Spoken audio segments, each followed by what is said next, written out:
Hello, so my name is Tom Walker, and together with my colleague Sean Hewitt, I'm one of the organisers of today's event. You're all very welcome. It's lovely to have so many people here, and I think it looks like a really interesting programme, if I say so myself. And although Sean had a lot more to do with it than I did in some ways. So I have the very exciting task of talking to you about fire exits and toilets. We have 3 toilets on this floor, 2 are here, and 1 is back there, and the fire exits are here and at the back. The day will run with, there'll be tea and coffee breaks upstairs in the idea space, and there's also some sandwiches and some more tea and coffee for lunch as well, and everyone's welcome to stay in for that. And there's vegan and vegetarian as well as other things. I now have the great pleasure of handing over to our provost, Linda Bull, who's very kindly agreed to open today's proceedings before we move into our first panel.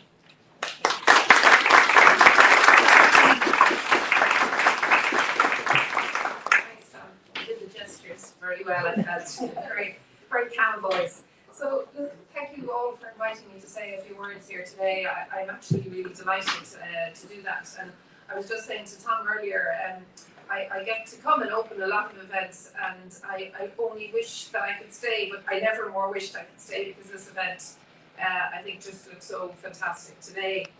I think it's really, really important to mark the 30 years, and I was just actually saying to some colleagues, I haven't actually noticed many events marking 30 years since criminalisation, so I think that's super important. And I'm really glad you're doing it and doing it in such a great programme. I am very proud to say that, it's also 50 years since the first movement, I suppose, for gay rights, the sexual liberalisation movement, was actually formed here in Trinity. And I actually was looking at a lovely film recently, and I saw Mary Dorsey speaking about seeing a hand-painted poster out somewhere in College Green, and suddenly realising that the meeting was on here. It was on in House 4, which is over in the corner there. So that was 50 years ago. And then actually the following year, they had a symposium or a conference on in Regent House here. So I think it's really, really fantastic that Trinity has that history. And of course then, obviously, hugely proud that David Norris from the School of English here, played such a pivotal role in everything and really drove things forward. Not to mention roles played by Mary Robinson, Mary McAleese and others. So from a Trinity perspective, I have to say I'm really, really proud of all that people have done over the years. It was a long and tenacious fight, actually, to decriminalise homosexuality. And I actually remember looking at an old clip of, for people who are too young to know, are not from Ireland, the Late Late Show, which seems to have been the centre for everything was discussed at a particular time. And David Norris was actually even explaining what the word meant. And when you think actually where Ireland is, and I think a lot of what you have all done is made Ireland a much better place for everyone. So it's not just that decriminalisation in and of itself. I think the fact that this country is socially liberal and has many good values is thanks to a lot of people in this room and the history that you're discussing today. I do think, however, and I think this is one of the really sad things, I think that when you look back as well, this is also, a number of years, in 1983, we had the very tragic death of Declan Flynn. You had the fact that the Supreme Court upheld that homosexuality should be decriminalised. So to me, that kind of indicates, I suppose when you look at this movement, the ups and downs that it had to come through over the year. But when I look at society now as well, I know that we can't take things for granted. And I see that myself in lots of things where you think when you've made steps forward, that, that's it. You could just stand there and leave it like that. And certainly when I look at the world around us and I look at some of the things that have happened in Ireland recently, I think it's really, really important to have this kind of event to remind us of successes of the past, but also, I suppose, to keep us focused on how we need to push things forward.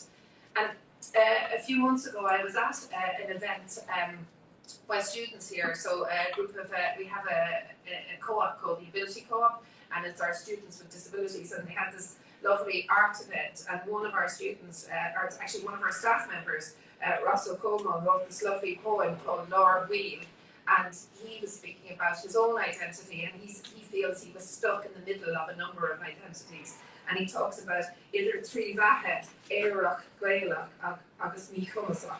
So between being gay, between an Irish speaker, being disabled, and how he felt he didn't belong to any of those groups, and kind of sat in the middle and was not comfortable in any one of those. And when you see things like that, you realise that identity and where people sit is not still so straightforward, and it's not still easy for everyone. And I think it behoves us to think about that, and to think about all of the other things we have to do.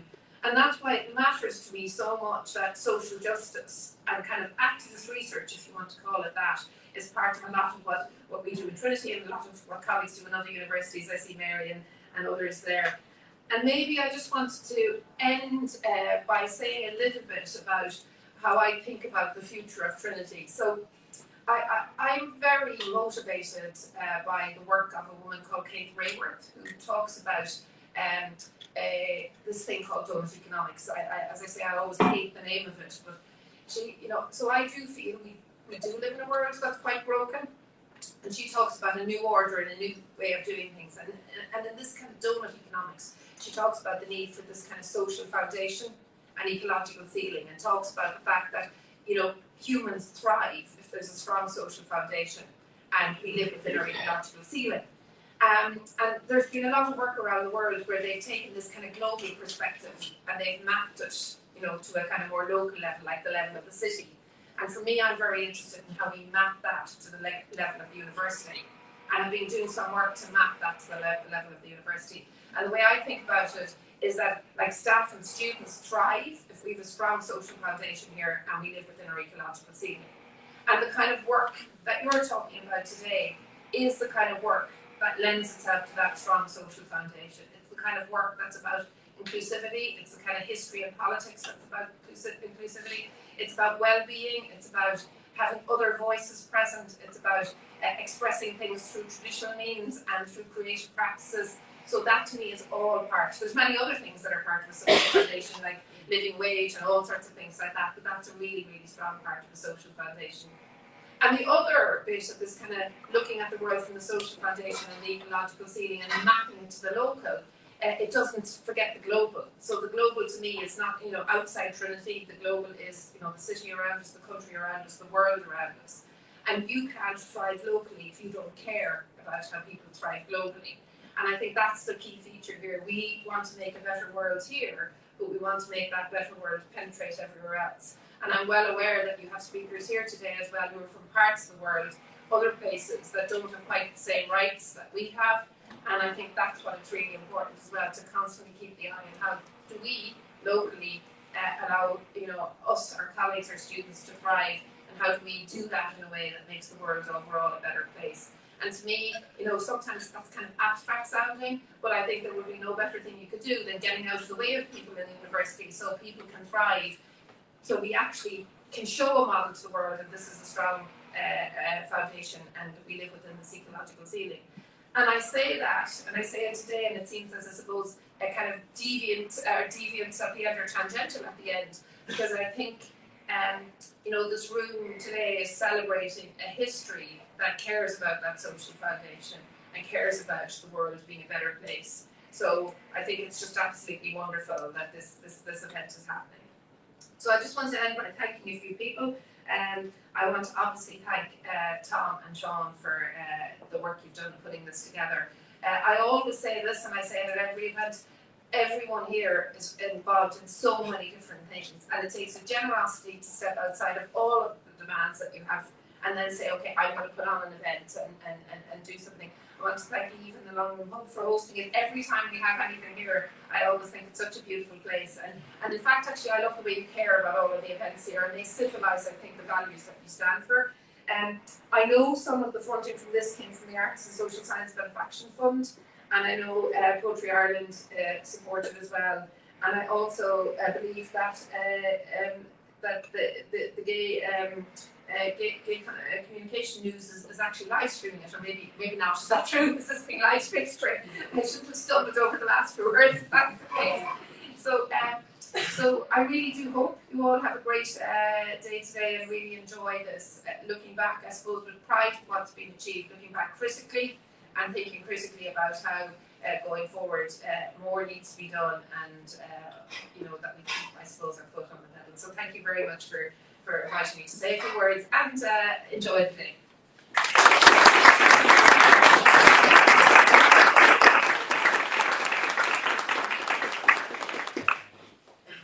Great. So we'll move into our first panel now, chaired by my colleague Carol. So I'd ask the speakers of that panel to come up. And just one more thing to say, which is to do with the live stream. So the live stream will cut out after all the papers and then return when the next session begins. So if you're watching the live stream, there'll be an intermission, or we'll have coffee and things in between all the papers. So hand over to Carol.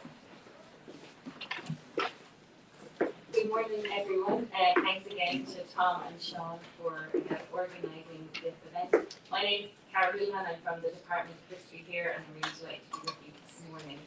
In our first session, we have 3 panellists. Each will speak for about 20 minutes, and then we'll have some time for questions and comments at the end. And good morning to the people then online who are watching us.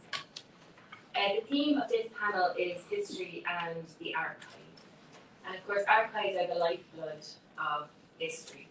But what the archive means, or how it's understood, or what it is, has changed really dramatically, especially in recent decades, and how we approach archives has really changed.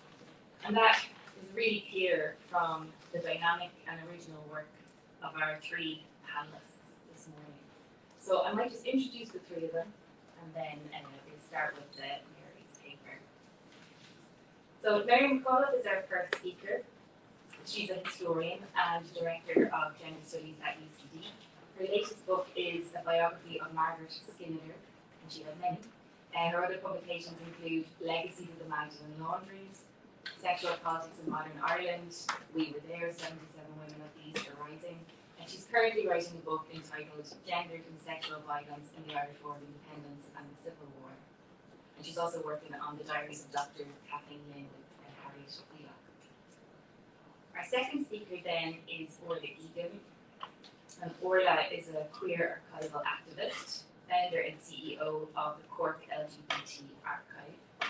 And along with Megan Luddy O'Leary, Orla produced the graphic memoir Diary of an Activist. She's author of the book Queer Republic of Cork, Cork's lesbian, gay, bisexual and transgender communities from the 70s to the 90s, and of the play Leaside Lesbies.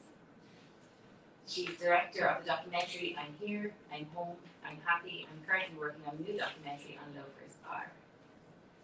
And then our last speaker is Hannah Tiernan, a researcher, writer, and visual artist.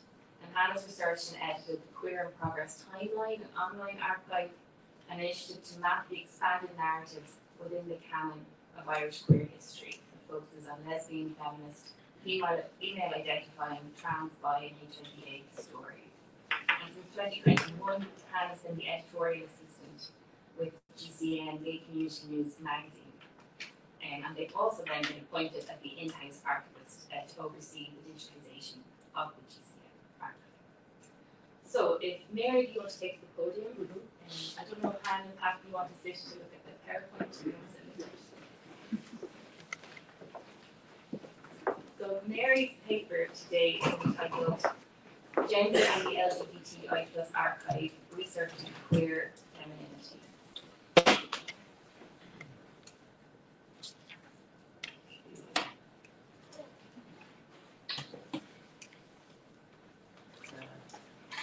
Just keep exiting. Yes, exit. Maybe click on the PowerPoint.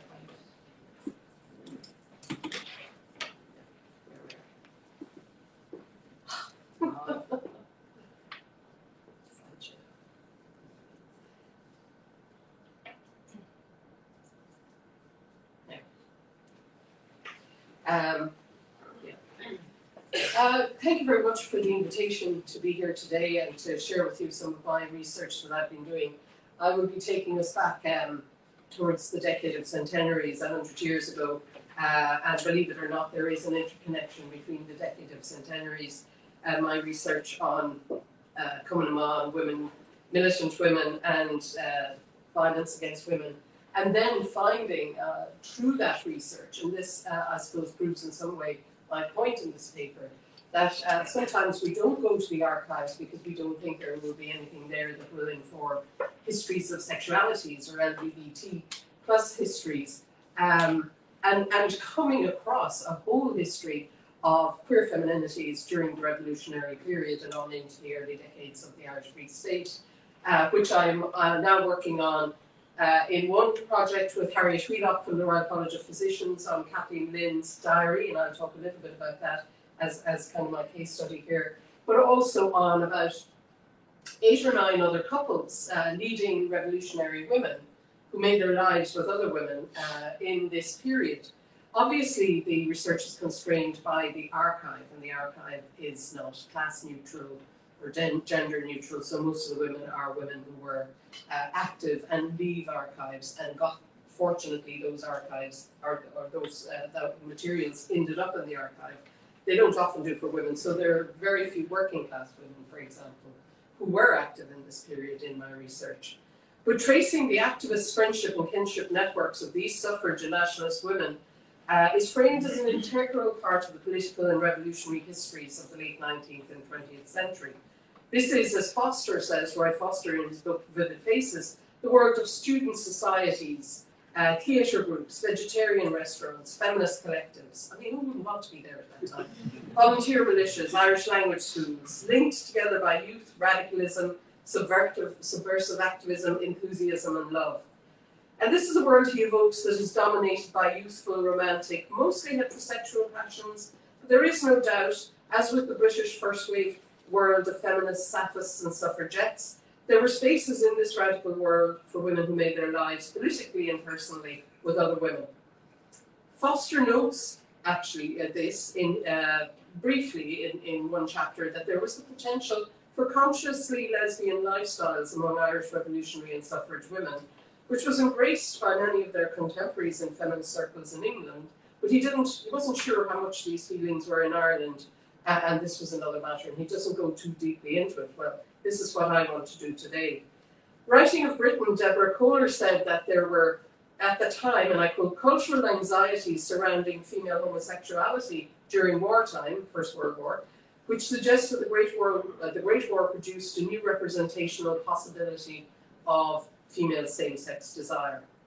These include the proliferation and wider dissemination of sexological texts, disquite at previously respectable and acceptable female romantic friendships, the so-called Boston marriages, and widespread reporting, of course, of infamous trials such as that of Oscar Wilde, and the militant, violent pre-war agitation of women's suffrage. Focusing on these women, in her work, Emily Hammer talks about female couples, and she says that if a relationship looks like that of lovers, it is usually that of lovers. Lesbians in history are recognizable through the lesbian lives that they have led. She and others have reclaimed many same-sex couples in British suffrage history through using records and documents already in the public domain, but now using a queer lens to look at them. And it seems, and I agree with her, that there is still a lot of lesbian and wider LGBT history to be discovered. The fact that the lesbians were women also makes invisible these histories, and we have to not forget that. Even with these radical women, their public lives are not easily researched or written. More recently, there has been an opening up of studies of women's sexual agencies outside the norm. Jane Freeland and Christina von Hohenberg, in their recently published Women's History Review special issue on feminism in the archives, says, queer and feminist histories have drawn attention to the archive as a site of subject formation, as places of becoming, where rewriting of the past can be used to envision alternative futures.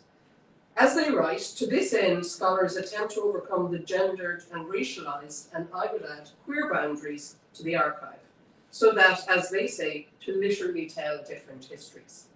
And in Queering the Archive, Tavia Nyong'o talks about moving away with his students from seeing the archive as, and I quote, intimidating, dry as dust array of institutions and protocols, although I never saw the archive like that. It is my favourite place. But rather as a chaotic array of objects that fairly pulse with weirdness and surprise.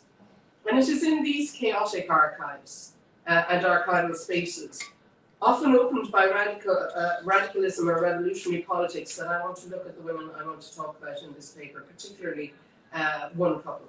And tracing these relationships through the archives has been part of the work I've been doing over this decade of centenaries. But how do we then define the lesbian? And does it matter, you know, how we define the lesbian, and does it matter if they did it? This is the question that's often thrown at you when you talk about that. Martha Vincincus commented that the lesbian is a popular subject for scrutiny. She exists, but how do we define her history? How do we include? Who do we include? And where on earth do we begin? However, unpacking and understanding the world of intimacy between women can create a lesbian-like or queer history based on a sexualized, or at least reasonably eroticized relationship with another woman. And although sexual intimacy and self-representation is included, Vincincus, for instance, focused on intimacy, love, and the erotic in her study of women in same-sex partnership. I would argue, though, that we have to understand that lesbian history is not separated from or isolated within women's histories. The question of family, heterosexual marriage, childbearing and rearing, class, race, politics, as well as revolutions and radical politics arise.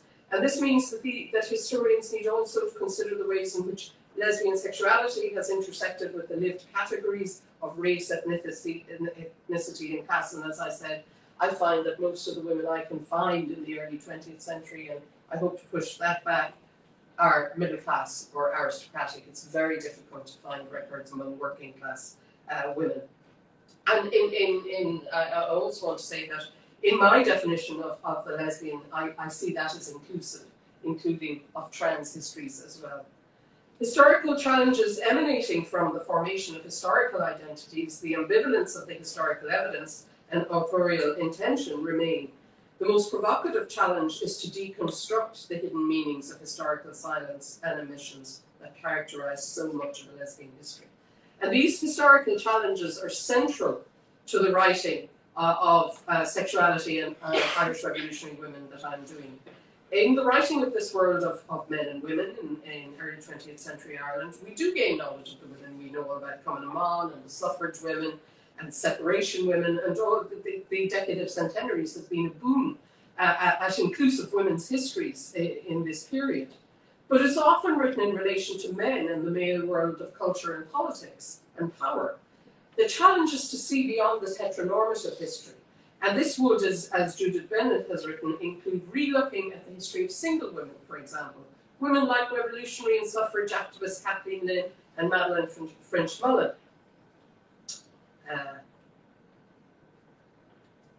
There we are. Who are often seen through a heteronormative lens, depicted as pathetic, sexless, lonely failures in the game of heterosexual courtship and marriage.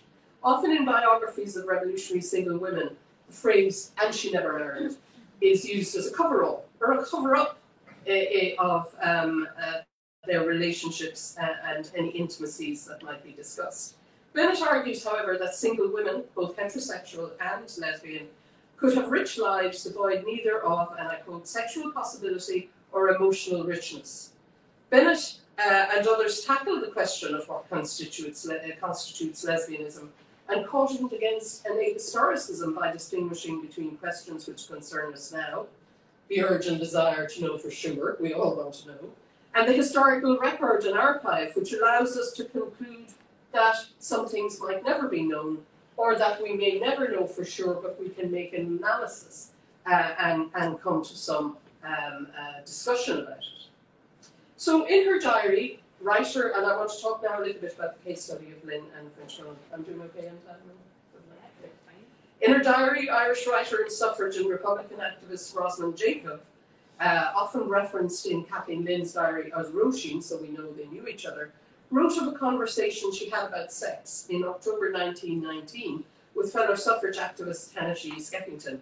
And it's funny, when I'm researching these women, I often think of them as very, emotionless in some way, or dour, or just really, getting on with the world. Here they are at a dinner party having a chat about sex, as you would. G.P. Skeffington, she noticed, was glad to be true with sex and regarded it as rather a nuisance. As you know, her husband Francis had been killed during the 1916 Rising. Hannah, she concluded, imagined a romance between Jacob and a man named Ben, but also she imagined that Jacob could perhaps be like Dr. Lynn and Madeline, having no use at all for men. There is a sense here that Jacob knew what she was talking about, as an entry a few days later is about herself and her friend Ned also having a conversation about sex. She was concerned that it was unnatural that she admired the male form more than the female form, unlike most women. This was a new idea to him, to Ned, and he asserted that those women who liked the female form must be homosexual, like Sappho of Lesbos, who practiced vice with other women, hence the term lesbianism. So there is a sense here that there is a certain segment of society in early, or at this stage, 1919 Ireland, among a certain cohort of people, that they understood and they knew about homosexuality and indeed lesbianism. Later in her diaries, Jacob, who often visited Lynn and Madeline French-Mullen at their home in Rathmines, described a domestic scene of the two women who, when she called to see them, were breakfasting in bed together, and Jacob writes, as was their custom. According to Margaret O'Hogarty, Lynn's biographer, a neighbour who was intrigued with the women said they always wore collars and ties and hats like men. And indeed, photographs of both women indicate a very practical, almost mannish sense of dress, so we can queer them through their dress as well. Of their relationship, O'Hogarty asserted that, and I quote, while there is no evidence of sexual activity between Lynn and French-Mullen, clearly they were very intimate. And here is the issue: do we really need to know if they had sex? We do know they slept in the same bedroom. We knew they breakfast in bed together. We know other things that I will talk about now. This is all O'Hogarty has to say about the relationship, and her biography concentrates mainly on Lynn's political and public life. Marie Mulholland, in her short biography of Lynn, argues that it is the task of the biographer to examine the relationship as, and as she writes, not only did they mirror each other's politics, but they also established a partnership that went beyond a shared political ideology and extended to every aspect of their lives. In this, she's agreeing with Hammer, who argues that lesbianism is not and has not been a separate part of women's life, but an inalienable part of the fabric of their experiences and of their choices. And Sonia Tiernan, who argues in her discussions of Esther Roper and Eva Gore Booth, we simply cannot ignore sexuality as a biographical subject. If we follow on then in accepting that it is not necessary to know for sure about self-identity or sexual relationship between two women, which, and particularly in the case of Madeline French-Mullen and Kathleen Lynn, whom you see here, Foster says their relationship had all the hallmarks of a marriage. They shared 31 years together, and for 29 of them, Lynn keeps a diary, until French-Mullen's death in 1944, and rarely a day went by, this is the diary I'm reading, that MFFM was not mentioned. It's been transcribed. They lived together, gardened together, worked together, had many friends, mostly women in common, campaigned together, went on holidays together, ran St. Ultan's Hospital for Sick Infants together, loved their home in Glencormac and County Wicklow equally, admired each other and missed each other terribly when they were apart. They cared for each other when ill, worried about each other. Kathleen's always worried that Madeline's overworking. Argued and made up, took care of friends, especially Emer, who was Helena Maloney, who was often in trouble, loved their pets. I've called my new kitten Hero after Kathleen Lynn's cat. And when she died, French-Mullen left most of her money to Lynn to continue her works in St. Ultan's. Example of this shared public and private life run through the diaries. One of the first mentions of the special nature of their relationship is in 1916, and this is when Kathleen begins the diary, when both were in Kilmainham jail after the Rising, but Madeline is released and Kathleen is transferred to Mountjoy Jail, where she wrote of her feelings. Mountjoy, clean and comfortable, but I'd give £10,000 for Kilmainham and Madeline. Throughout the diaries, and there's a few extracts there, as you can see, Madeline is there. It deals with work, home, life, kittens, birthdays, politics, death. This and much else is the stuff of a shared life, perhaps one akin to a marriage, as Foster said. The entry for January the 8th, 1921 has the word grüßt. It's Kathleen's birthday, and Madeline grüßt her as the clock struck last night. Marie Mulholland, who's written on the relationship, suggests this comes from the German word grüßen, and I would agree with her, to greet, a language, indeed a country both had knowledge of and affinity for her and had travelled in. And indeed, after the war, Kathleen Lynn sets up the Save the German Children and brings German children to Ireland to live for some period as the country is being reconstructed. Mulholland suggests this is a covert word, and indeed the use of this word for what passed between the women as the clock struck is very interesting, because this is the only time she uses it, and she uses it about 4 times in the diaries, and it's always on her birthday or on special occasions as the clock strikes a certain hour, as they're obviously celebrating something. It is the meaning to us is hidden, and it's not uncommon in the diaries of same-sex couples. Harriet and I are now figuring out that Kathleen actually had an eye on her readership. She knew her diaries were going to be read. She put them got them bound together, and indeed during the War of Independence and Civil War, they were bound in a secret cover that had a false name on it, a title and an author that doesn't exist, so that because their house was being raided all the time and it might have been stolen. So we know she knows it will be read. So even within the confines of this personal diary, the love that dare not speak its name was perhaps too radical even to be written there. This is where tensions in considering relationships like Lynn and French Mullen, as well as my other couples, Elizabeth Farrell, Julia Brennan, Margaret Skinner, Nora O'Keefe, Louis Bennett, Helen Cheveneau, Leah Maloney, and Evelyn O'Brien, and others, are obvious. While they spend their lives together, even in the diaries, it's a relatively hidden relationship, as it had to be. In Britain and the US, and indeed to a lesser degree here, as Wendy Rouse writes of US activists, the popular press mocked suffragists as mannish women. Anti-suffragists use this caricature and its suggestion of lesbianism to delegitimize the women's rights movements. Some playbooks haven't been forgotten and continue to be used today, using anti-LGBT to delegitimize human rights and civil liberties movements. Sexologists like Havelock Ellis have suggested a correlation between feminism and sexual inversion, and well-read women like Lynn and French Mullen cannot have been unaware of this. Suffrage women, however, did challenge this narrative and have long-lasting, life-affirming relationships with other women. But it is difficult to find these in the archives.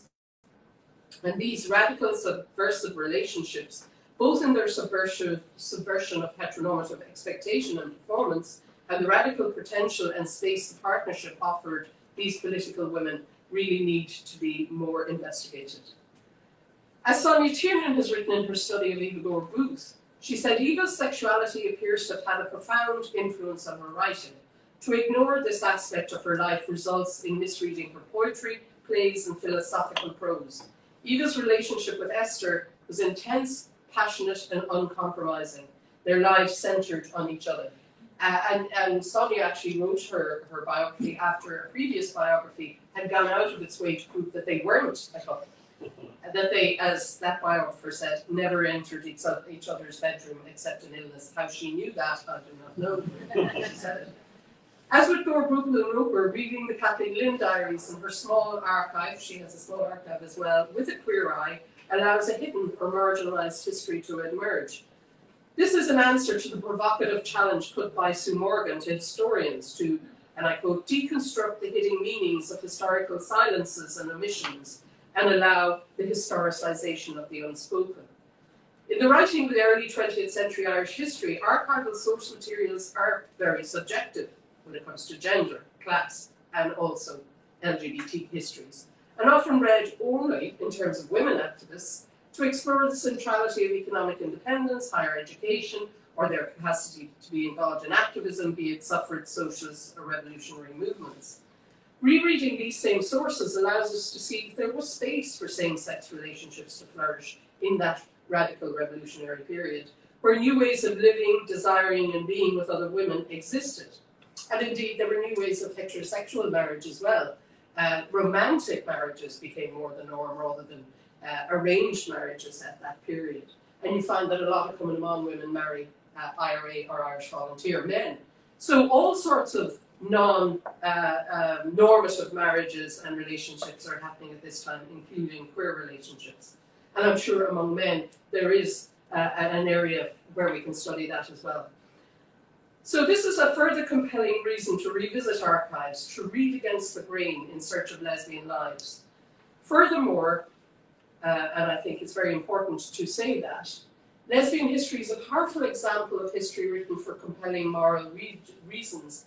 And quoting Barbara Smith, she said, "We researched and wrote so each of us would not only know better how to live, but how to dream. We believe profoundly that ideas mattered and that history could change lives because it changed ours. Faced with a fierce backlash against homosexual rights, this history has become even more necessary today," and I think that sentence stands today more than ever in the face of a backlash against all LGBT rights. Thank you.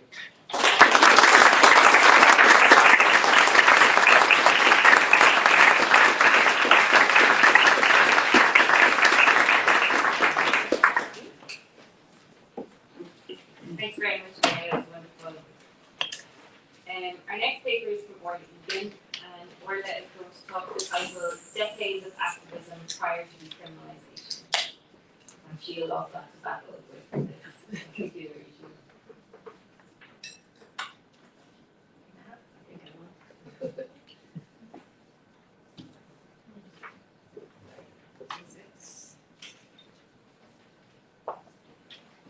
Okay, good morning everybody, and I'm really delighted to be here talking at the conference marking 30 years since decriminalisation. Hard act to follow with Mary McAuliffe, but at least we're moving through the kind of timelines.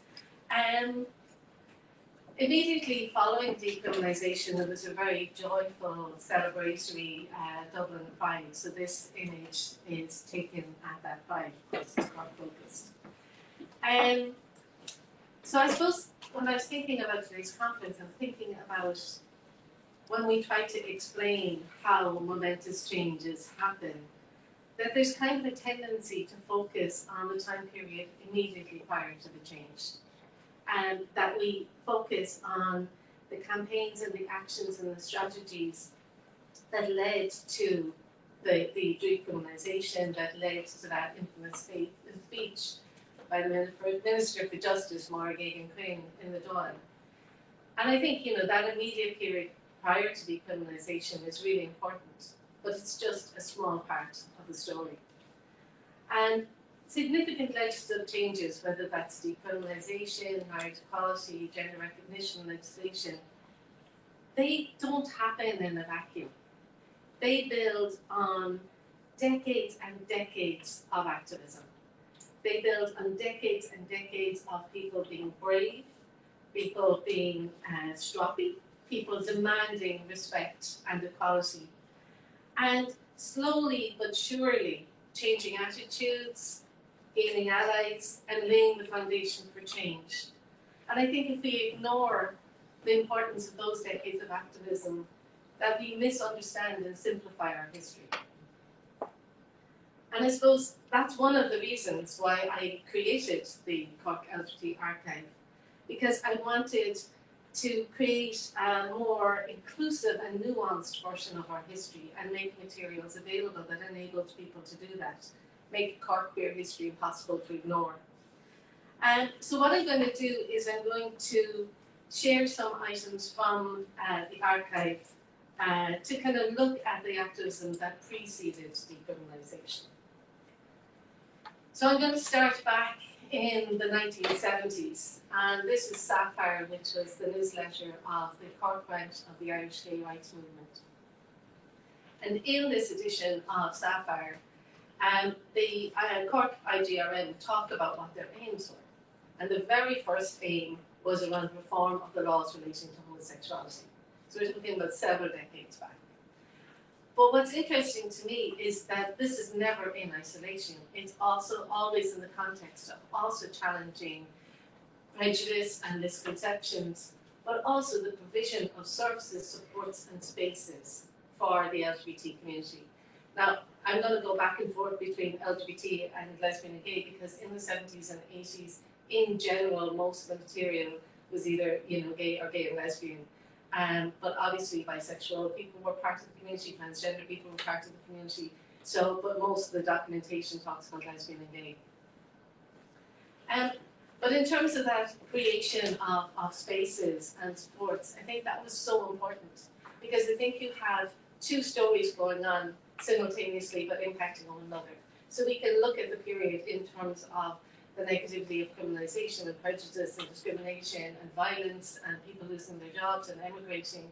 But also we need to look at the community and what happened when people found their community, when they created those spaces for community and created the resilience and the joy that enabled people to have fun and celebrate being queer, but also to have the strength and energy to bring about change, very much agents of change. So places like the Gay Centre in McCurtain Street in Cork, the Key Co-op in the 1980s, Loafers Bar, and this year marks 40 years, another anniversary since Loafers Bar was open, and also the other place in the 1990s. Those are really important spaces for the community.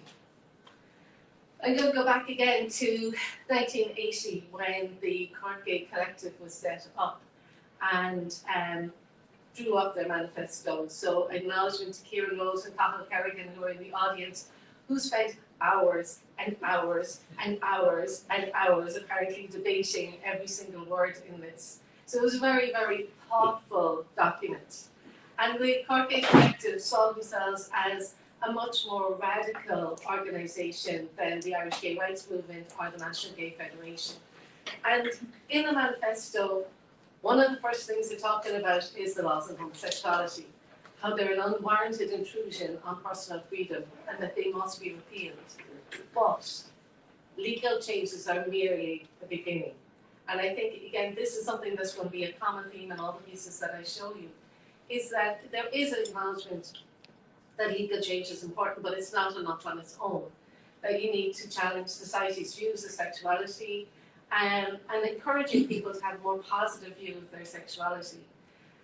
But also talking about the wider legal change that need to happen around protection against job discrimination, equal access to accommodation, which is something that we still don't have. So there is kind of a tendency to kind of think like everything's sorted now because we got decriminalisation and marriage equality and things are okay for kind of white, cis, middle class gay men. But clearly there's a lot of issues that are unsolved, was it mildly. So the other thing that was really interesting in the manifesto of the Cork Gay Collective was around explicitly drawing those alliances and similarities between campaigns for gay rights and feminism. And from very early decades of activism, those alliances were made, which is, again, contrary to what Mary is saying around those attempts to divide us at the moment. And it was about seeing fights for women's rights and for gay rights as all being part of the challenge to a society that wanted to control and limit our sexuality, our sexual expression, our gender identity, our gender expressions, and that there was very clear links between those and they needed to be fought together. So I think that was very powerful from this document. Then in 1981, the first National Gay Conference was held in Connolly Hall in Cork. And there were workshops on loads of different topics and a whole series of motions that were passed. So there was a Gays and the Law workshop, and again within that was the motion that the judgments in the Dudgeon and Norris cases should be implemented and that the Irish government should introduce legislation repealing the sections of the legislation that criminalised homosexuality. We're in Dublin Pride Week or month, and we're used to kind of like week-long or month-long kind of series of celebrations about Pride. In 1981, Cork Pride consisted of this double-sided pink leaflet that was distributed on the streets in Cork City, which was an incredibly radical act at the time. And the leaflet kind of had to assert that we existed to start with, and then put very central emphasis on the need for decriminalisation, and talked about how Ireland is the only remaining sovereign state in Western Europe which criminalises male homosexuality. The laws are uncivilised. The smallest show of affection amounts to gross indecency. For greater offences, the penalties range from 10 years to life imprisonment with hard labour. But again, it goes on to say this isn't enough. We don't just ask for cosmetic changes in the statutes, but real changes that will protect the rights of lesbian women and gay men before the law.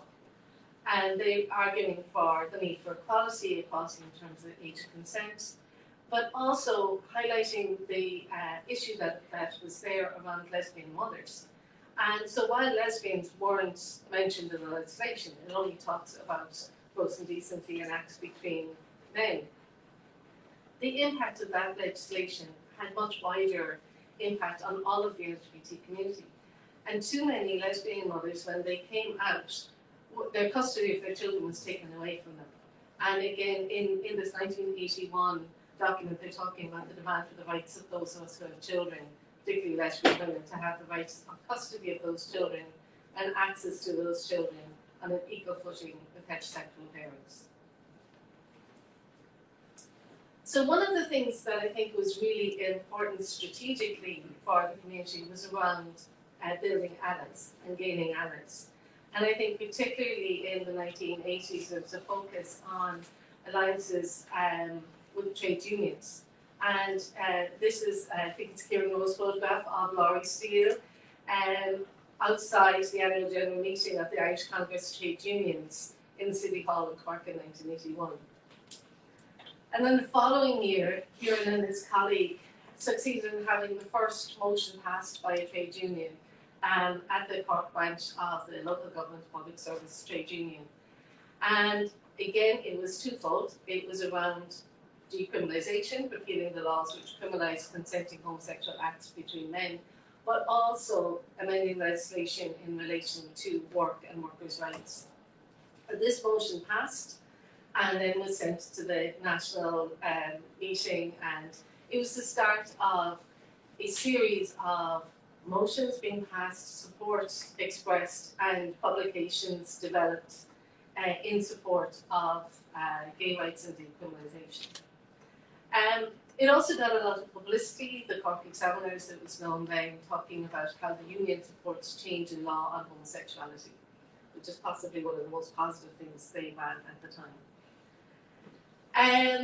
So some of the various publications that came out, this one in 1984, Government Public Service Union, Claiming Identity Gays at Work. And again, it's talking about the need for decriminalisation. And it talks about those laws as being barbaric laws which criminalise gay men, and that they still remain a mock with society's pretense at valuing civil liberties. And also goes on to talk about the need to protect people at work. And then sets out what the aims are, which again are mixed. So it's the removal of all anti-gay laws, but also equal job opportunities, equal custody rights for lesbian mothers, and a positive approach to lesbian gay sexuality throughout the education system. We're still a long way from that happening, despite really, really positive work. So I could keep going on showing you document after document after document from the Cork LGBT Archive collection that shows the long, long history of arguing for the need for decriminalisation, but also within that context of the need for much more than that is important. But But I want to talk just a little bit about the impact of criminalisation. And obviously the most obvious impact is on the gay men who were being arrested, who were being publicly named in the newspapers, named and shamed, the impact that that was having on their lives, their families, their work, the number of people who felt the need to immigrate as a result of that. That's the most obvious impact. From what I can tell, and I could be very wrong on this, there seems to be a very different experience in Dublin and Cork around this. I'm not finding the same evidence of the level of arrests and public humiliation in Cork as was happening in Dublin. And in Cork there seems to be a much more almost community policing approach. The Garda station was literally across the road from the 1970s gay centre in Cork. They knew it was there. And they would come in occasionally to check that everybody was over 18, which of course they were, and that no alcohol was being kind of provided, which of course it wasn't. And then they would leave. So they knew it was there and they kind of left it alone.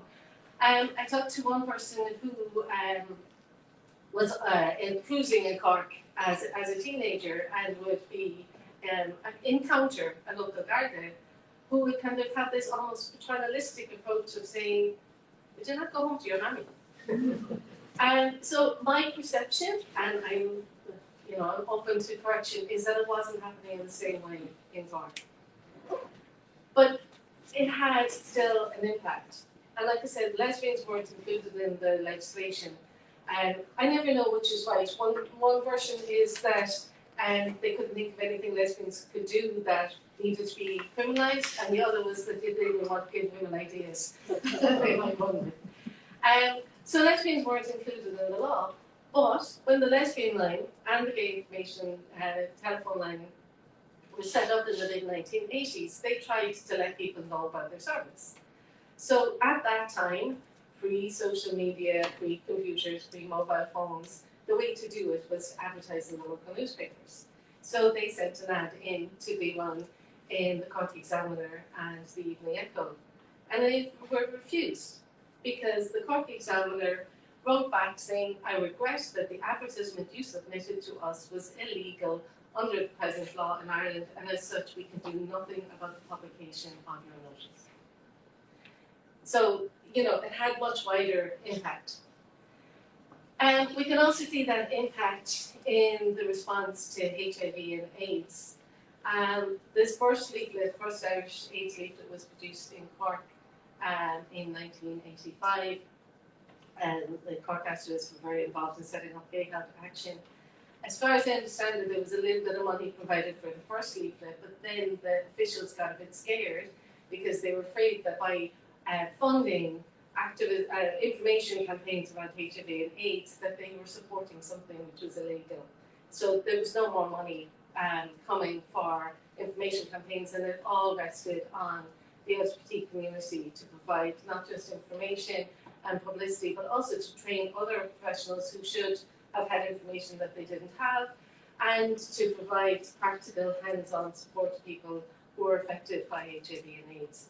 And we're just kind of working our way through quite a large sexual health HIV/AIDS collection in the Cork LGBT Archive that I'm hoping to be coming out in the world a little bit more very soon.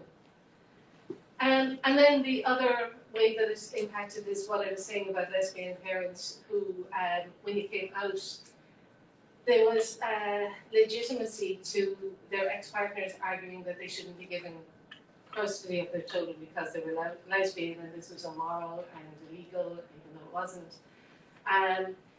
And Tony Burgess is a Cork woman who was one of the first people to successfully challenge that and to get custody of her children back. But it was a very, very traumatic process to have to go through. And Tony is one of the people featured in the Cork Queer Rose exhibition at the Cork LGBT Archive.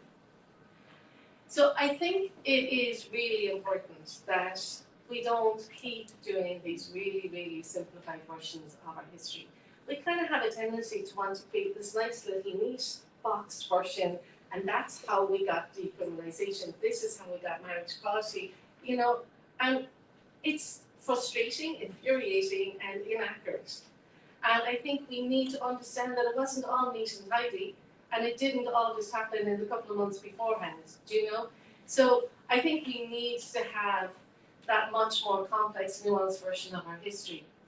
And we need to acknowledge the negativity and the impact of criminalisation, but also the positivity, how the LGBT community are and were agents of change. How we fundamentally change the experience on a day-to-day basis. For being lesbian gay, I came out into a really, really vibrant lesbian community in Cork. Because in the 80s, because I benefited from the work that was being done by people in the 1970s of creating those spaces in that community. And we changed not just the day-to-day lived experience, but also brought about fundamental changes in the legislation, in our social and political landscape. But again, we need to not think the job is done, and I think you talked a lot, Mary, about like intersectional, what we call an intersectional approach to discrimination and to the work that needs to be done. And I really do think that we need to, again, not be simplistic. If you are a white cis gay man who's got a house and has a good income, then there's not that much that's still impacting you. If you are an LGBT traveller or somebody who's homeless or somebody who's affected by addiction or somebody who's disabled or an autistic queer, it's a very different scenario, and we need to understand that. So we need to continue to be agents of change. And archives are an essential part of us writing these more complex and inclusive histories. It's been incredible for me recently to see students who are starting to use the Cork LGBT Archive for their work, and who are starting to write their final year projects on material from the Cork LGBT Archive.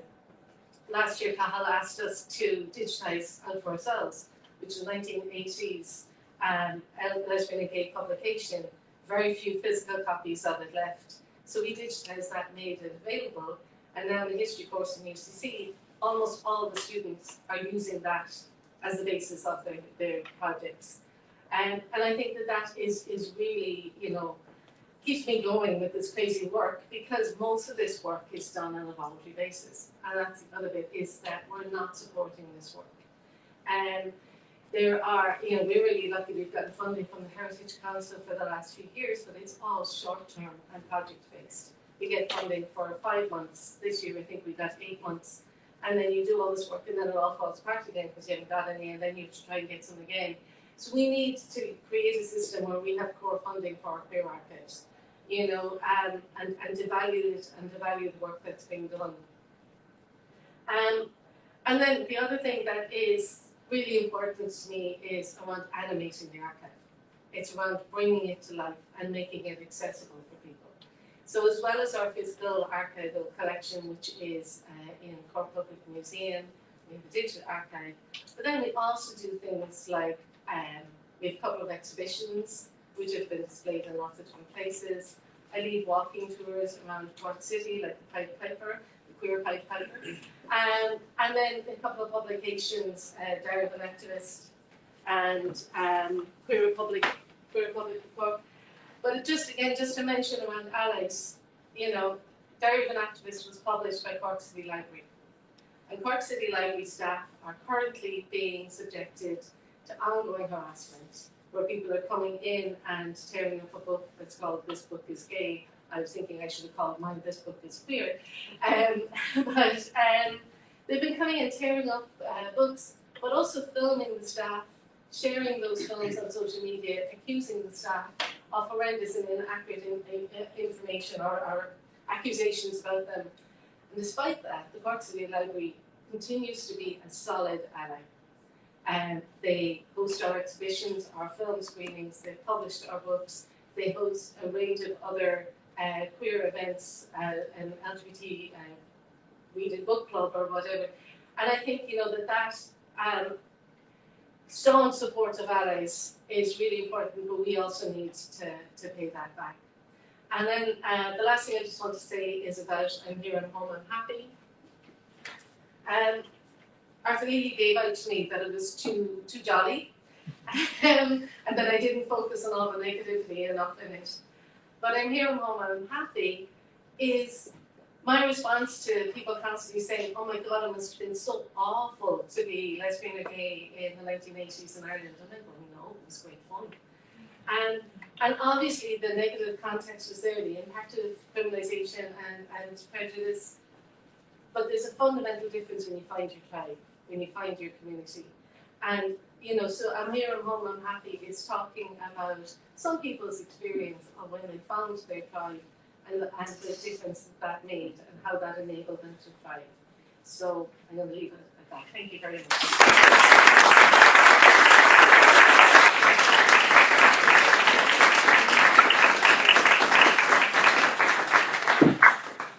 Thanks so much, Orla. I love the idea that successful activism is based on decades of people being struck. So our last speaker is Han. And they're going to talk to the title Decriminalisation Through the GCN Archive. In your own time. I am not a PC user, so bear with me for a second.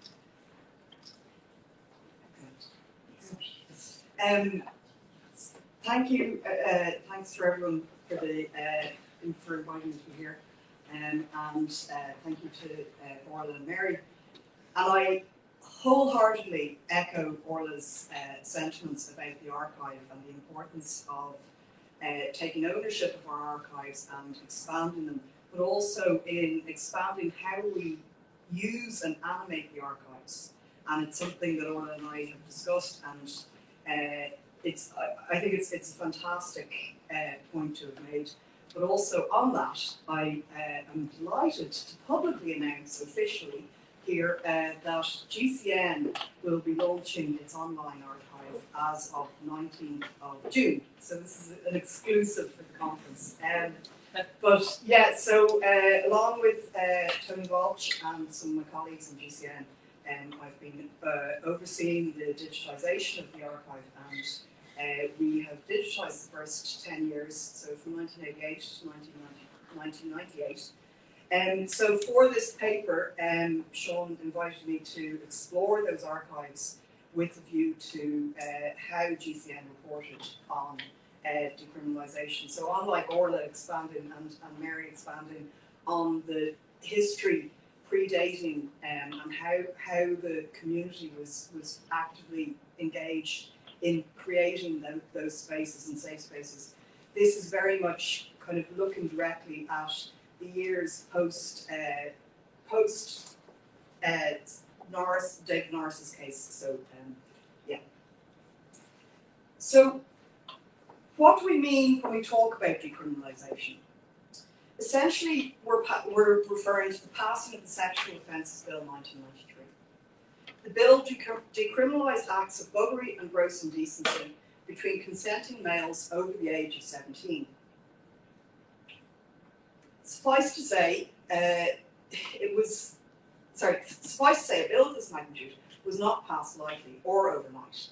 In reality, it was a hard-won fight that had begun nearly 20 years earlier with Senator Norris, with support of the Campaign for Law Reform and other organisations such as the Irish Gay Rights Movement, when Norris first brought a case to the High Court against the Attorney General.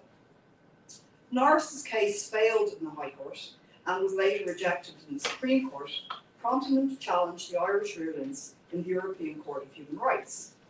He argued that the Offences Against the Person Act 1861, which criminalised buggery, and the Criminal Law Amendment Act 1885, which referred to gross indecency, also commonly known as laying on of hands, were in breach of his rights to privacy under the European Convention of Human Rights.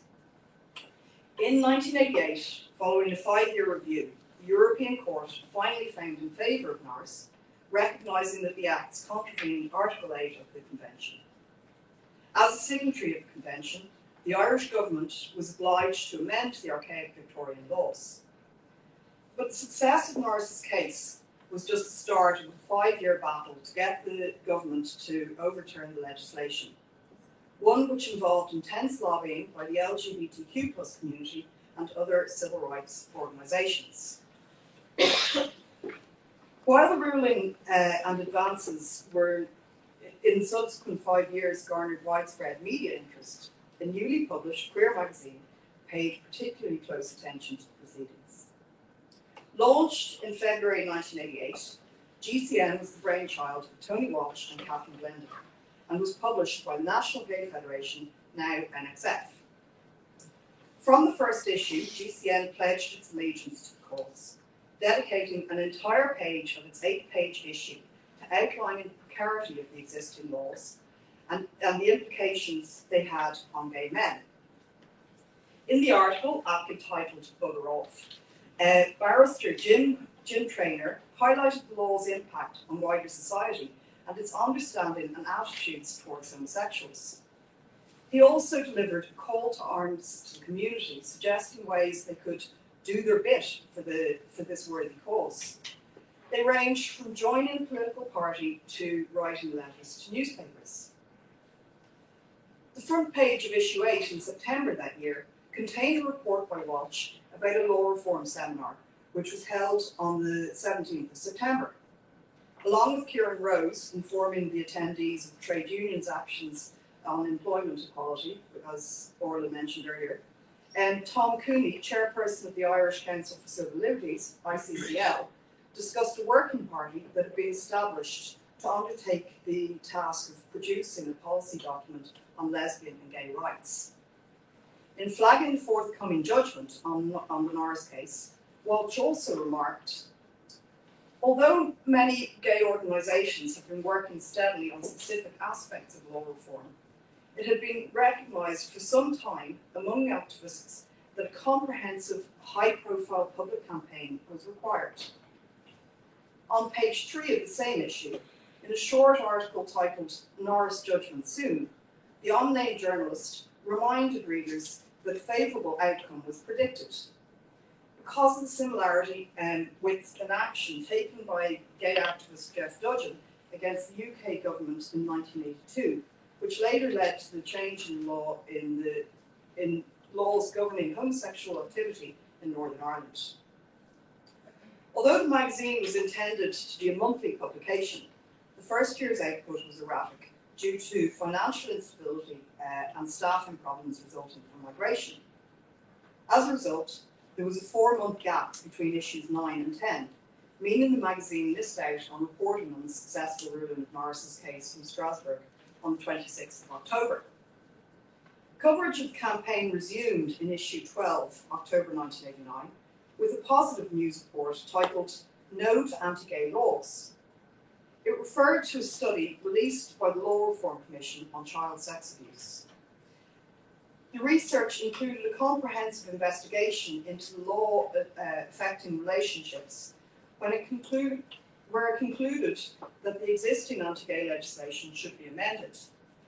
In a further endorsement, it stated, "We have been unable to discover any compelling argument for fixing the age at which homosexual consensual conduct should be permitted.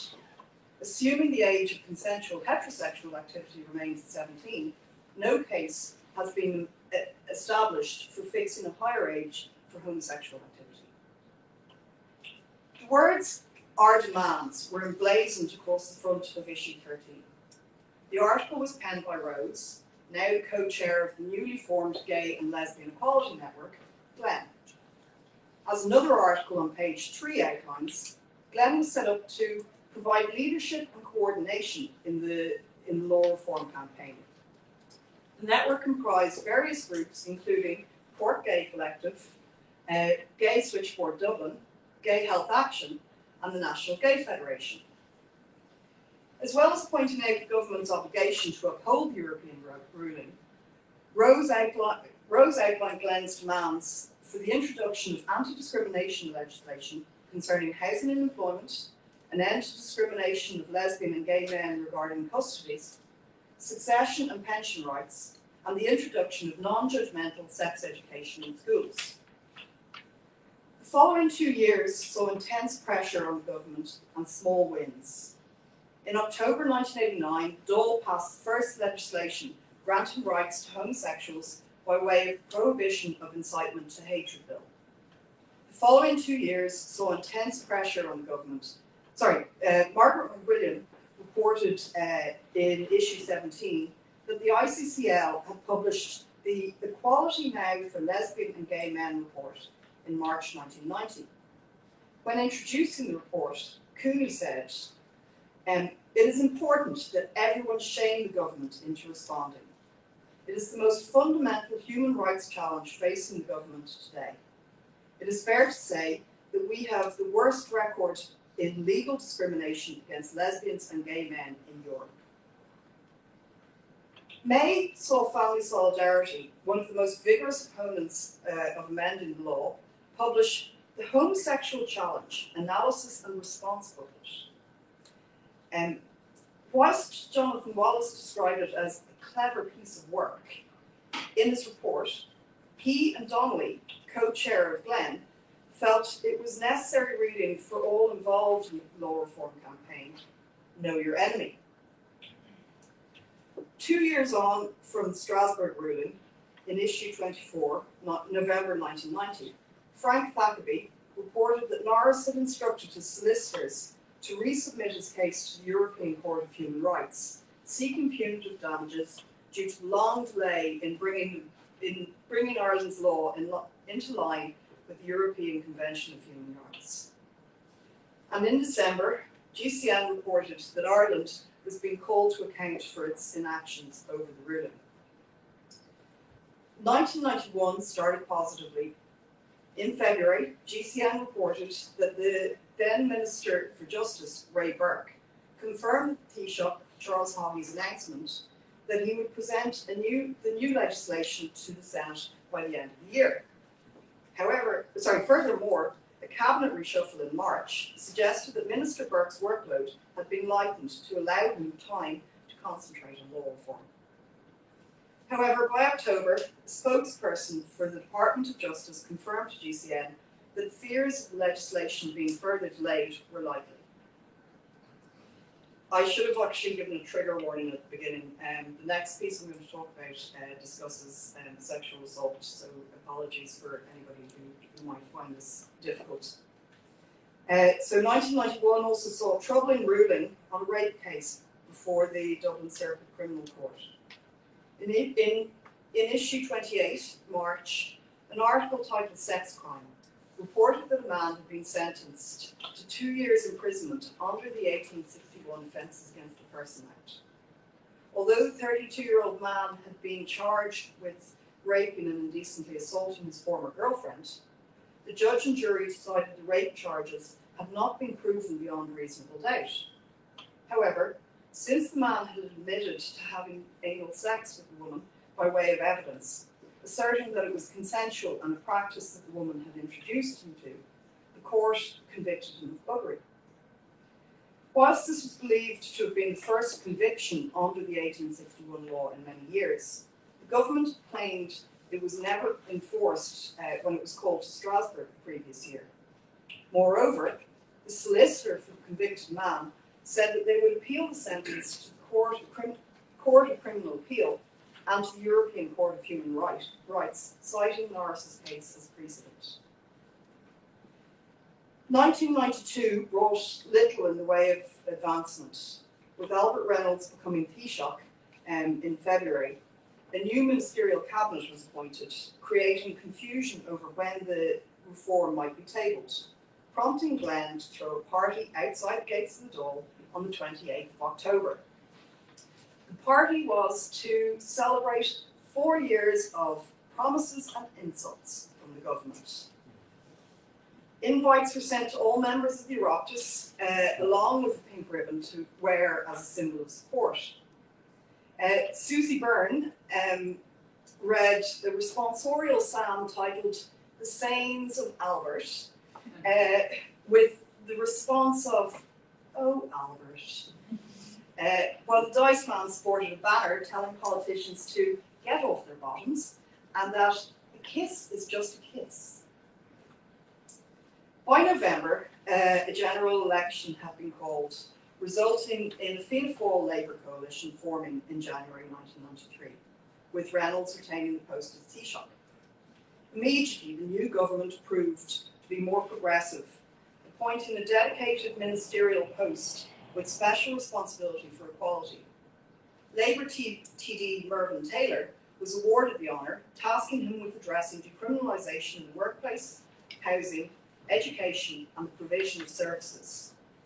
The decriminalisation of homosexuality was also included in the programme for government, with Moira Gagan Quinn being appointed Minister for Justice. And the government continued to uphold their promise. By February, Minister for State and Labour Affairs, Mary O'Rourke, introduced sexual orientation in the Unfair Dismissals Act. The front of page 51, May 1993, posed the question, legal at last. The article broke the news that the Department of Justice had begun talks on law reform, citing a leaked draft memorandum as its source. Essentially, the document suggested that two options had been presented to the government for consideration. The first option would bring the Irish law in line with British law, meaning, meaning the existing legislation would be amended to permit an age of consent over 21 and only in private. The second option would repeal the 1861 Act and parts of the 1885 Act, and then introduce new legislation protecting young persons. On page 15 of the same issue, Susie Byrne delved into the implications of the various outcomes, generally favouring option 2 with an age of consent of 17, in line with the existing heterosexual age of consent. By the 18th of May, the Government Information Service released a statement saying, the Minister for Justice, Mrs. Moira Gagan Quinn TD, announced that she had secured government approval for her legislative proposals in response to the judgment on the European Court of Human Rights in the Norris case. It continued, on the Minister's recommendation, the government agreed to repeal the existing law on homosexual acts and to enact new provisions prohibiting such acts with persons under 17, in a similar way to the existing prohibition on sexual intercourse with young girls. The bill eventually passed all stages of sexual offences. The Dáil eventually passed all stages of the Sexual Offences Bill 1993 on the 24th of June. The bill was passed by the Seanad on the 30th of June, and on the 7th of July 1993, it was signed into law by President Mary Robinson, who, prior to her presidency, had been legal counsel on Norris's case.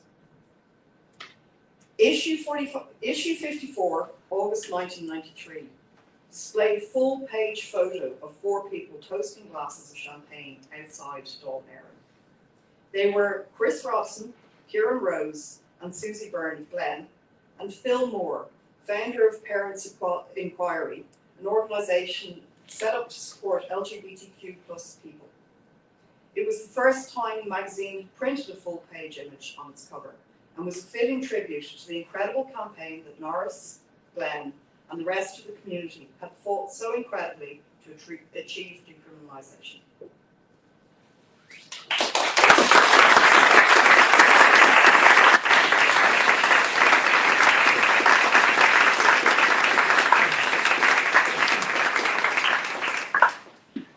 Thanks, Anne. Just 3 really rich papers this morning that have just demonstrated how social change is really obvious in legislation, but its origins lie elsewhere, and that we need different kinds of archives and different kinds of approaches to archives to get at those histories.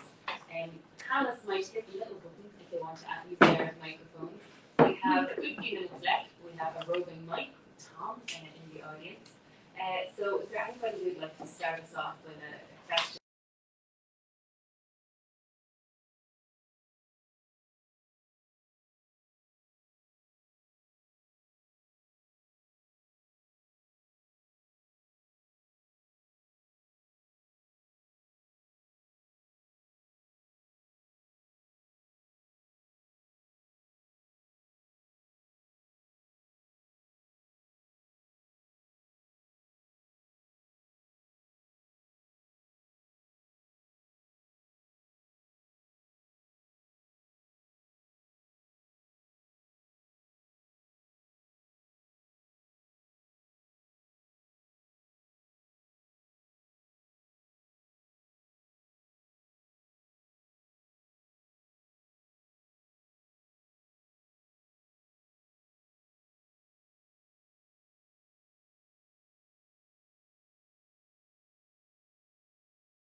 Thanks everyone. Welcome back to the second session of Decriminalisation at 30. It is my absolute pleasure to chair this terrific discussion of rights, justice and the law. My name is David Kenny. I'm an Associate Professor of Law at the Law School here in Trinity. And just in welcoming everyone back to this session to say that I think from a legal perspective and from the perspective of rights and justice, it is so important to mark this anniversary with this really outstanding event. And I think the symbolic importance of decriminalisation shouldn't be underestimated on the long road that we took to winning rights for an inclusive Ireland. The other interesting thing to say about this anniversary year is that it is also the anniversary of a much more ignominious chapter of this history, which is the 40th anniversary of David Norris's case going to the Supreme Court and judgment being delivered, took place in April. An anniversary that was not marked because it is widely regarded as one of the worst entries in the canon of the Irish Supreme Court. And it, only a couple of years ago, by our then Chief Justice, was said to be a judgment that not only was completely wrong by our contemporary standards, but also very probably by the standards of its day, a judgment that was simply misguided and that perhaps did an awful lot of harm. The thing it did, however, was set us on the road that we're discussing today, because of course after that David Norris went to the court in Strasbourg, which was one of the events that pushed forward decriminalisation in 1993, and certainly one of the events cited as being behind that decision. And so it's a really important year to remember and to mark and to discuss in all the ways that we're going to do in this panel and throughout the day.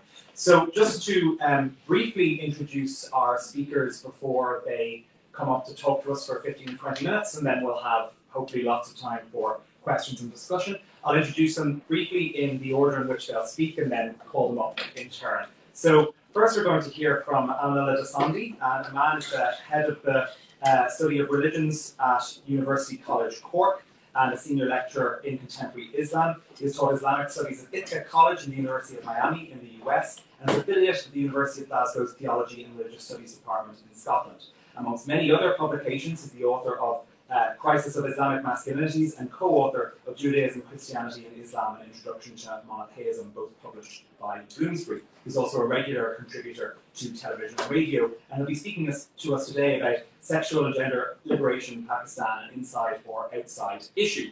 Second, we'll be hearing from Ivana Batrick, and Ivana is obviously a very prominent lawyer who has taught law for many years in this university as our Reed Professor of Law. She was first elected to serve in Seanad Éireann in 2007.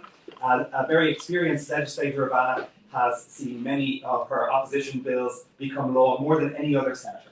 So Ivana's reforming legislation has tackled issues such as working conditions for freelancers, secular marriage, women's rights and LGBT equality. She was elected to Dáil Éireann to serve as TD for Dublin Bay South in July 2021, as of course head of the Labour Party in the Dáil. So thank you so much, Ivana, for joining us. Her topic will be legal history of LGBT activism in Ireland.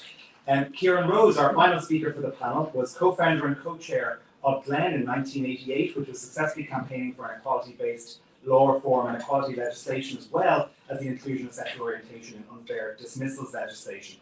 Then went on to campaign for civil marriage and civil partnership. Kieran is currently a member of the Department of Justice Working Group on disregard legislation to examine how gay men convicted before the law reform concerning sexual relationships can best be exonerated. And in 2022, Kieran was co-founder of the LGBT Restorative Justice Campaign and is currently working on a book and website on the work of Owen Collins, a long-time then activist who passed away in 2021. His topic today will be a remarkable journey from gay law reform to equality legislation and civil marriage. So we have a terrific lineup with a great diversity of topics all speaking to this core theme of rights, justice and the law. And so it's my great pleasure to first welcome Aman to speak to us about Pakistan. Aman, thank you very much.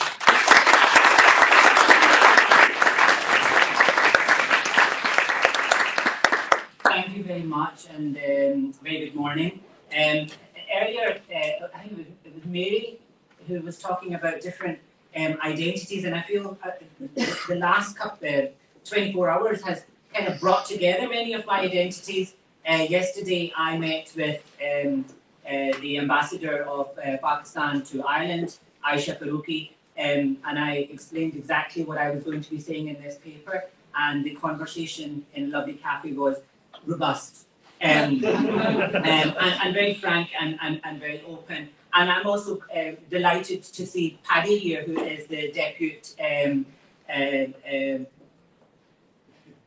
head, if I can remember what, deputy head of the Scottish Government in Ireland. So many of my identities coming together, and it's just great to be able to speak to you today on a paper on sexual and gender liberation in Pakistan, an inside or outside issue. I'd like to thank Indiana University, who funded some of this work, and we had a great symposium in Berlin, and this paper is also going to be published in the Journal for American Religion.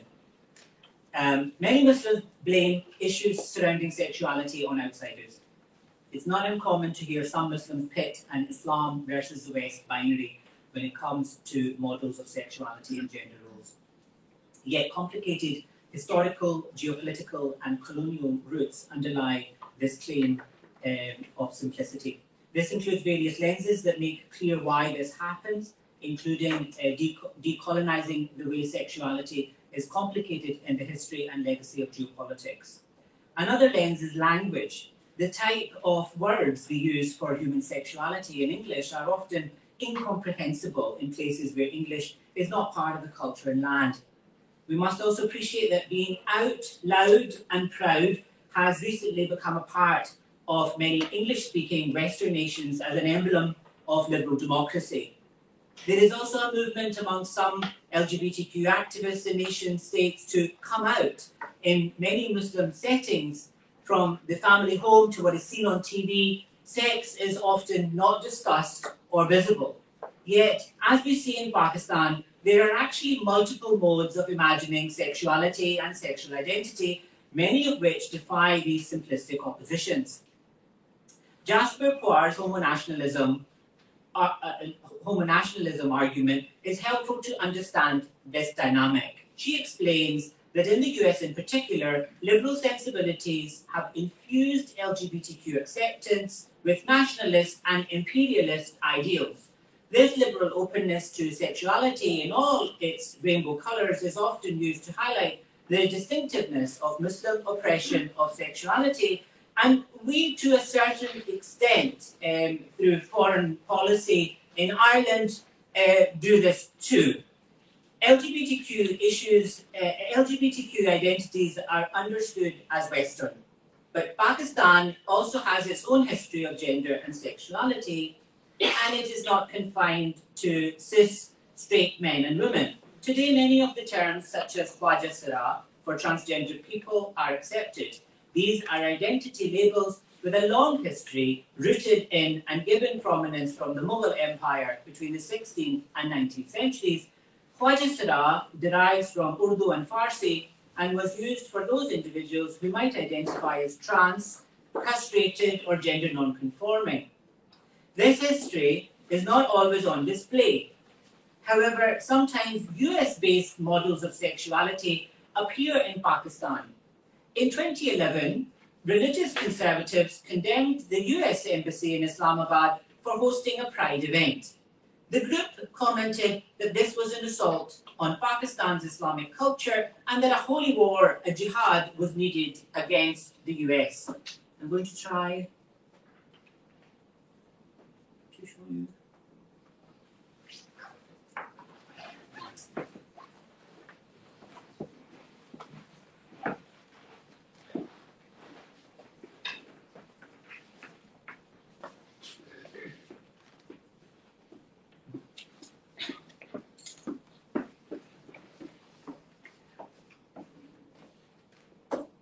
On the fly tech. Definitely not.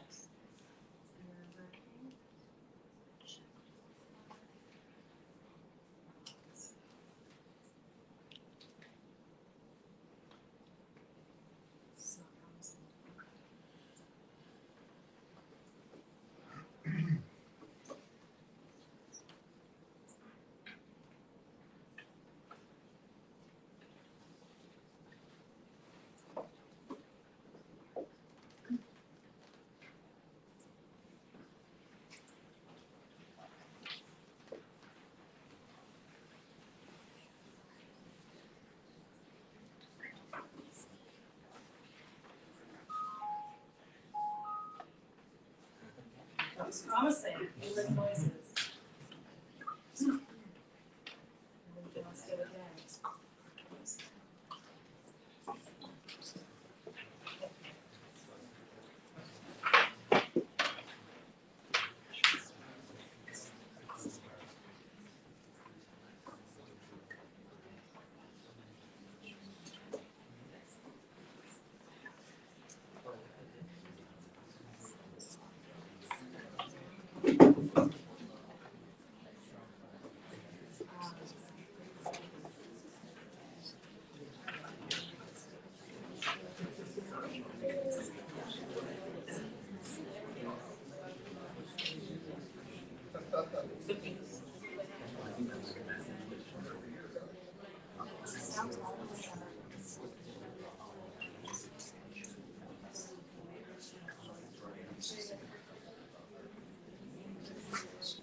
Right.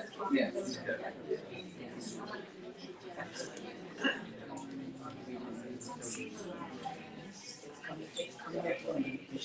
Right. Yeah.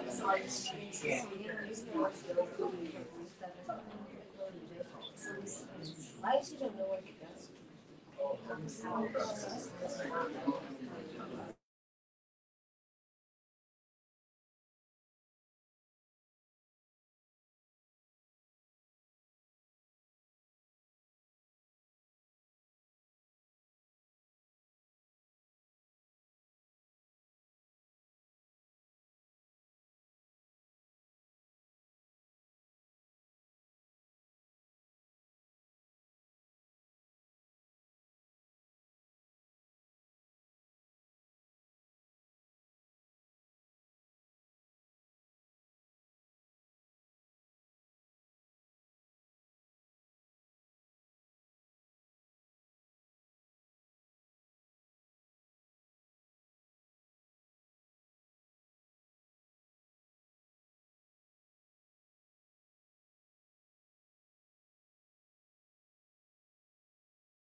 The speaker system.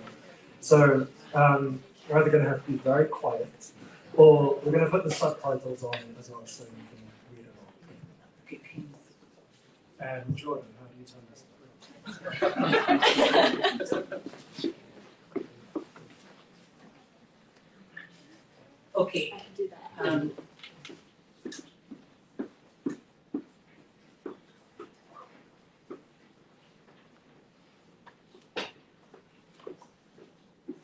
You can't hear anything, can you? No. Okay.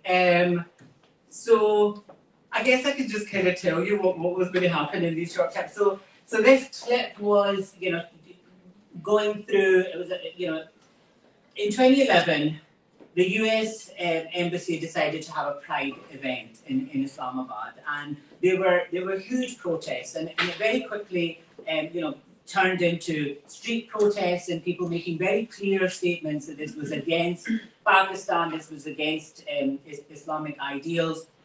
But what it did was it started a conversation once again, and at that time you also were beginning to see some people speaking out, such as Qasim Iqbal. So Qasim Iqbal is a gay man living in Pakistan with HIV and speaking very openly about what it's like to be gay in Pakistan, as navigating through very conservative society. But what becomes quite clear from some of these narratives that are coming out is that there is a social issue, right? So when you have individuals who are social elites, they are able to be more vocal. So again, it kind of gave an insight. I think Qasim's, from a lot of the individuals that I've even spoken with,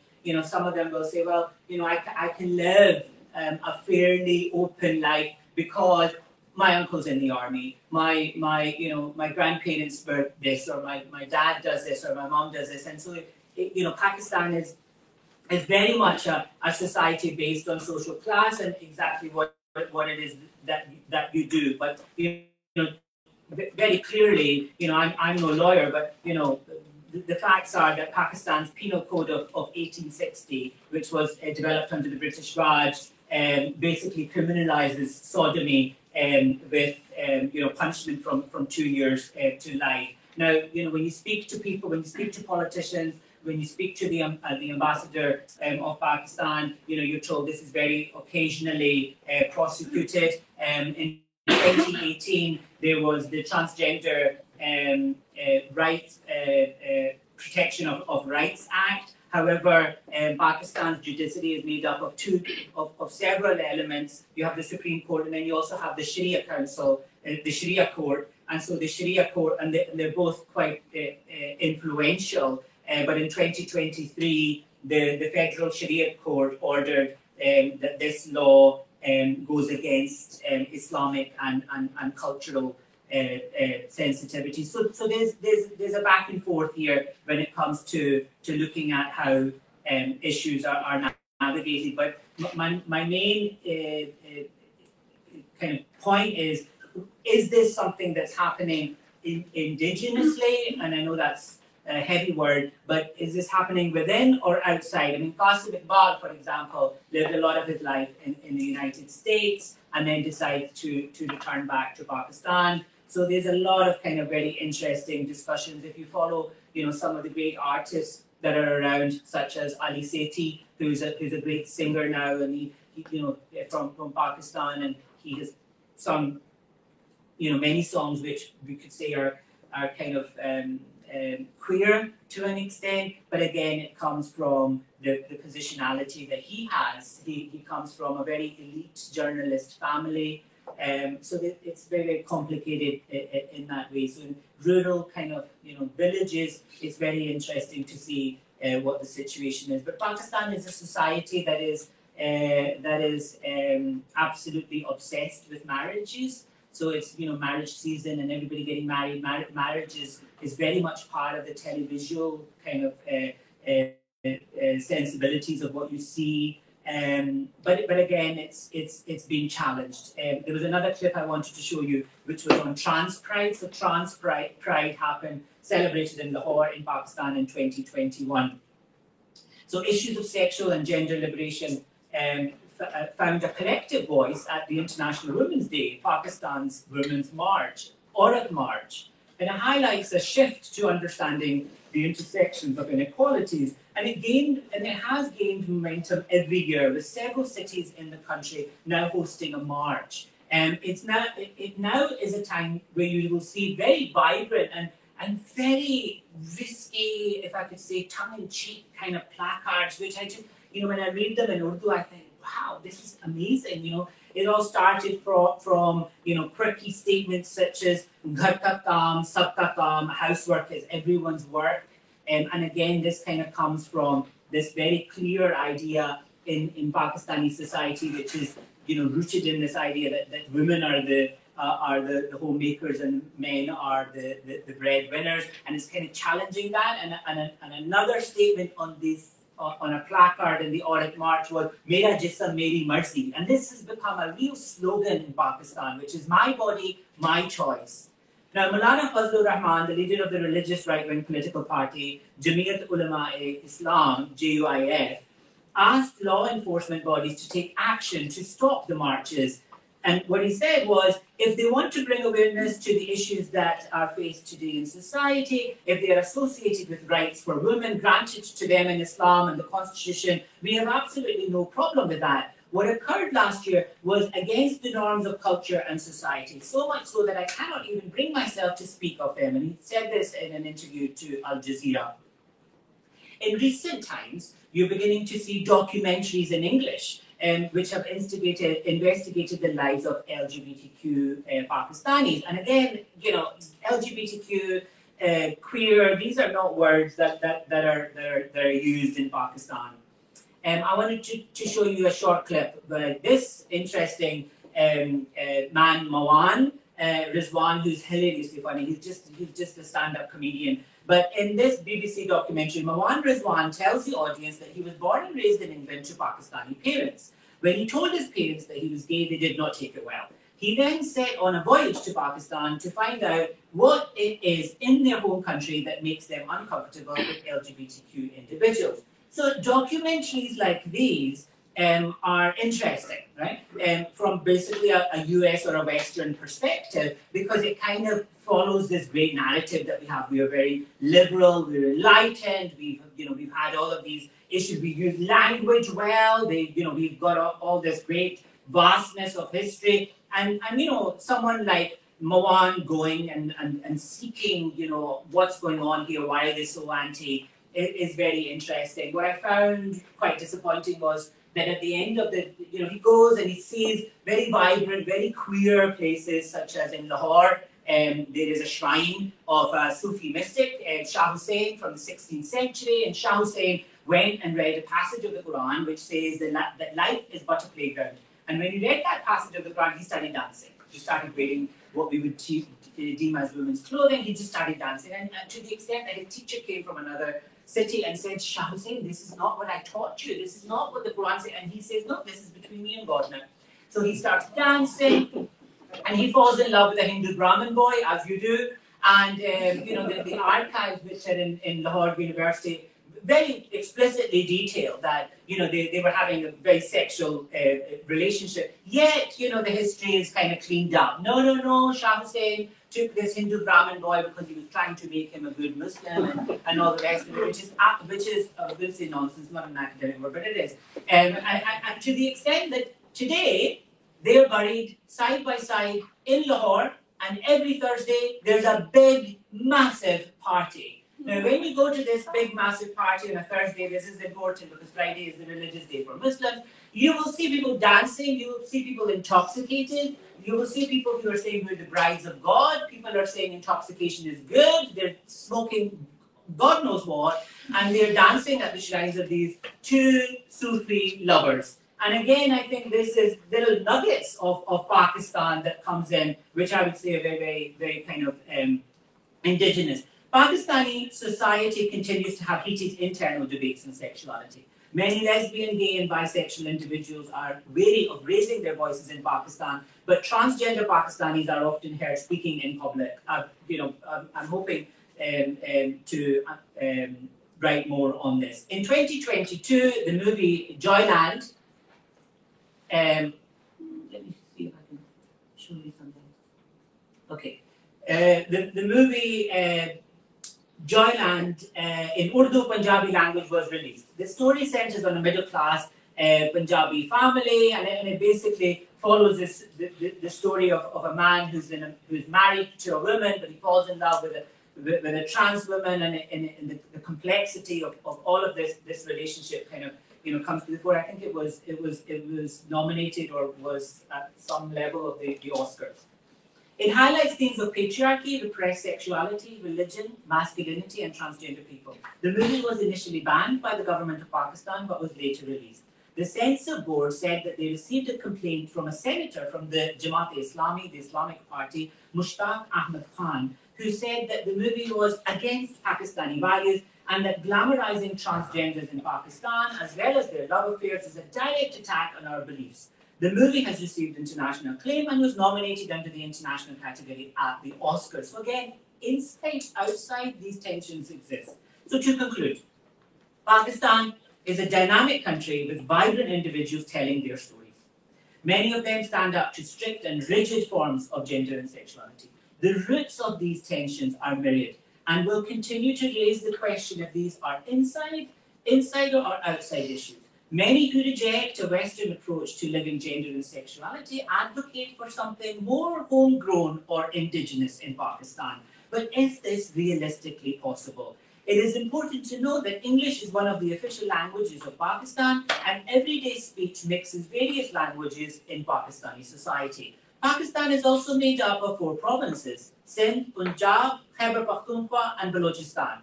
And each province holds a distinct culture too. The colonial past, the complicated way in which Pakistani identity is evolving since the state's creation in 1947, and transcultural influences of many different ideas leaves one unable to separate the inside from the outside. And this tension will continue, a spectrum of political to linguistic disagreements. But what is key in all of this is that individuals who identify as Pakistani, be they inside Pakistan or abroad in the UK or the US or in Ireland, are highlighting the diversity of gendered and sexual subjectivity that adds to the colours of Islam. Thank you.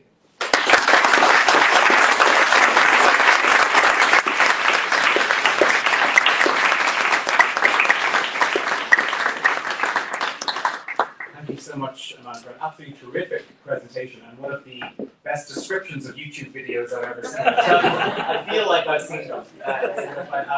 Fantastic. So with great thanks to Aman, I'll invite our second speaker, Ivana Patrick, to present to us on her topic, which is the legal history of LGBT activism in Ireland. Thanks, Ivana. Thanks, David.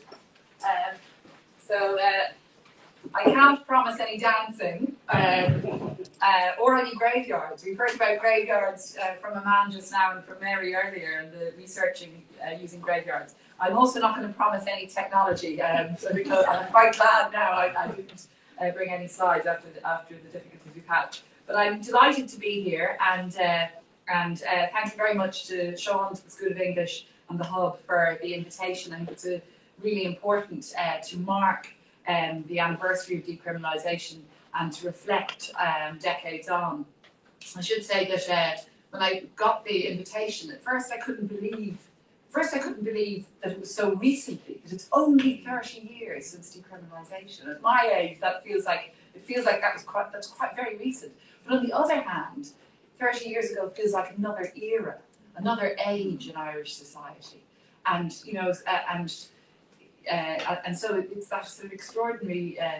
It's an extraordinary time to look back on those 3 decades since '93, and to look at how far we've come in that time. And I know Matt pointed out earlier, we shouldn't be slapping ourselves in the back necessarily, but I think do have to reflect that it is a remarkable journey, as Kieran Rose is going to tell us. It's been a remarkable journey, and it's been remarkable to see how Ireland has now become a model internationally for progressive change on LGBT rights and on women's rights and abortion rights too, but on LGBT rights in particular.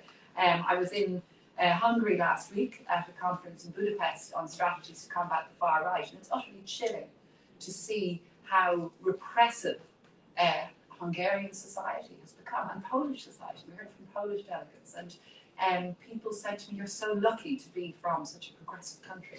To someone my age, and to others, of our generation, that is an extraordinary turnaround. And I think we can count ourselves fortunate, particularly when we do hear about, albeit a nuanced picture of life in Pakistan, and indeed about developments in Uganda and elsewhere. I think we have to be conscious of that.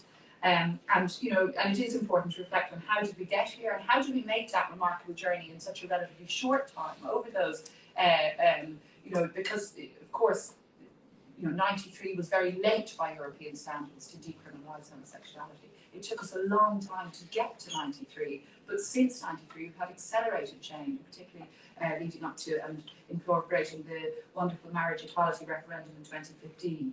So if Kieran's paper is going to be a remarkable journey, I'm going to focus on some key stepping stones because I'm conscious that I don't want to duplicate, and you've heard already from Han a really powerful account of the history of the passage of the 93 legislation through the archive, the GCN archive. So I want to focus just on some key stepping stones that I think help us to understand how we've made such rapid progressive change in the last 3 decades. And I want to focus in particular on the use of public interest litigation in doing this, the use of legal cases, and how those have served as catalysts for legislative and then, of course, constitutional change. I'm going to, this is a kind of work in progress because I want to develop this further, but I'm going to be drawing heavily from, and a shameless plug, from a book that myself and another Trinity Law colleague, Mary Rogan, did in 2016. It's called Legal Cases That Changed Ireland.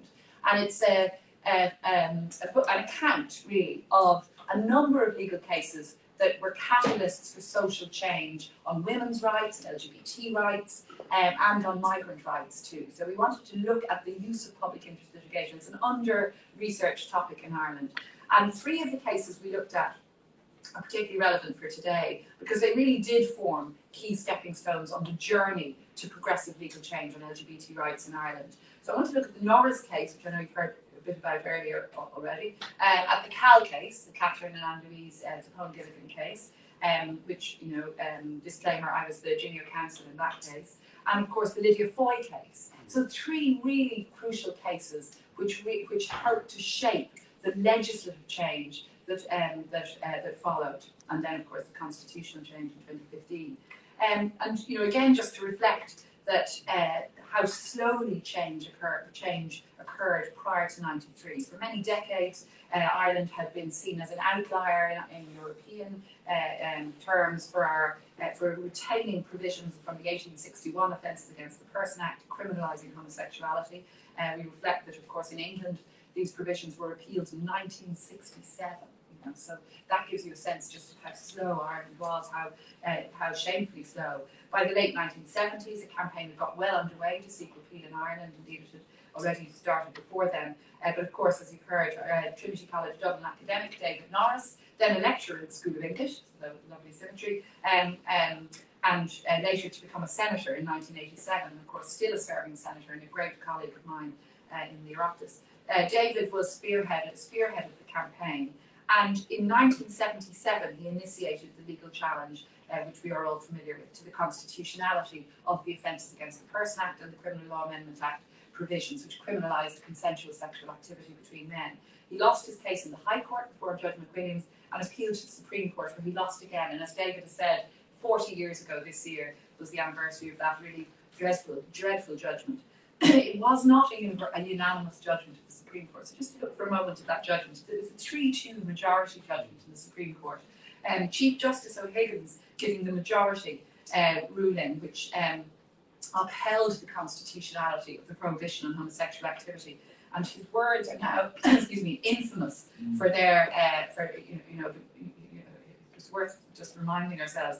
He says, on the ground of the Christian nature of our state, and on the grounds that the deliberate practice of homosexuality is morally wrong, that it is damaging to the health of individuals and potentially harmful to the institution of marriage. And this was his rationale for upholding the provisions as constitutional.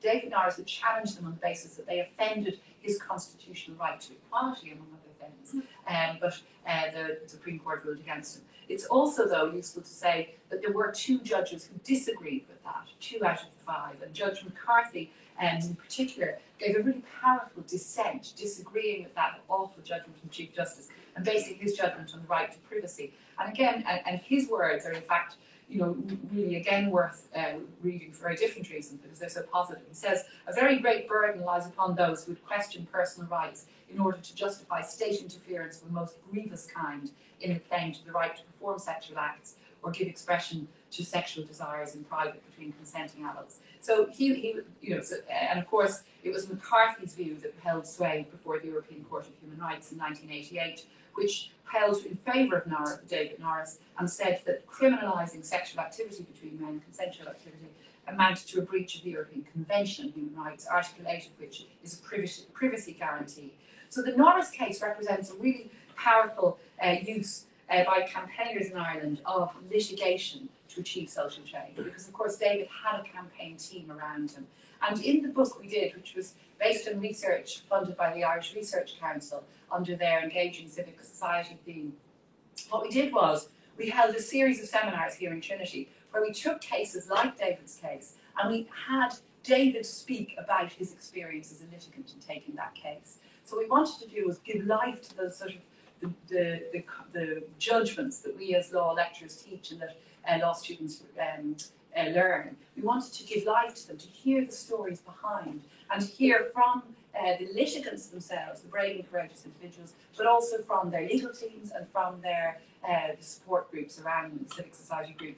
And while David is no stranger to the media, you'll all have heard him being interviewed many times, I have to say his speech was really incredibly personal about the experience of being a litigant in what became a very protracted and long drawn out campaign. You may remember I said he started this action in 1977. It was 1988 when the European Court of Human Rights gave their judgment.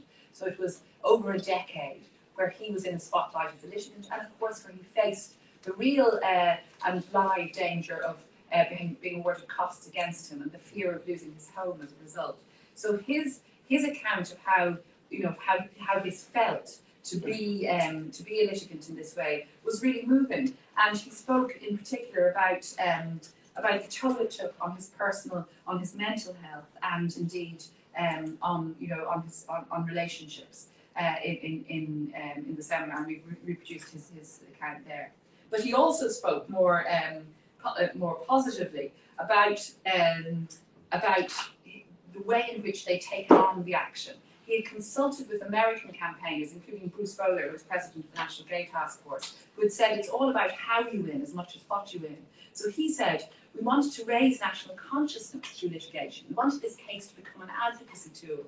In his words, we wanted it to attract as much razzmatazz as possible, because that was the way he understood you can use a case to mobilise public opinion. And of course, it was a hugely important catalyst and and a stepping stone leading to the repeal of the legislation and the decriminalisation in the 93 Act, and Hannah's spoken with you about that. And that of course also came about, it should be said, as a result of a new government coming into office. And again, I've written more recently about just the role of the Labour Party over many years. Of course, you might say, well, she would say that, wouldn't she, as Labour leader? But I'm glad to say that I think objectively too, we can see the role of the Labour Party as being really crucial in a lot of the key points of law reform. So the Fianna Fáil Labour government formed after the November 92 general election included in its programme an ambitious commitment to eliminating inequality for all groups in society that have suffered from disability, disadvantage or discrimination. And in 93, seeking to further this commitment, the new government at Labour's instigation established a new Department of Equality and Law Reform. And that, headed by then Minister Mervyn Taylor, was to really provide an important galvanising force, not just to bring about the change in the law with the decriminalisation, but also change in the law on unfair dismissals, using sexual orientation as the ground, and Kieran knows was hugely instrumental in that, but also bringing about new equality legislation, protecting against discrimination in employment and in the provisions of goods and services on a range of 9 different grounds, including the ground of sexual orientation. So the equality legislation was a hugely important part of the reforms introduced by that government. I'm going to, I should say, the Employment Equality Act contained within it a section that was very controversial at the time, and it was 2015 before we got around to repealing that, and that was one of the private members' bills I brought in that was finally brought through. This was Section 37, allowed religious-run schools or hospitals to discriminate in order to retain religious ethos, and it was strongly criticised by LGBT groups over many decades, its retention, and finally replaced by a substantially amended provision in 2015, as I said. But despite that, some issues with the legislation, it was hugely progressive and remains the bedrock of what's become a much more cohesive equality legislation framework since then. I want to just briefly speak about the other 2 cases. I'm conscious of time. And to say that, David Norris's case is one of the cases that we see from the 80s in which the constitutional fundamental rights provisions were being used actively for the first time by individual litigants, backed by strong campaign and advocacy teams to try and bring about social change. So that was one of the first. The two other cases I wanted to refer to briefly were the case taken by Catherine Cohen and Louise Gilligan, which was initiated in 2004, in which they sought recognition of their right to marry. They had got married in Canada, where same-sex marriage was legal, and they had then sought recognition of that marriage in Ireland, on the basis that the Constitution had no definition of marriage within it. So that marriage, in our legal argument in that case, should be interpreted by the courts as including marriage between two partners of the same sex, as much as it should be between two partners of opposite sex. However, we lost in the High Court in 2006, Judge Dunn ruling that the state is entitled to adopt a cautious approach in changing the capacity to marry, and referring to the lack of a Europe-wide consensus on the subject. She spoke about a general move towards legal recognition towards same-sex relationships, but too soon, essentially, for the courts to declare it in Ireland. Not the most courageous of judgments, it has to be said, she said in an understatement.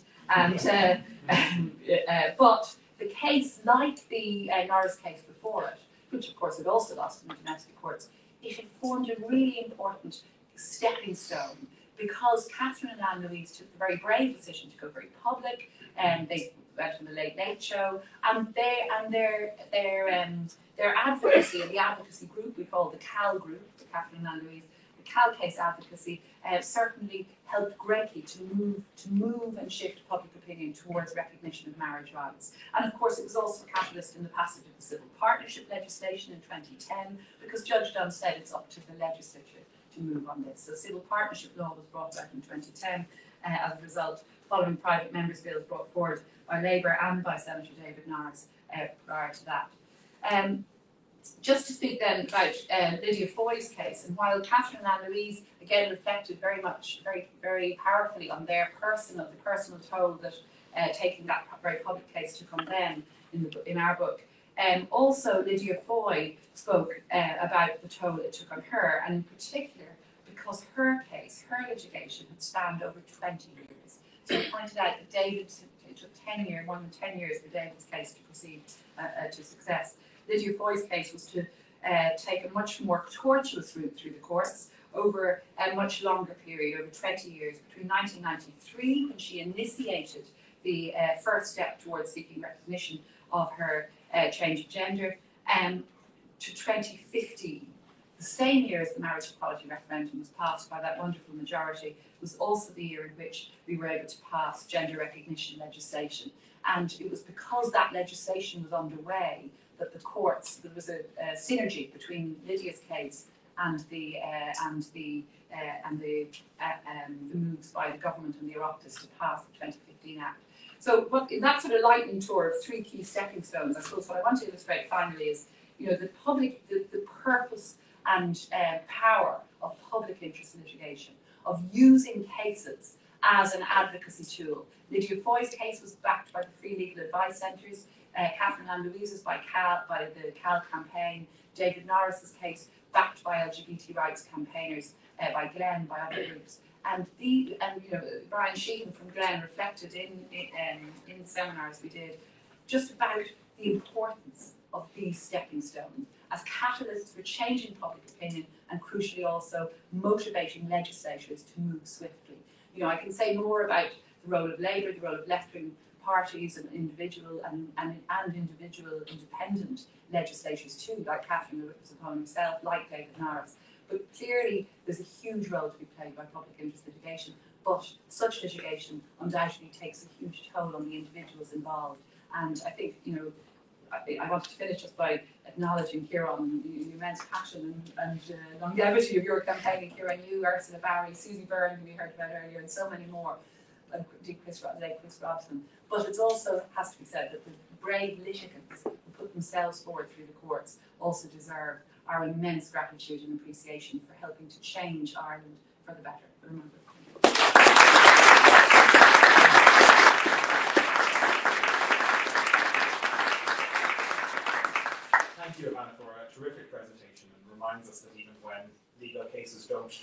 succeed in terms of the impact they have in terms of motivating social groups and political interests can be huge. And that's something I think we need to be regularly reminded of in the legal world as well as generally.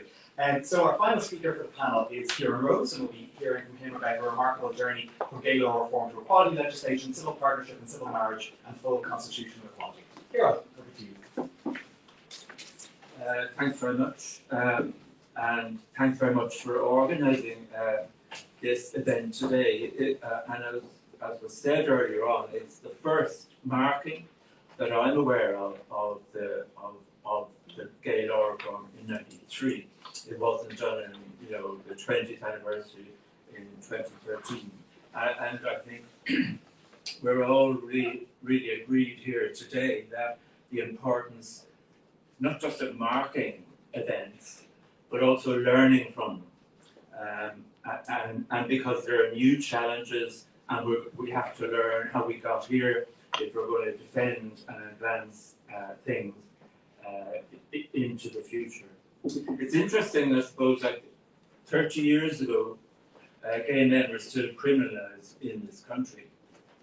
It wasn't until June 24th that the gay law reform passed in the Dáil, and then it took until the 7th of July until President Robinson signed it.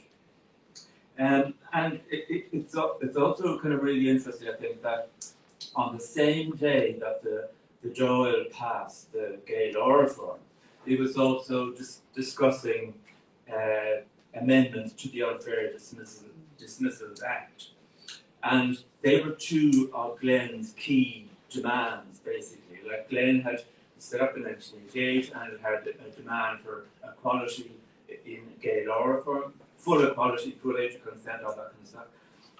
And then also equality legislation and amendments to the Unfair Dismissals Act. And I think it was interesting that the linking of sexual with socio-economic demands and equality demands were really productive. And in fact, Christopher Robson, who was a key Glen activist, said that a lot of the times we were putting as much work or more work into getting two words into the Unfair Dismissals Act, sexual orientation, as we were putting into the gay law reform. And I think that reflected, in a sense, the left background and the trade union background of the people involved in Glen. And just like to recognise that Cathal Kerrigan, who was a key Glen activist and left activist, is here in the audience today. So, in terms of the remarkable journey, the next step then was the equality legislation, which was, a Glen demand. And that initially was put through by Mervyn Taylor, and unfortunately it was struck down. The two pieces of legislation were struck down, but later on they were enacted by actually a Fianna Fáil minister.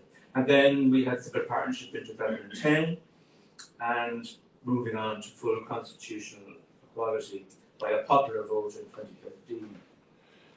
So, that's why I say it's a remarkable journey, beginning in 1993.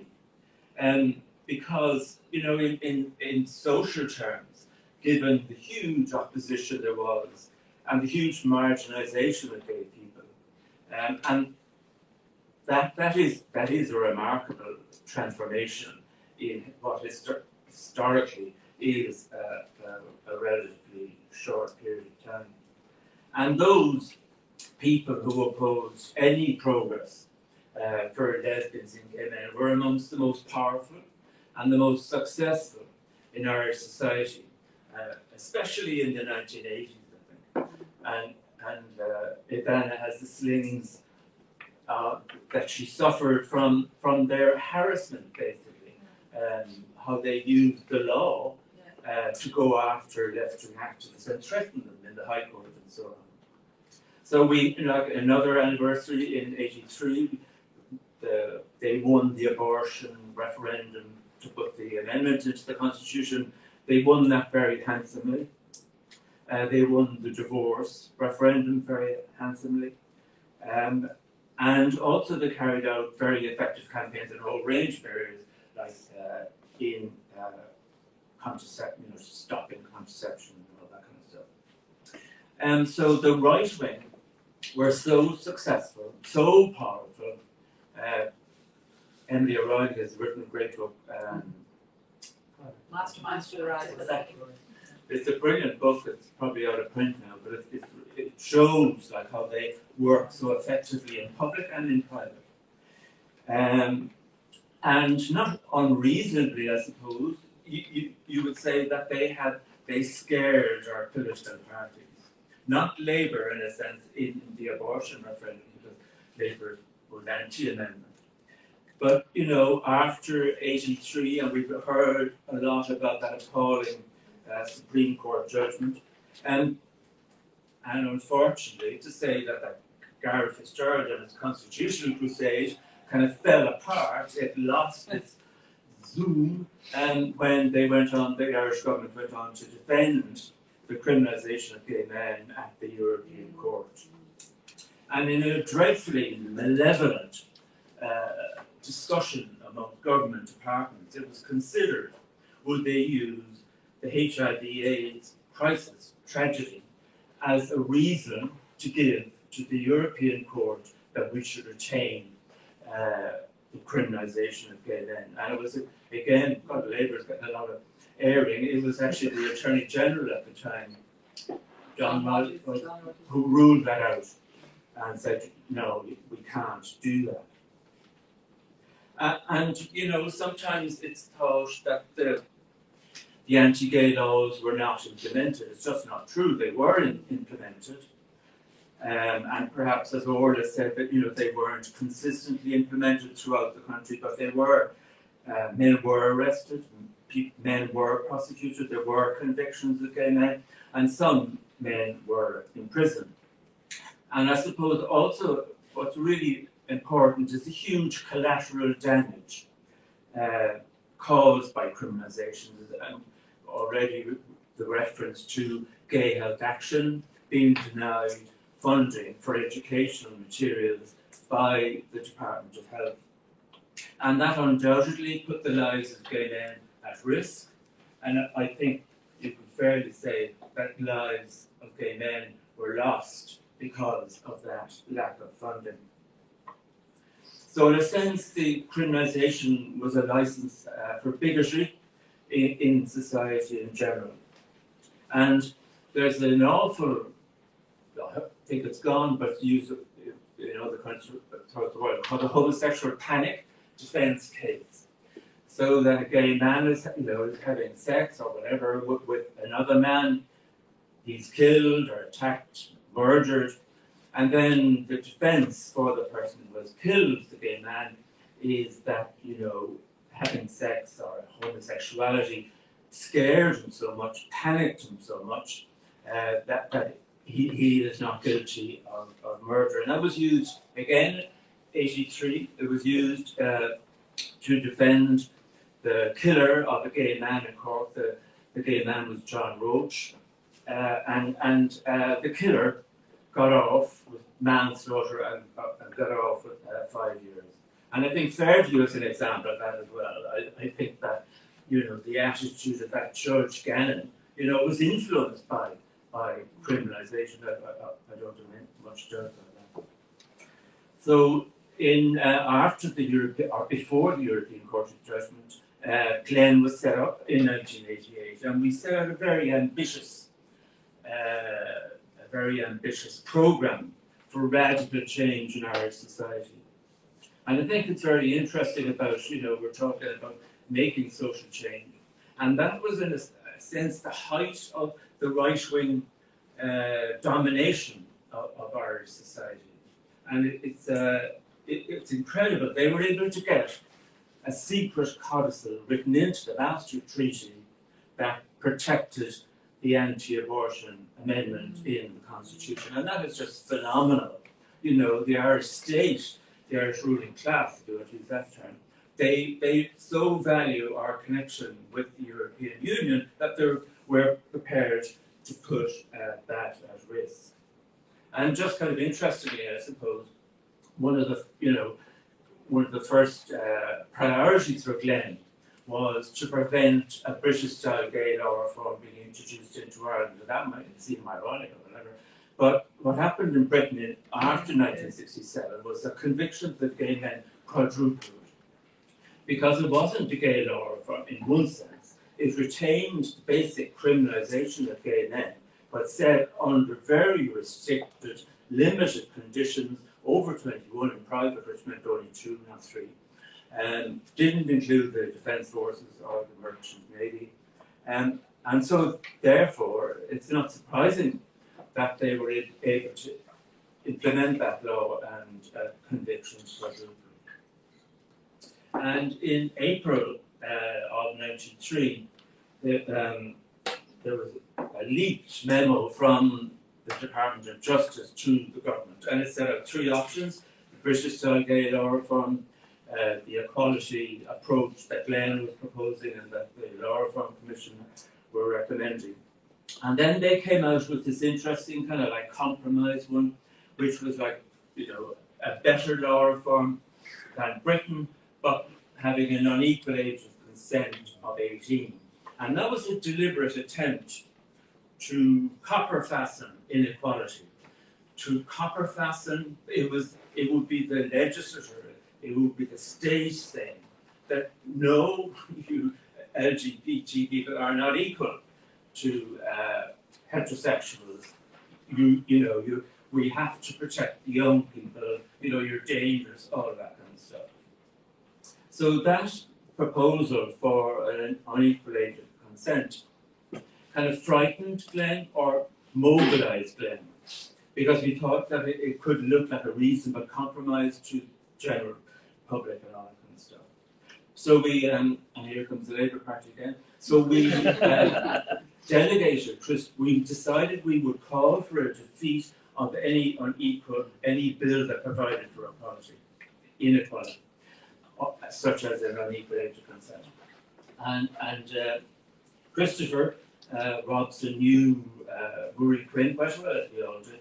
So Christopher was delegated to call Minister Murray Quinn and tell them, the Labour Party, quietly, and later on maybe not so quietly, but to tell them that we would call for a defeat of any bill that provided for inequality. So in this month, in '93, the Gay Law Reform Bill was published, and it provided everything that Glen wanted. It provided for full equality in all aspects. And I think there are a number of interesting features to that. That was the first major statutory defeat for the right in Ireland, who up to then had been phenomenally successful. There were electoral defeats of the right, the election of Mary Robinson, and in 1992 the huge increase in TDs that the Labour Party got. But we were, the Gay Law Reform was the first, because they opposed tooth and nail and viciously, using all the tropes about the abuse of young people and so on. And as a kind of an aside, I think, it's really interesting. I often wondered, why did the right in Ireland and the Catholic Church not go for a British-style gay law reform, which would have said that gay people, look, we're giving you like that amount of freedom in this country, but like 95% of it you're not getting. And it would have copper fastened the marginalised position. And I think it's really interesting, why do they not do that? And I think there are 2 things. One is that they're fundamentalists, so they can't compromise. It's that, right or wrong, good or bad. And then the second one was that they were so powerful. They had won everything up to now. They thought, these gays, who do they think they are? We'll just ignore them, and we'll win that, and we'll frighten all of the politicians. And of course they didn't. And I suppose another point that goes to our general discussion here today is that success in retrospect is often seen as inevitable, and failure is seen as inevitable.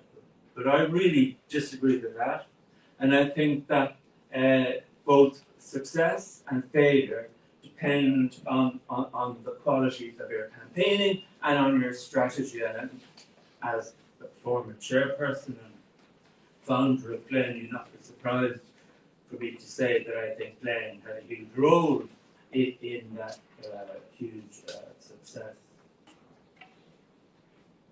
And it was also a very powerless organisation at the time with no money or office or anything like that. And it's a kind of an interesting thing that there was an air of celebration in the Dáil and the Seanad when they were passing the Gaydar reform. And I remember being there. I think it was almost like the elected representatives were delighted in throwing off the shackles of the church and of the Knights of Campanius and where they were, who tormented them and terrorized them in a sense for many years previously. And so, coming to a conclusion,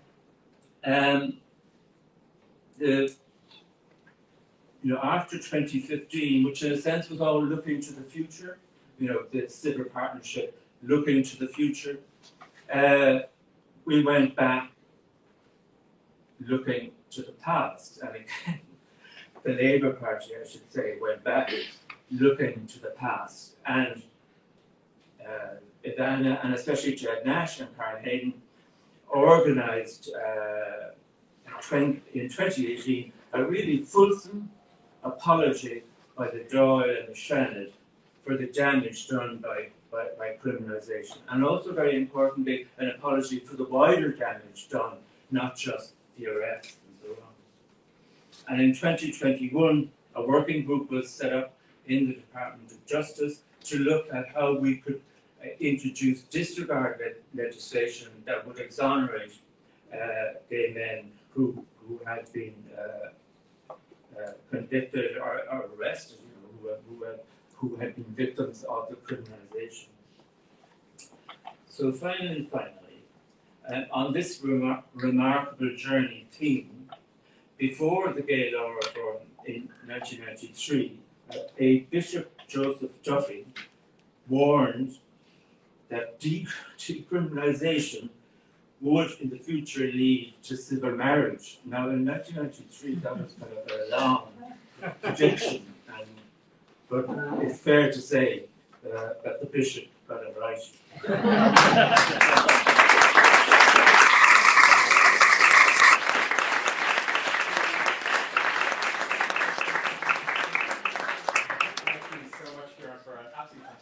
Presentation, a reminder that nothing's inevitable, no legal rule has to be the way it is, and also thanks from Ivana for the advertisement for the Labour Party we got as well. So we now have some time for questions and answers, and we might take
Very exciting. I mean, it's a really big number. It's a huge impact.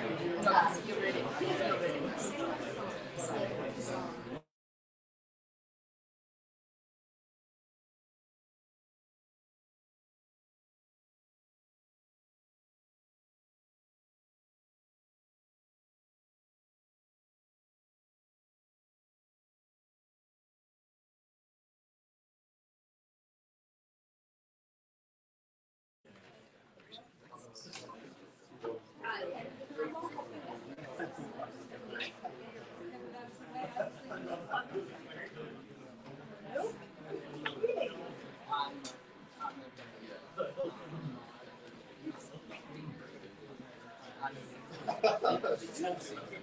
yeah, but even like tomatoes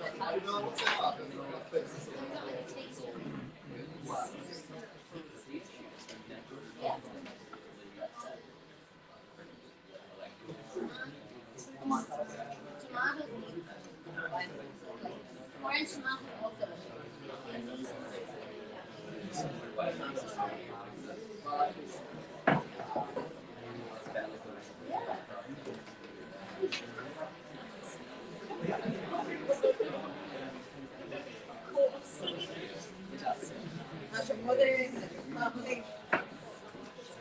Okay, good afternoon everyone, welcome back. We're now going to have a panel on media and representation. We've got 3 papers coming up.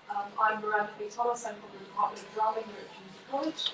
And we are now going to be joined by Sean Kissan, Padraig Kerrigan and Anne Mulhall. We'll be beginning with Sean. Sean Kissan is a curator of modern and contemporary art, a writer and PhD candidate at TU Dublin. Following Sean will be Padraig Kerrigan, who is an assistant professor, author and researcher with the School of Information and Communication Studies at UCD. And then last but by no means least, we have Anne Mulhall, associate professor in the UCD School of English, Drama, Film and Creative Writing. So you're all very welcome this afternoon. Sean, your paper, I believe, is Art in the Closet, the Emergence of Queer Subjectivities in Irish Visual Art. Thank you so much.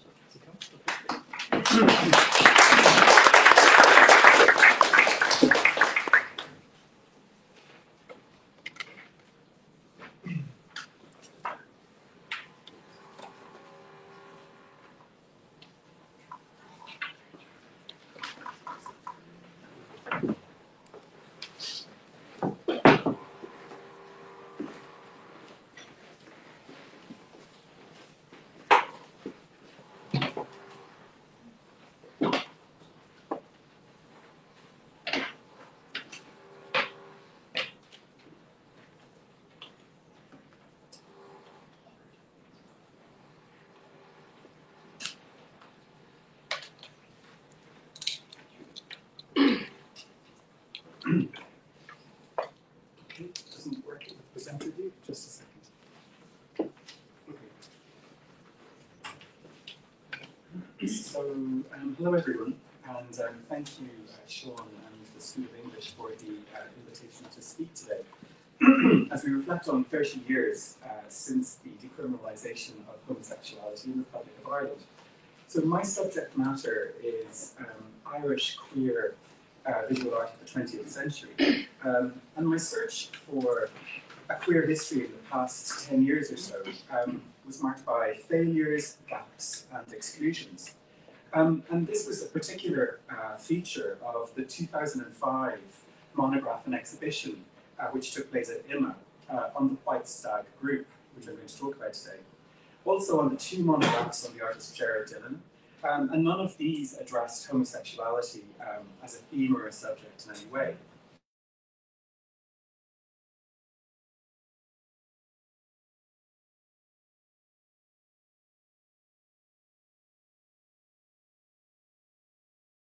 There was no acknowledgement of the subject.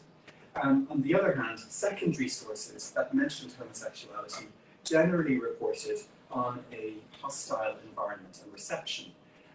So it's a very, very one-sided account and unbalanced.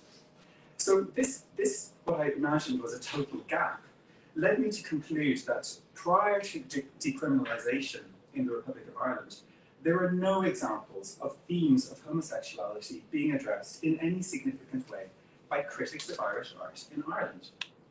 However, I would say that it's fair that my expectation of finding anything in the archive or the official record was somewhat anachronistic, because the advent of queer critical writing in art accompanied the emergence of queer theory in the Academy in the early 90s through the writings of figures like Judith Butler or Wysocki Sedgwick.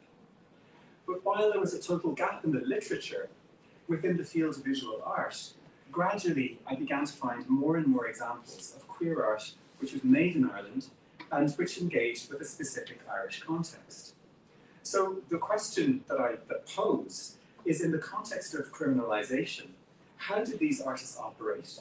What were their preoccupations or themes? And what was their impact?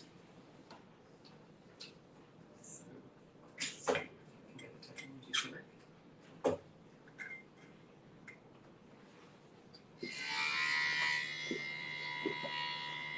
Okay. So, I'll start off by qualifying that the paper concentrates on images of men. The only Irish queer female artist that I can find at this time is Eileen Gray, but she had already settled in Paris by 1917, and I've been unable to find any images which are explicitly lesbian of this period. So I'm going to talk about this project that I did that was done at IMA in 2005 about the White Stag group. They are here, Basil Rapacey and Kenneth Hall. And they were pansies and pacifists. By that, they came to Ireland during the emergency because of the conscription in the UK, and also because they would have been refused service. You're going to have to forgive me because I don't have my presenter with you, so I'm going to have to find my page. So immediately prior to the Second World War, so I'm in the 1930s, visual art was really dominated by two very different styles. That of the late Cubist abstraction, which was espoused by Mamie Jellett and E.B. Cohn, seen here, and what I'll discuss today, a type of academic figurative work done by Sean Keating and his circle. So really, in the wake of the 1916 Rising, the work of Sean Keating seen here was really of immense importance to the forging of a new independent Irish identity. His images of fighters during the War of Independence soon became iconic. And Keating's images, I'm on the wrong page, but his images, they engaged in a project of post-colonial recuperation by reconstructing a new authentic image of the Irish. And to do this, they went to the west of Ireland, which according to their thinking, had remained untouched by English influence and had retained the last vestiges of an authentic and pure Irish culture. So looking at this painting here, it's possible to see many nationalistic tropes integrated into the image. So from the top, you can see the dramatic west of Ireland sky, which would be the Irish weather, 4 seasons in one day. In the background, there are the whitewashed cottages and the checkerboard stone walls of the Aran Islands, which really indicate the brutal reality of subsistence farming on hard rock. The couple themselves are young and healthy and white, and the title tells us they're a married couple. Their Catholicism is assumed, and thus their adherence to certain rules. They're engaged in useful and productive labour. They have very distinctive and traditional clothing. In her case, a heavily embroidered dress and linen cloak. He wears a homespun sheepskin jacket. And being Aran Islanders, they're Gaelic speakers and supposed repositories of ancient wisdom. Note their gazes. The man looks directly at the viewer in a challenging way. The woman looks to the side in a more passive manner. And I would suggest that this tendency is seen all around the world where new states arise out of the collapse of empire. And it finds its most iconic iteration in the indigenismo movement in Latin America and the work of Frida Kahlo, Diego Rivera, and the Mexican muralists. So in the case of these two self-portraits by Frida Kahlo, you can see that similarly she references indigenous animals and plants. I have a lot more to say about this, except in terms of a post-colonial reversal of racist tropes of representations, but time won't allow that. But safe to say that the system of mining a native culture to construct a sense of national identity is highly exaggerated in Keating's own self-portraits, in which he adopts traditional Aran dress. But I think this is where things get complicated, because at least two things occur to me. Firstly, that he's gorgeous. So there's a certain self-aware narcissism at play in his self-representation. And secondly, that the image on the right is highly camp. So although I began this paper by suggesting that queer subjectivities will arrive in Ireland in 1939, it's clear that many queer potentialities were already in place prior to this, where within the construction of an image of vigorous Irish masculinity, that a contiguous homoeroticism was somewhat inevitable. So into this scene came the White Stags. There's a lot available online about their biographies, so I will shorten it to say they were queer. They came to Ireland as pacifists to avoid conscription and to wait out the war. And they called their style of art subjective art. They were interested in using modernist aesthetic forms combined with ideas from psychoanalysis, but in quite an open way. And this picture is an example of work made in Ireland called Lost in the Forest. So firstly, to talk through this picture, it's very modern in a post-cubist sense. The picture plane has been entirely flattened out. There's no perspective or modelling of forms. There's no attempt at naturalism or to convey a realistic object sense. Instead, the form of the body has been reduced to a very outsized head, in which the eyes are exaggerated relative to the size of the head. The head has been split in two, in a fashion that references Janus, the god of time, transitions, and duality. The gender of the figure is uncertain, although the skirt might suggest a girl, and the line drawings of the trees form a line like a tightrope that the figure walks. So, to offer an interpretation, one might begin by thinking about the eyes being the window of the soul. And these are bright, and they possibly express stress or fear, emphasized by the sense of walking a tightrope. The split head might convey a split personality, or indeed the Freudian distinction between the id, the ego, and the superego. And of course, the forest in Freud's writings is the unheimlich, the unhomely, the uncanny. So finally, to offer another twist to the interpretation, changed the title to Lost in the Closet, 1945, and I think that the image opens up even more. So at the beginning of this talk, I mentioned that two styles dominated Irish art in the 20s and 30s. The pure abstraction of Gelatin Home and the nationalist realism of Sean Keating. And I would suggest that the White Stags, their work, can be seen as a bridge between these styles, being both modernist in form and narrative in its figuration. But while Mamie Jellett welcomed the White Stags to Dublin, others, like Sean Keating and indeed Patrick Hennessy, dismissed them and excoriated them for what they perceived as their lack of painterly skill. So perhaps there's a bit of poetic justice in what happens next, because Rackesy and Ball went to the west. And the images of the men painted by Keating, while they could sometimes slip into this realm of the homoerotic by virtue of their manliness and vigour, Rackesy took the image of the heroic new Irishman and he sexualised him in works like this, The Islander on Inishmore from 1940. So comparing them, Sean Keating's men, seen here on the right, they're typically upright and engaged in some kind of useful activity. If they're posed, they do so with a gun, a kaman, or other attribute that signifies manliness and vigour. Rackesy's Islander, however, he adopts the same ethnic clothing familiar from Keating's depictions of the men of Arran. We can see his ganzi, his pamputis, and his kris that he's wearing. Stone walls and cottages fill in the background. But the similarities end there. Rackessy's islander is supine and languid. His waist is slender, boyish, or even feminine.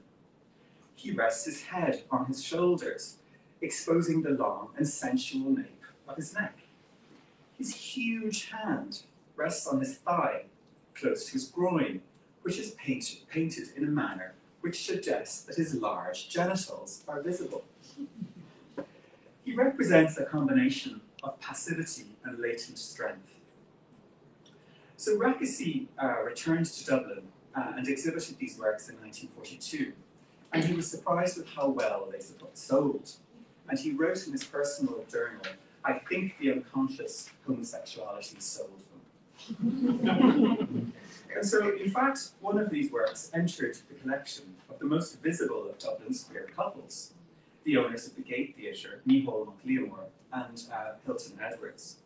And this fact came to light when the work was sold at auction in 2017 and the provenance of the work was recorded. And this is significant because it indicates that while Rackesy thought that the homosexuality was unconscious, it could be argued that it was acquired by Mac Liammóir and Edwards in an entirely conscious and queer way. The provenance also establishes a link between the spheres of visual art and the theatre, and that these artists were aware of each other and even possibly acquainted.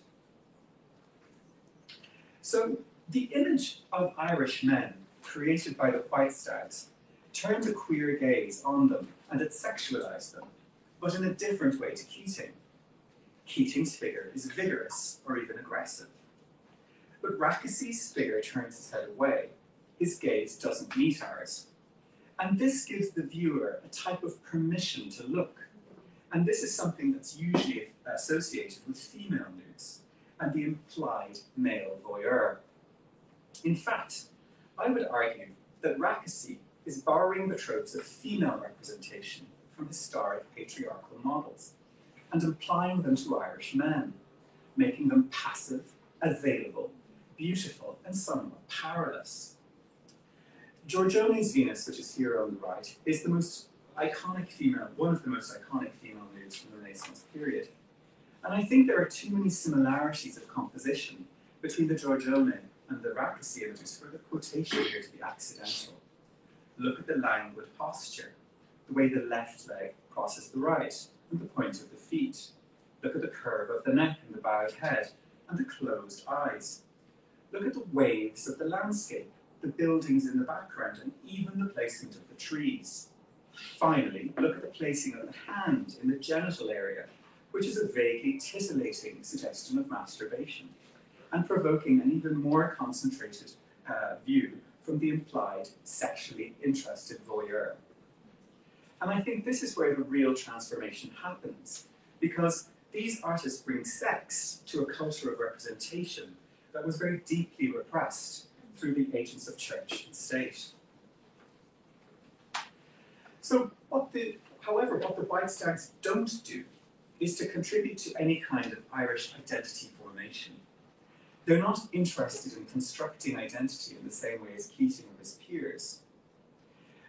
So perhaps Rackessy's image is not truly original. One could even go so far as to suggest that his gaze is shallow, sexualizing, and objectifying. It speaks of class differences and an exoticizing and eroticizing of the other. Amusingly, it also gives some truth to the nationalist idea that sodomy was a foreign vice imported to virtuous Ireland from England. However, despite all of these caveats, it was transformative, because they brought a new energy and vigour to the art scene here. They brought with them the mores and aesthetics of Bloomsbury, as well as access to a network of international critics and a noticeable level of professional practice. They organised frequent lectures, exhibitions, and they advocated for modern art. Their knowledge of Sigmund Freud's psychoanalysis and openness about their sexual identity was really transformative for younger artists like Patrick Scott and Jared Dillon, who flourished under their influence. And they were generous. They gave many artists like Patrick Scott their first exhibitions, and when they made this exhibition catalogue, they published Scott's work alongside their own. This might not seem like much, but at a time when there was little or no art publishing in Ireland, it was really a huge deal. And at this point, I want to reflect on the significance of this book, published in Dublin in 1944, because I want to pause to consider that a world war was happening, and that to be a homosexual man was quite dangerous and a persecuted identity. And really, I want to make the point that during the emergency in Ireland, that homophobia was at an extreme point in Europe. Gay men were being put in concentration camps in Germany and other parts of Europe. And the historian John Boswell states that it's unlikely that at any other time in Western history have gay people been victims of a more widespread and virulent intolerance than during the first half of the 20th century. So with that in mind, while I don't want to make a direct comparison between the horrors of a German concentration camp and Dublin in the 1940s, because of course that would be a false equivalence, it's worth considering how these two gay and English artists were able to come to Ireland, plug into an artistic network, begin to paint, find space to exhibit, gather a circle around them, organize lectures and other events, make a living, and even publish a significant book with international contributors. And I would suggest that this means that Ireland was not so hostile to queer people that it was impossible for them to operate. I'm not suggesting that it was a queer utopia, far from it. But Rakassi himself had this to say in a letter to the art dealer Lucy Wertheim, who was still in England. He said, "Ireland is an ideal place for an artist to paint in." But in the same letter, he complained of Dublin's boorishness towards modern art. He said, "The public heat here seem dreadful to us. For art or lectures, crowds come, but they laugh and sneer most of the time." Yet, he continued, "There's a really appreciative and cultivated minority that makes it all worthwhile." I would suggest not much has changed. Of the artists supported by the White Stags, I believe that the young Irish artist Gerard Dillon was most impacted by them. And his work that was made immediately after the war utilises many of these visual tropes that I already mentioned. Dillon was born in Belfast in 1916 to a working class family, and he supported himself as a house painter, making time for art when he could.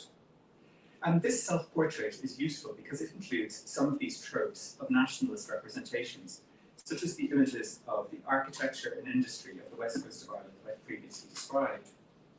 But look at the tack here, I don't have a pointer, in the top left-hand corner. This tells us that it's not a window, but that it's a canvas which is tacked to the wall. So we're now in the studio situation, we're not in an applied landscape.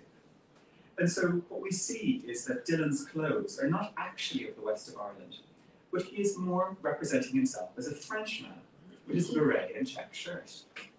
So this man is projecting the image of being a European artist, and the somewhat camp tilt of the cap, the shirt, the moustache, the mannerisms also project the appearance of a somewhat queer person.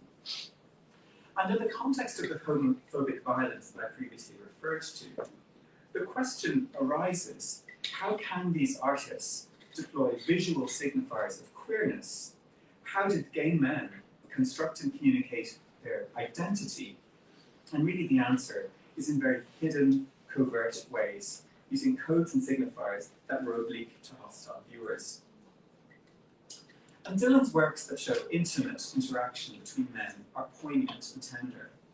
On the Beach from 1950 shows two young men lying on the sand with a boat pulled up behind them.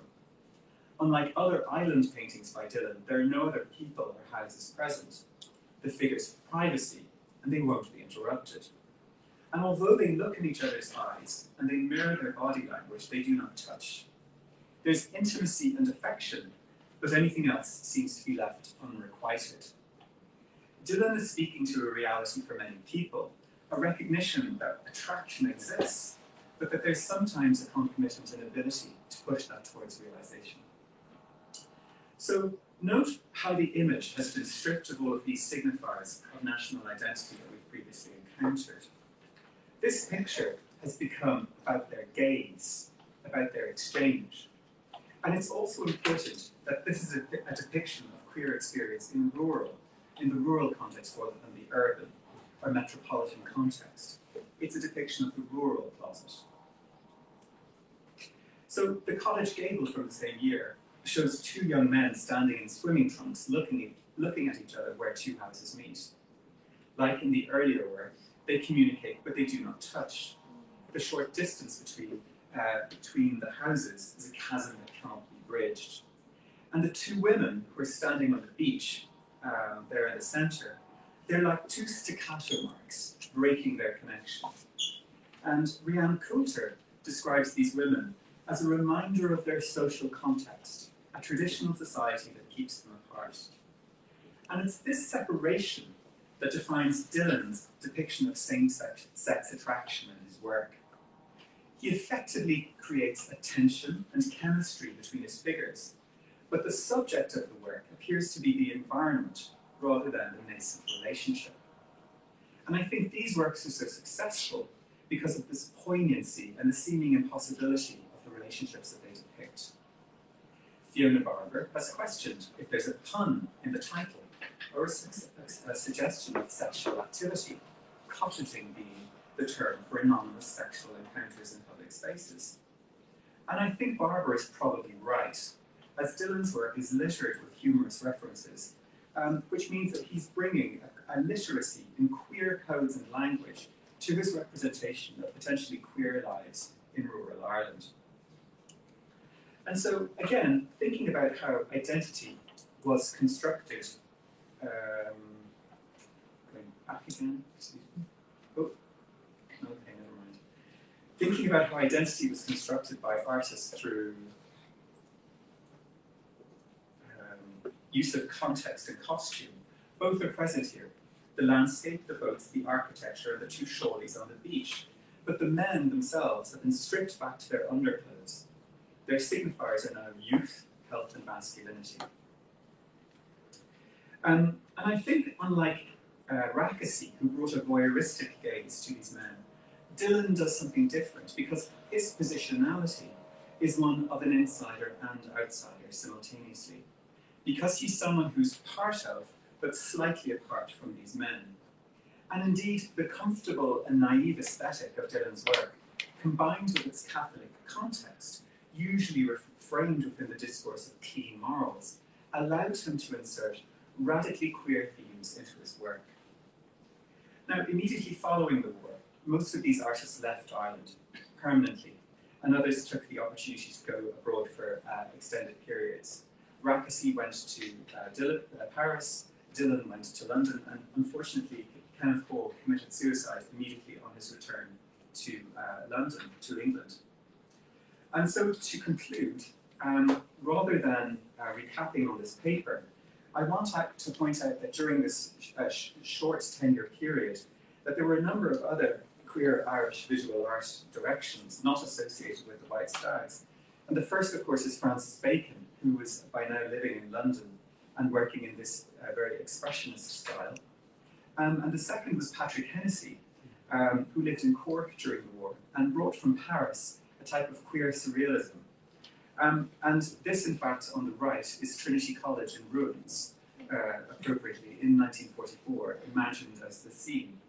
But see how Hennessy's queerness is communicated via literary reference and architecture, and not the body, or any of the other signifiers that I discussed before. So thank you, Sean, and everyone for your attention.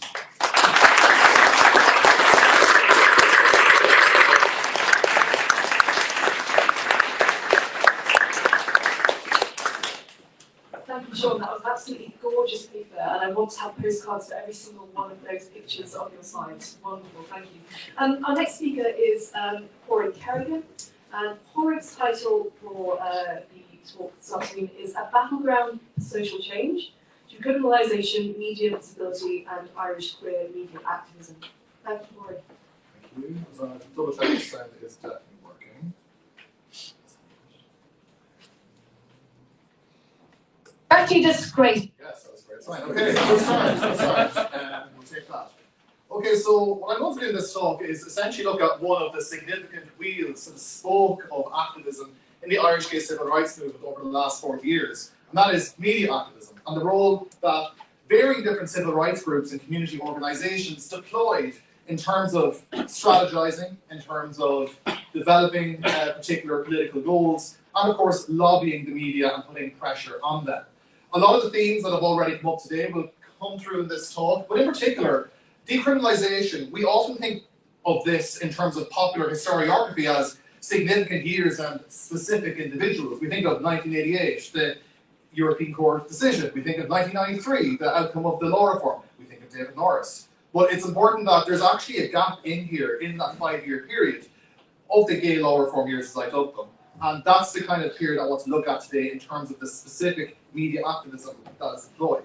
So what is the goal of what I want to do today? Well, firstly, I want to demonstrate how media activism itself was a significant factor within the Irish gay civil rights movement. Yes, there was definitely political agitation and political mobilisation, but as part of that, targeting the media from my PhD research was in many of the manifestos that were generated by varying Irish gay rights movements across the country, both sides of the border. So the media was picked out as a specific purveyor of stereotypes that needed to be deconstructed and engaged with. Secondly, I want to highlight how the legal reform years, as they are, 1988 to 1993, this becomes a battleground. The work doesn't just finish in 1988, as Kieran, Ivana, and many people earlier this morning rightly, and by the way, lots of you appear in clips and whatnot, so forgive me for showing you many years ago. But what I'm attempting to do here is, in that 5-year period, from 1988 to 1993, it wasn't a case of that the work was done. In fact, with the ECHR ruling, the work was just beginning. And what happens is, you also have the fact that reactionary resistance begins to emerge. Right, okay, the government is mandated, decriminalisation has to happen. But that doesn't necessarily stop far-right agitators reactionary resisting against this through different kinds of confluences. You have the success of the divorce referendum, the abortion referendum, the insertion of the 8th Amendment. And these forces coalesced around decriminalisation within this 5-year period. And a lot of the work that Glenn and gay civil rights had to do during this time was to engage with these individuals. And the hate speech that they essentially were given platforms, and I don't think much has changed today. But anyways, we can talk about that in the discussion.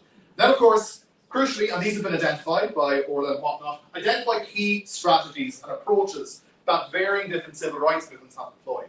We've talked about sanitisation, Middle Ireland, and these tropes are quite central in the 1988 to 1993 years as well.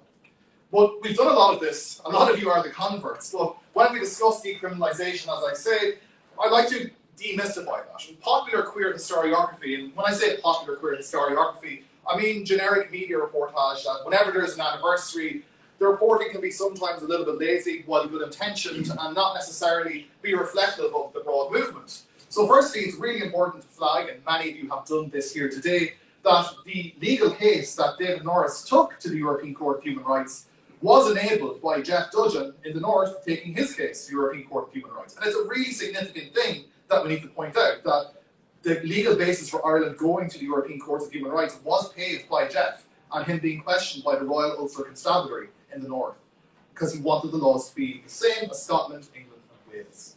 So that's one significant point. And David is to be commended as a very brave individual for taking his case to the High Court and Supreme Court. But at the same time, there was a huge team of people around him in the campaign for homosexual law reform and varying different civil rights groups that were helping him in terms of achieving this. So decriminalisation, while David is certainly a central proponent to it, it's also the work of many people. And queer historiography sometimes tends to centralise particular figures. And that's kind of some of the problems of queer histories, where we kind of put people to the margins and centralise particular, often white cisgendered men.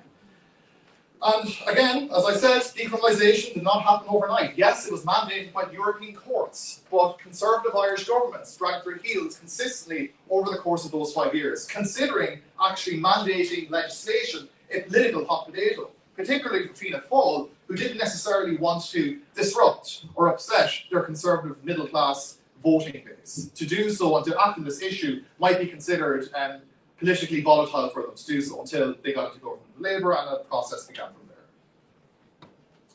So the law reform years then, what we see is the terms of what the legislative changes, Kieran and Orla and many people earlier discussed, these become central to the next 5 years of campaigning. Right, okay, you have your mandate. The European courts have said Ireland needs to align itself in terms of privacy laws and so on and so forth. But at the same time, conversations now have to happen as to what this gay law reform is going to look like.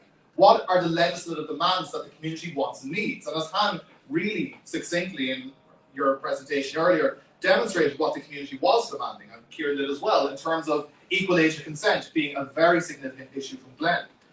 Successive governments refused to make moves on the change. There was hope that perhaps a Fianna Fáil progressive Democrat coalition would bring about some sort or incite some sort of change, but to no avail. And all political parties, bar Labour and the Workers' Party, remained pretty silent on the issue, especially in the Oireachtas.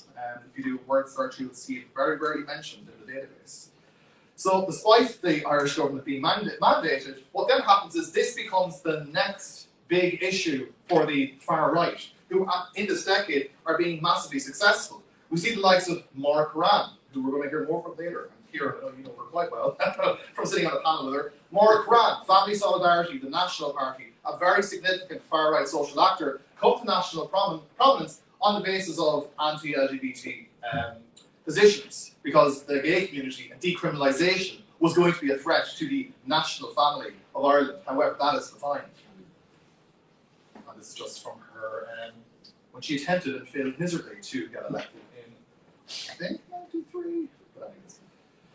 So, as part of this, and I just want to flag that these photos on the right here are from the Don Wood collection that had been deposited to the National Library of Ireland, and a very significant acquisition in the National Library, can I just add, which is really helpful research. Media activism, as I said, has been a central goal in the Irish gay civil rights movement. And I kind of want to step back just ever so slightly and go back to Declan Flynn, who's been mentioned a few times today. 9 days after the brutal murder of Declan Flynn in Fairview Park, the National Gay Federation decided to hold an emergency AGM in 1982. And at this AGM, now this isn't a specific AGM, this is just an example of what the AGMs might have looked like, it's not the actual one.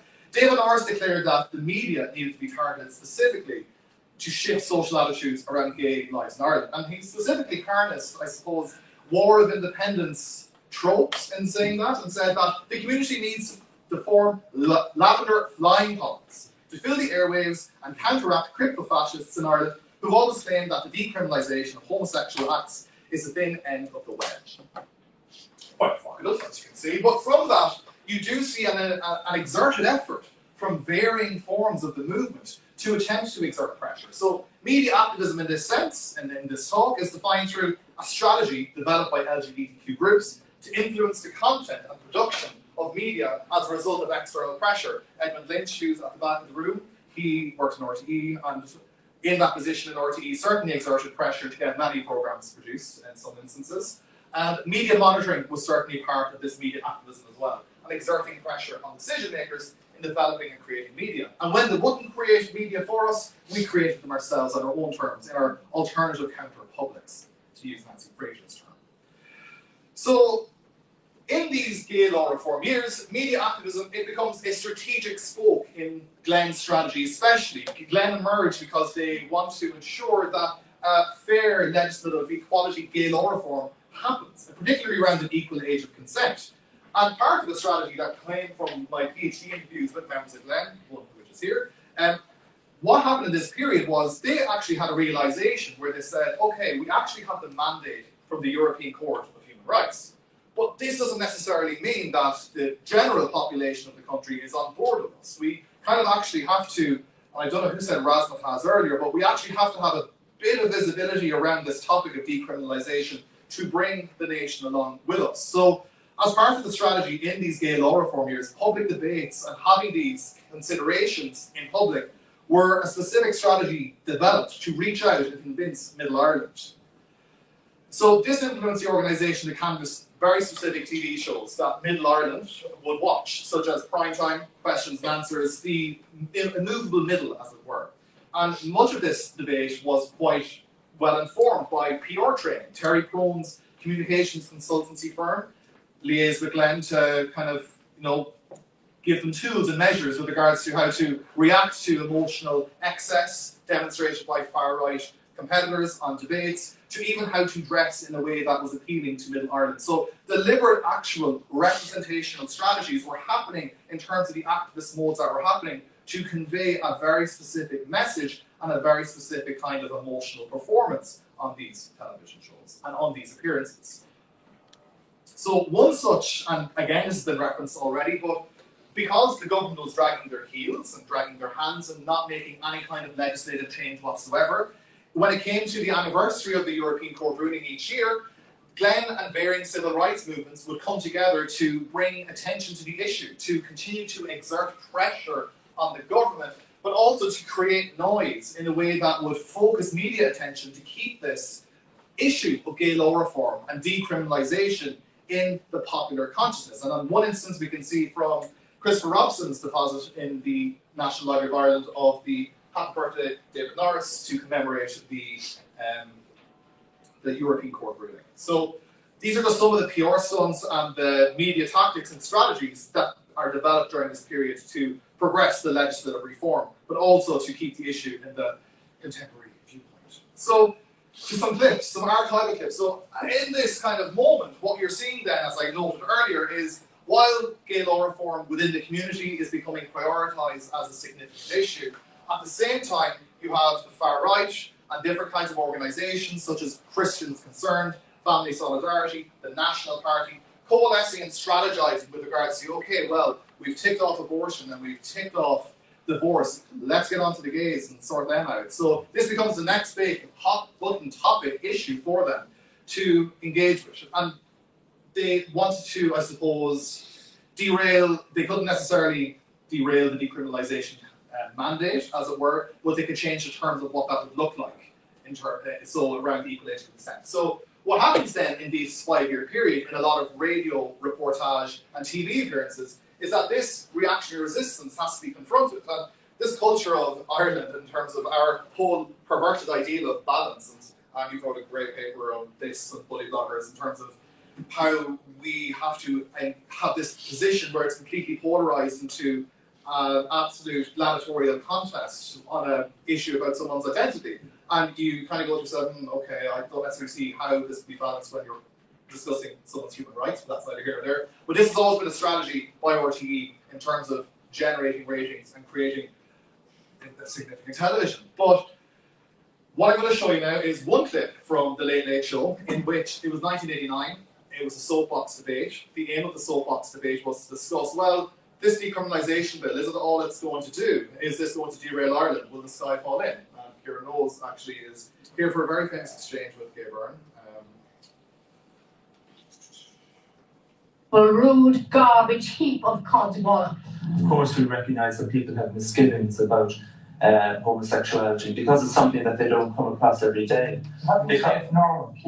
That's normal for me. It's not normal for a man to be preoccupied with another man's back passage. What about men who would be stopping with women's front passages?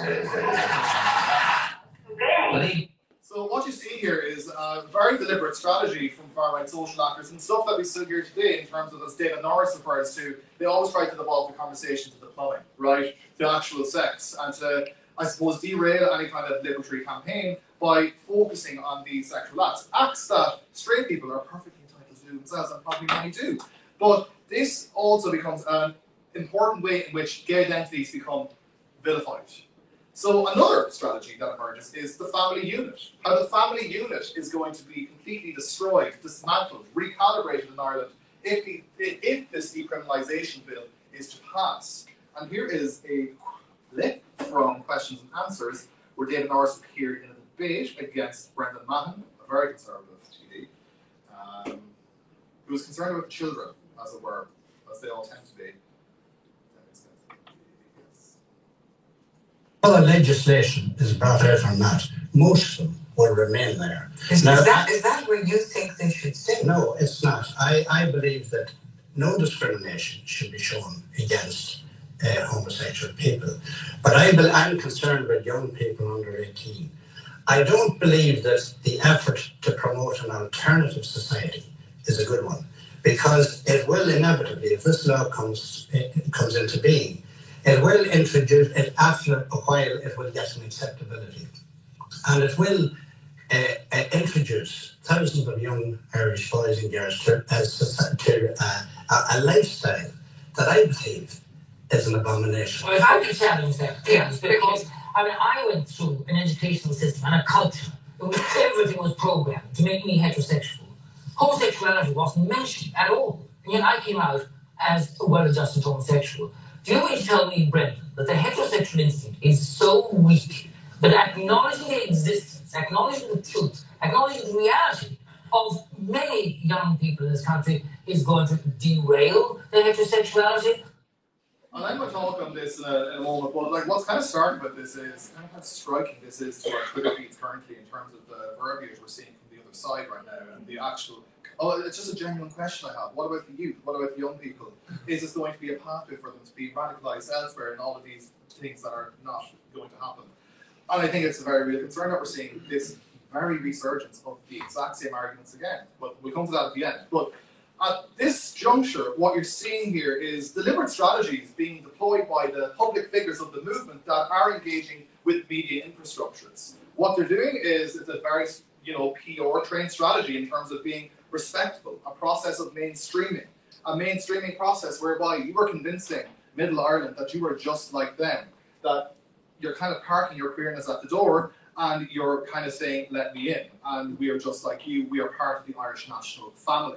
So there's a confrontation with this far-right resistance of appearing rational in the face of excessive emotional displays of the opposing side. And one significant piece in this confrontation of far-right agitation that happens during the period is Glenn and the movement were quite clever in terms of how they would kind of react to this in some instances. And the family becomes centralised as this whole notion of, well, it's being attacked by decriminalisation. So to counter that, and I want to actually pay homage to one of my heroes of the movement, Phil Moore. I think Phil Moore doesn't necessarily, she gets her kudos, but I don't think necessarily enough. A really significant heterosexual ally.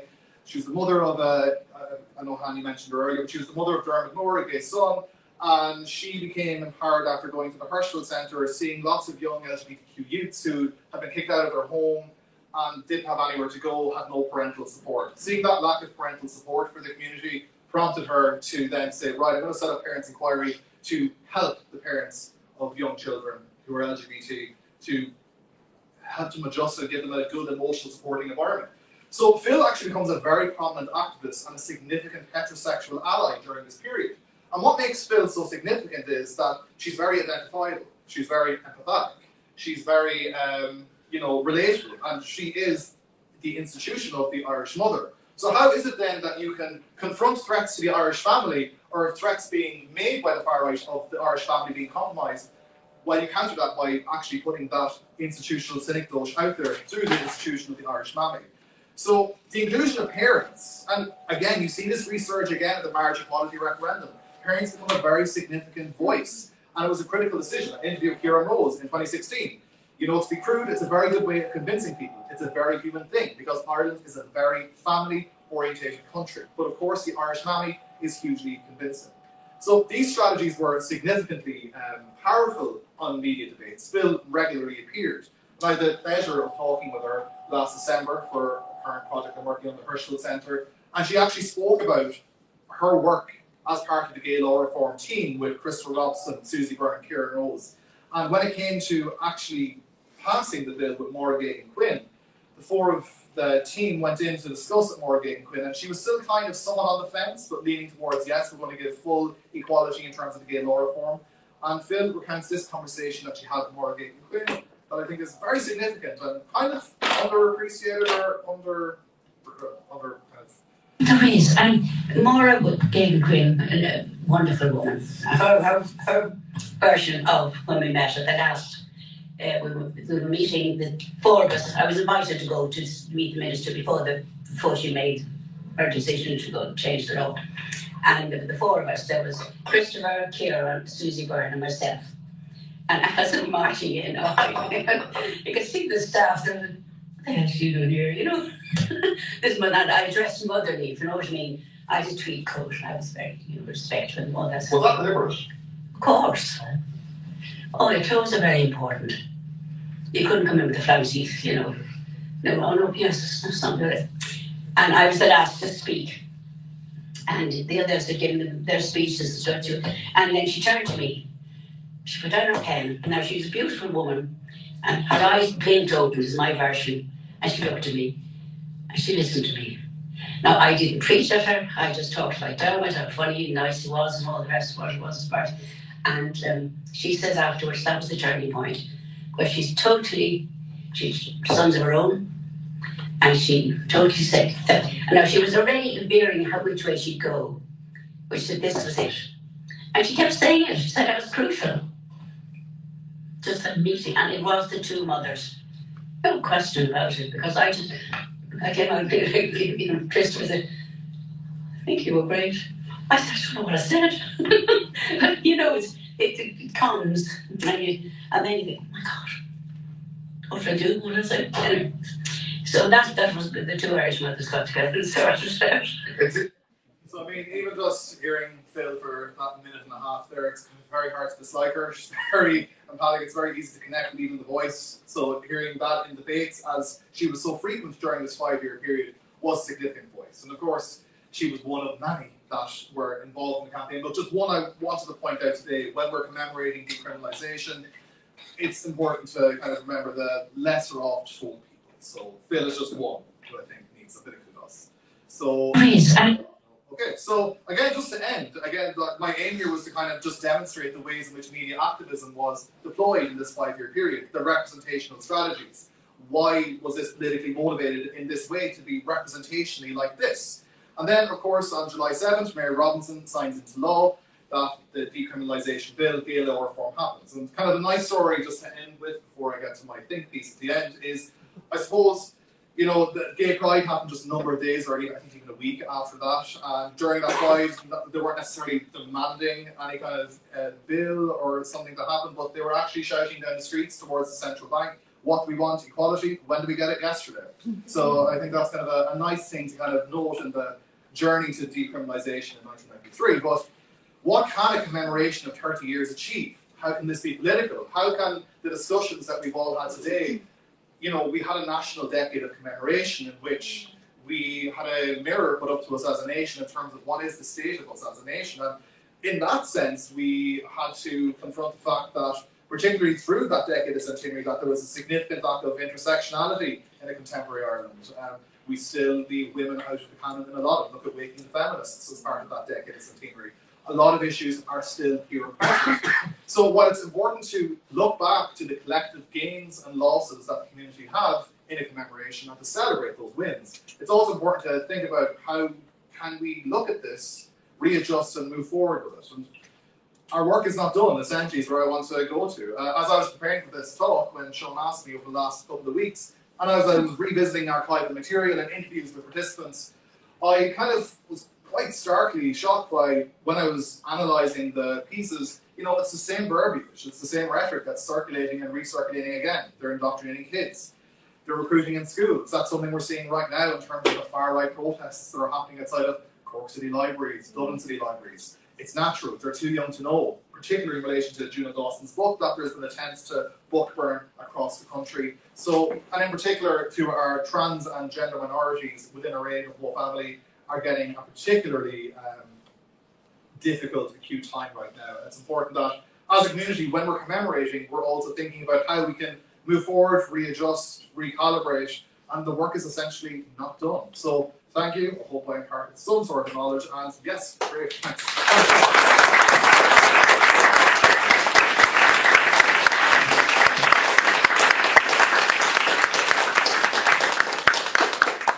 Thank you so much, Corey. We finally now have Anne Walpole from UCD, and Anne's paper is entitled Coming Out and Staying In. Thank you, Anne.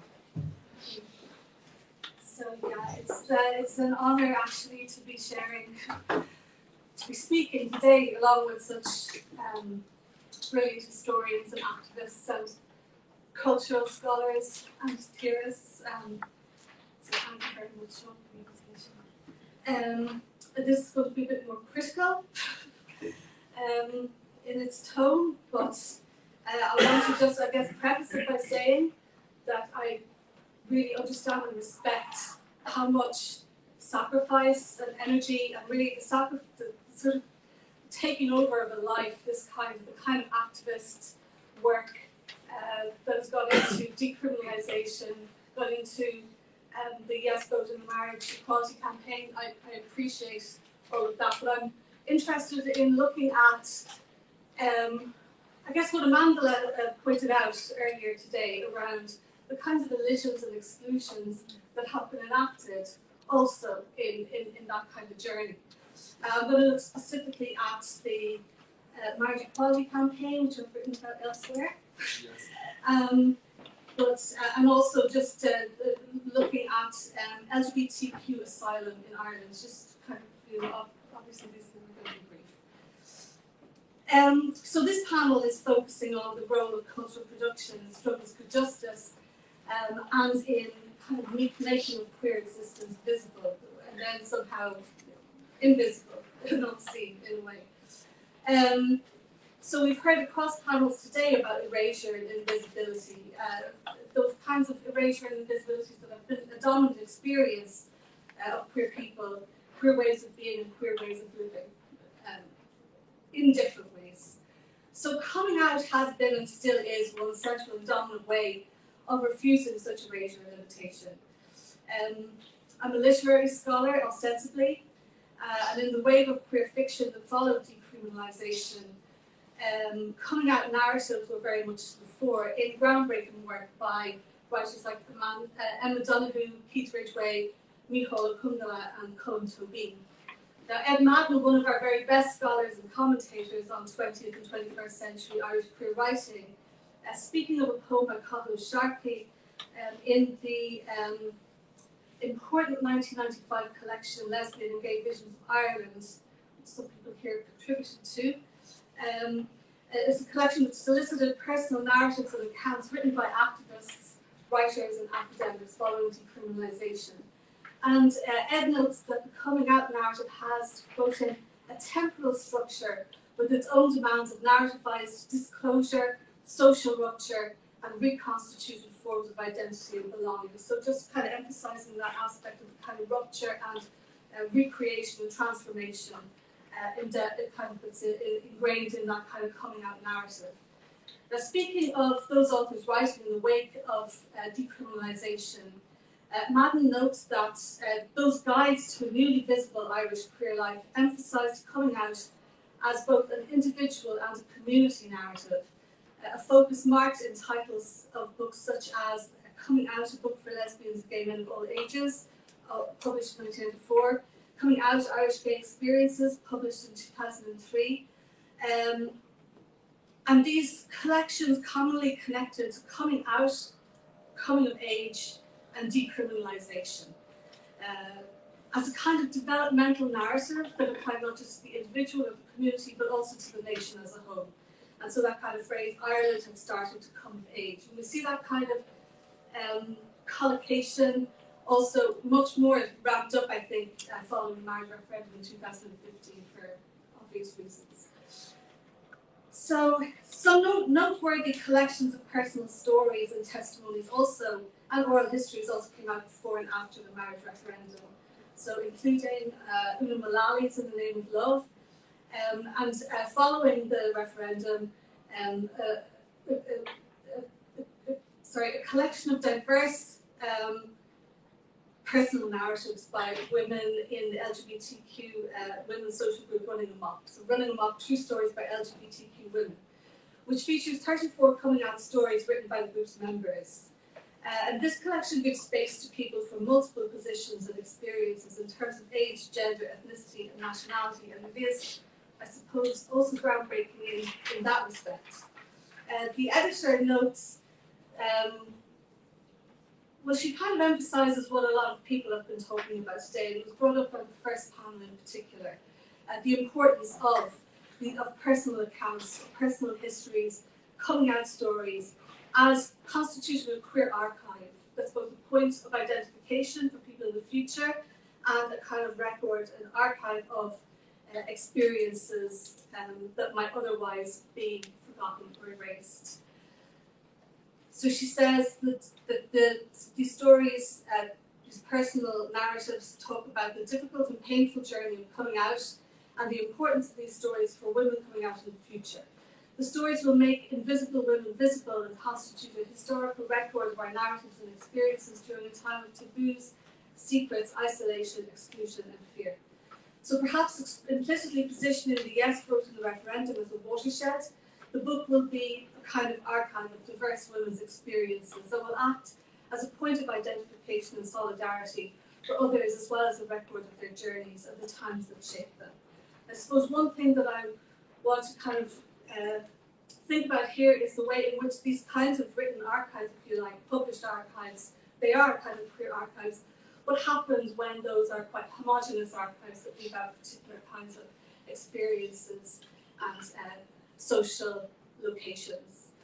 So I'm not going to focus on queer Irish literature here. I do want to talk about the centrality of that coming out narrative and the personal story in the LGBTQ Irish context. That personal story was so successfully used, of course, in the marriage referendum campaign in 2015, and again in the campaign to repeal the eighth in 2018.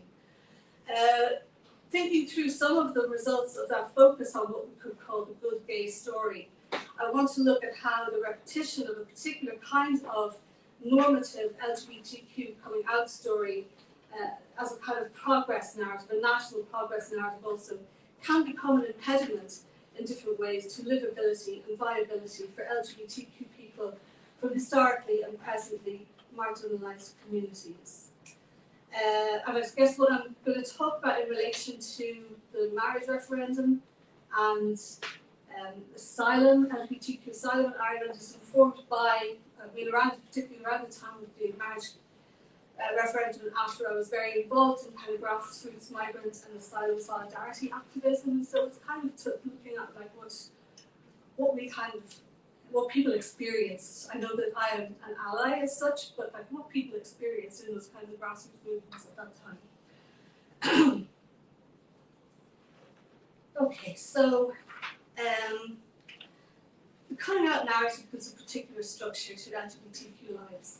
In terms of the queer, if not the national progress narrative into which decriminalisation and marriage have been installed as key landmarks, it's been said that criminalisation marks a break with the past, while marriage opens out into utopian future possibilities. So coming out ushers in a new way of being, a new self, and a new world of possibilities. I know there's lots of different things you can say, but it's extremely reductive. This has a kind of a structure, if you like, a sort of narrative structure. After, where there was darkness, there's light. Where there was shame, there's pride. Where there was isolation, there's community. There's the possibility of a future that's not just livable, but joyful. The story does not, of course, describe all actual lived LGBTQ lives, and that kind of stark narrative binary between the before and the after is also, not accurate to most people's experience. But yet there is a sort of kind of narrative framing that, again, Ed Madden talks about in relation to the coming out narrative. He talks about it as a, quote, repetitive temporal pattern that works through and across aesthetic and social materials to shape what's possible to think, say, and do in a given context. In foregrounding visibility and transformation, coming out may illuminate our understanding of sexual identity and community formation, may make certain narratives possible or intelligible, whereas outside it may also obscure other rhythms, temporalities, and ways of being queer.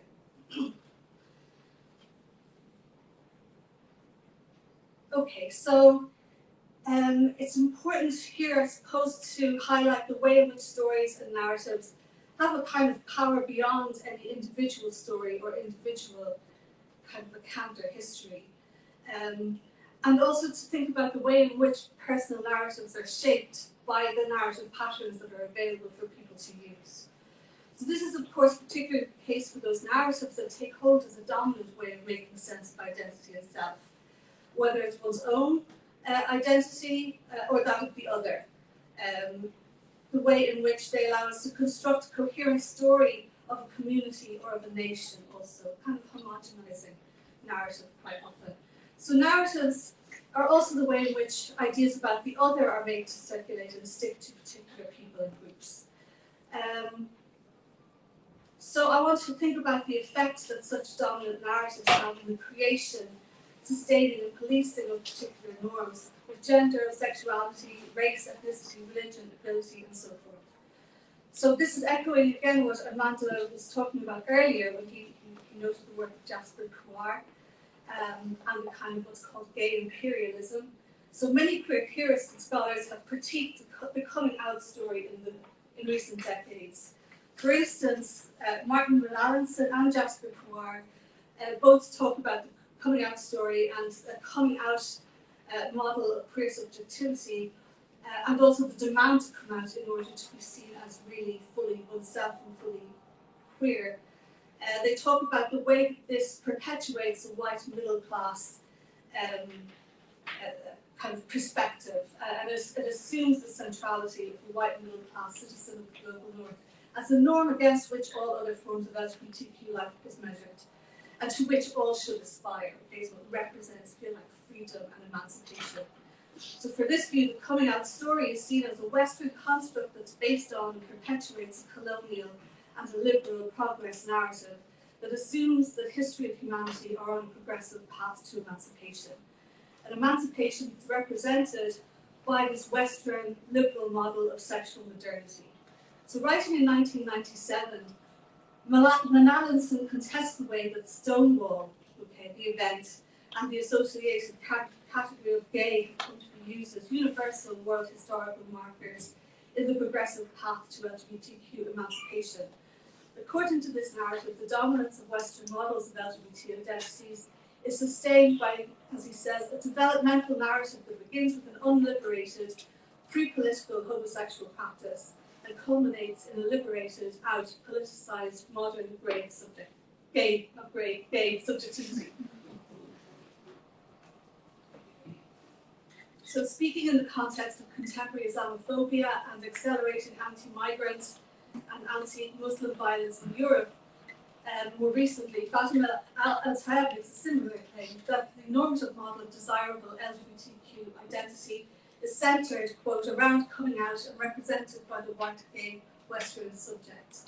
This norm, she says, is pitted against its so-called underdeveloped other, prevented from queer emancipation by their, quote, homophobic culture of origin, which can only be overcome through assimilation, through adopting Western norms of what LGBT being and living look like, and framing ethnically and racially other communities and spaces as spaces of oppression that need to be left in order to become a liberated citizen. And Nandula spoke about that in a very kind of grounded way earlier today. Now, another queer theorist, Ethel Louvet, has talked about the work that the coming out narrative can do also, and underlines the connection between the dominant narrative of queer migration and the coming out narrative. Both are organised around a narrative movement from repression to freedom, a heroic journey in search of liberation. The dominance of this kind of formulaic coming out narrative also relatedly tends to put emphasis on sexual orientation as the single axis of identity, over and above, for instance, race, ethnicity, class, residency status, and so forth. So for many, this further exacerbates the flattening out of the complexities of identity and belonging that can be a consequence of the progress model of coming out narratives. Intersectionality is a word that we frequently evoke in predominantly white, settled, middle-class Irish LGBTQ contexts and discussions, but perhaps one that is not very often put into action. So the personal story was a core strategy during the 2015 Yes Equality referendum campaign. This involved coming out stories among other kind of normalising narrative strategies. The use of coming out stories and other testimonial forms has been analysed in scholarship outside Ireland in both the global north and global south as part of the NGOisation of struggles for transformative social and economic justice, with the first such use of personal narrative usually attributed to a campaign to release prisoners of conscience that led to the setting up of Amnesty in the early 1960s. So in this tradition, the Yes Equality campaign saw the sharing of personal stories as a central strategy, whether by public figures in politics and media or by ordinary people. On social media and in viral videos, on a one-to-one personal level, the stories were circulating. It was the core strategy of the campaign.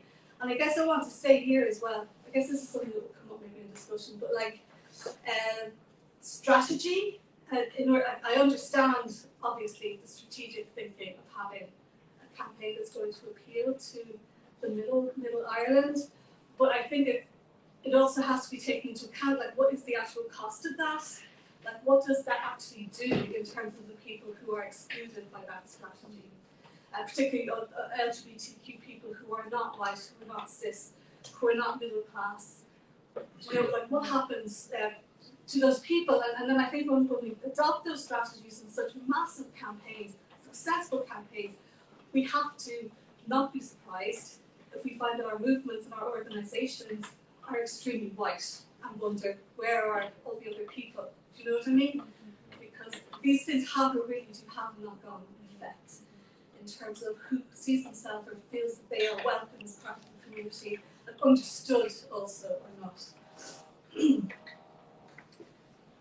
So we all know the campaign emphasised the power of a positive story and sought to encourage a national conversation whereby people felt enabled to ask queers anything, no matter how hopeful the question. And we all remember it very well.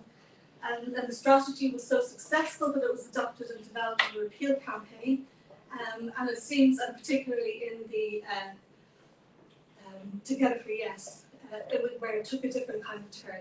And it seems possible for many to imagine, impossible for many to imagine a national political campaign that doesn't involve this kind of use of a normative personal story, or indeed the use of the instrument of a referendum, which is not perhaps suitable for all forms of serious political change. So I say normative personal stories because, as we know, the stories elicited by official campaigns in both cases emphasise the normality and the goodness of those whose stories were told. So, I mean, Ursula Halligan, and this is not about her as a person, but the circulating of a particular kind of story. It's a case in point, her coming out story. Who would not be moved by her story and by her undoubted courage of coming out in public? As a well-liked public figure, Catholic, conservative, middle-aged, white, respectable, her story evoked pity and identification on the part of that elusive Middle Ireland.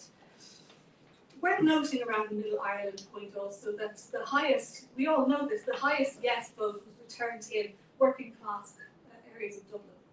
So it's just worth thinking about that. That was unexpected by the campaign, or indeed by the Fine Gael Labour coalition.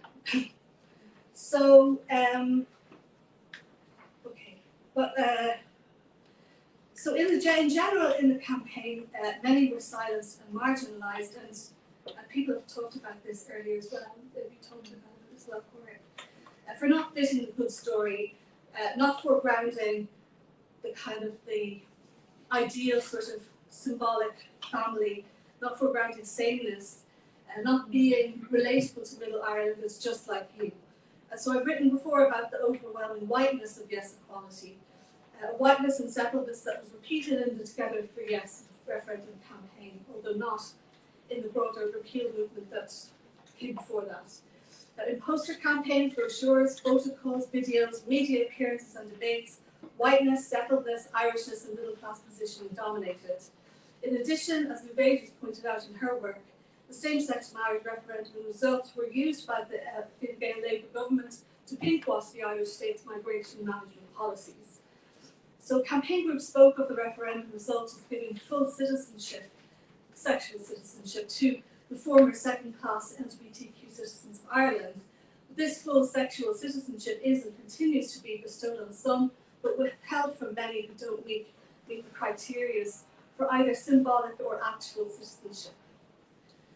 So soon after the referendum, the government passed new regulations criminalising so-called sham marriages or marriages of convenience, and subjecting marriages in the state which involved so-called non-nationals to intensive interrogation and racial profiling. Okay, so the assumption of a marriage being a sham marriage or a marriage of convenience was evoked if there was a person, was a non, especially a non-national person of colour from the global south. and if you like, so that those regulations, that increased intensification of regulation, it came in very soon after the referendum result. Okay, so there's these different things that are happening in terms of marriage politics in relation to citizenship and race. In many policy areas, those elected officials who emerged and were celebrated as champions of the Yes Equality campaign were at the same time involved in and responsible for the oppression and worsening of conditions for LGBTQ people in other circumstances. So, for instance, Minister for Justice, who presided over the referendum and its results, Frances Fitzgerald, who continued to be celebrated by LGBTQ institutions long after the results, was also the Minister for Justice who oversaw the introduction of the 2015 International Protection Act and the deeply punitive asylum and deportation regime that it brought in, including the really vicious narrowing of eligibility for family reunification, which is still more punitive for people in same-sex relationships, where people are required, in order to seek, if you get refugee or subsidiary protection and you want to apply for family reunification, you have to have evidence of entering into a state-sanctioned marriage or civil partnership before having come to seek asylum in the country, which makes no sense, obviously, okay? And so that is still the case, even though the Department of Justice kind of feels like inquiries about this off with certain sorts of other routes that people can take that are all of them ultimately dependent on the whim of the Minister for Justice. So the bill also saw the ramping up of refusal of entry to people arriving at the border, and the kind of putting people in positions of great power in refusing or accepting people to land for untrained immigration officers who often have no knowledge of where people are coming from or what their situations might be in their country of origin. And that, of course, applies across the board, not just to LGBTQ people, but also to LGBTQ people.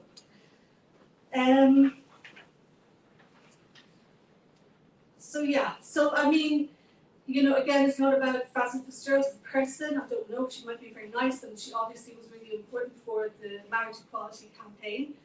But at the same time, she was a very strong advocate in that important, powerful political and governmental position for increased, accelerated deportation of people out of the country. And following, and as an MEP, along with her other Fine Gael MEP colleagues, they all voted against funding search and rescue programs for people left to die at the most deadly border in the world, the EU border along the Mediterranean Sea. Okay, so all of these things are kind of happening at the same time. And I wonder that I think maybe people's consciousness of these things has changed since 2015, 2016. A lot of it due to the really amazing, brilliant work of activists and intellects like Bulalani and Falco and Finnish Storm around LGBTQ asylum and the asylum and deportation process more generally. I think that they've raised consciousness in the broader queer community, in Dublin at least, and across the country. But I think in terms of the broader community that gave the 2006 award, Gala Award for Politician of the Year to Fitzgerald, they weren't thinking about issues around migration, race, and asylum when they did that, okay? And so my point here is that we think when we say intersectionality, we're talking about something that's more than a word, but it's a practice of thinking and practice that needs to be actually practiced. So while it's not always the case that legislation is accompanied by real social change, in Ireland it's certain that both decriminalisation and the results of the marriage referendum have made a huge and transformative difference to people's lives and to the textures of Irish social existence more generally. But legal rights and protections don't always reach into all people's day-to-day realities or have much impact on the other ways in which a person might be oppressed. And we can just think about things like traveller housing, housing more generally, like, do you know what I mean, in terms of LGBTQ youth, who are among the most likely to be left homeless. Like, how do the government, the government that brought in the 2015 reform are the same government that also ramped up those processes. Do you know what I'm saying? So, and the Fine Gael government that was in power at that time is the Fine Gael government that's presiding over kind of the acceleration. It's a crazy situation. Do you know what I mean? But this kind of really dangerous situation that we're in. There's so many people left in a state of dereliction and destitution. So okay, how do we like tally these things up together? Yeah, I could say more about Fine Gael, and I won't. And Labour. So while it's not always the case that legislation, oh sorry, I said that, yes. So staying with the situation of LGBTQ people, and all people in fact who are in the asylum and direct provision system in Ireland, a dysfunctional system that's collapsing into further horror and dysfunction with every passing day and week. People left, you know what I mean, men left on to fend for themselves in the streets, having just arrived in the country.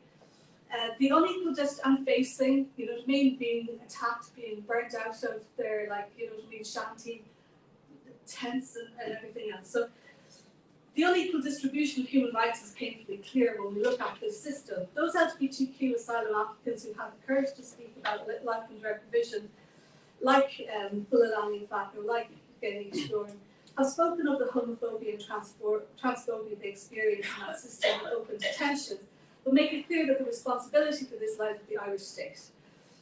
Writing about its experiences as an international protection applicant in Ireland, Fako, spokesperson with the massive movement of asylum seekers in Ireland, lays responsibility for homophobia and transphobia within the direct provision system squarely with the government. And he says, the country I chose as a place of sanctuary had been deliberately made unsafe for LGBTQ plus asylum seekers by the state.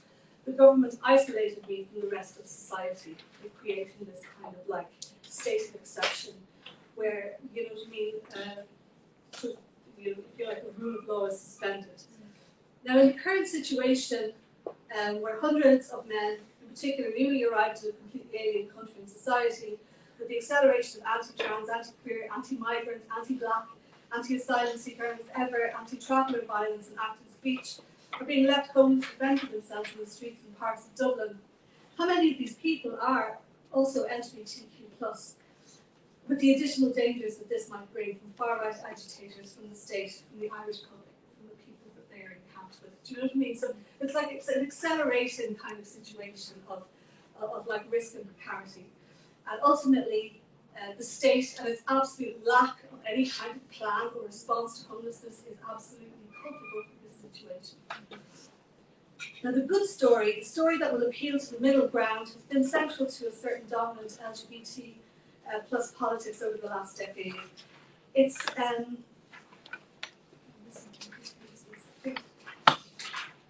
a frame that is itself borrowed from human rights advocacy work, not least from refugee advocacy organisations and global development NGOs. The good story is also absolutely central to the legal process of seeking asylum, a process that's fundamentally and irreducibly a legal process. Understanding how the good asylum narrative is constructed and how to align one's own story to that normative good narrative, or having proper legal advice and representation, which very, very few people have, in order to help one construct that in line with what's being asked, what's being expected by the person who's interviewing. It's crucial both in the written story submitted with the initial international protection application and again in the interview. Producing the right story is quite literally a matter of life and death.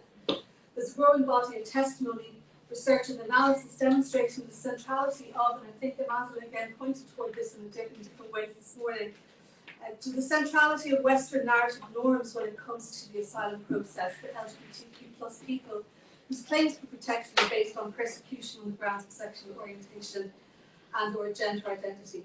In particular, that coming out narrative and its entwined narrative of progress from the dark of oppression and closetedness into the light of Western emancipatory modernity is embedded in the good asylum, the good LGBTQ asylum story. And like it leads to, and we could talk about this for a long time, but it leads to sorts of really weird kinds of conflicts and paradoxes, such as people being told in their decisions that they they can just go back to where they came from and just be discreet.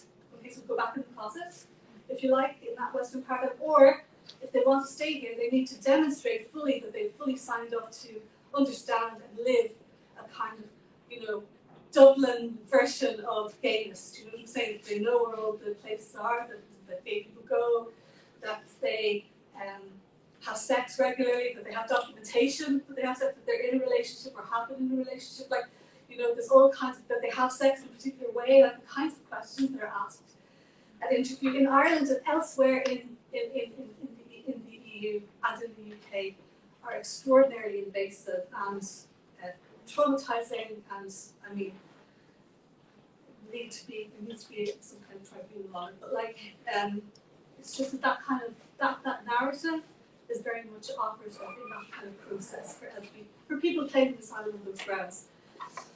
Now, in a piece published in GCN in December 2022, Beryl O'Hass explains how the coming out of progress narrative affects the asylum process for LGBTQ+ people whose claims for protection are based on persecution on the grounds of their sexual orientation and gender identity. And she herself has gone through that process. So I'm just going to quote this at length and finish pretty much with that.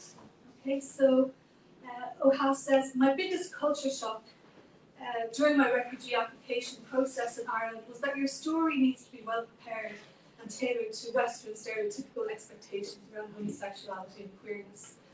Due to multi-layered marginalisation, the interview process shows how much the system needs to embrace diversity, to eradicate its narrow view of what it is to be financially independent, out and proud in a non-Western culture.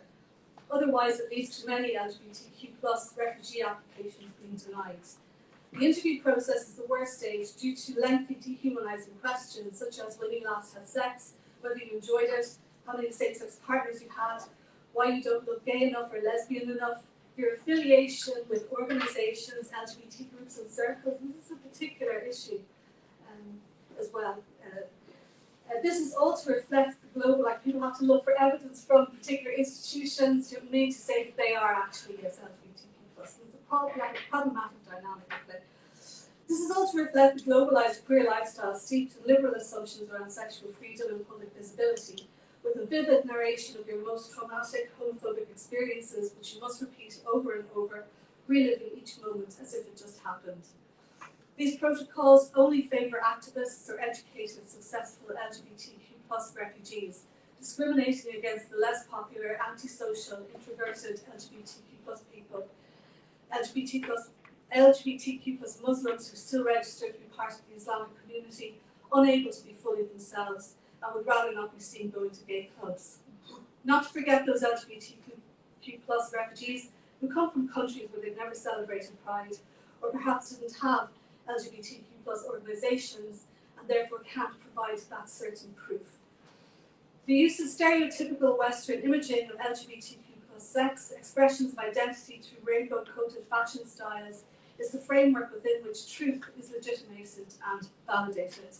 These stereotypical expectations are centred toward producing a body that easily aligns with an easily readable matrix of westernised identity, which then becomes a humanitarian limit to refugee protection in Ireland. Okay, so unquote. So you know what I mean. So I can't do better than Beryl O'Hass's analysis of the system here. You know,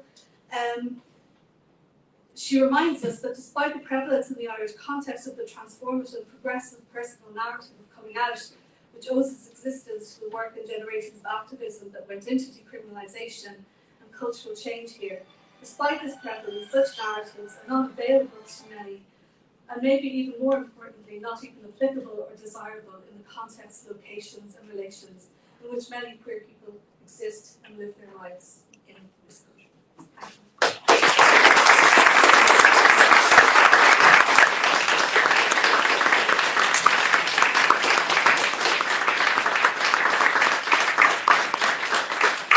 Thank you so much, and that's really, really vital.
It's really great to see so many of you have hung around all day. And we have a real treat for you now.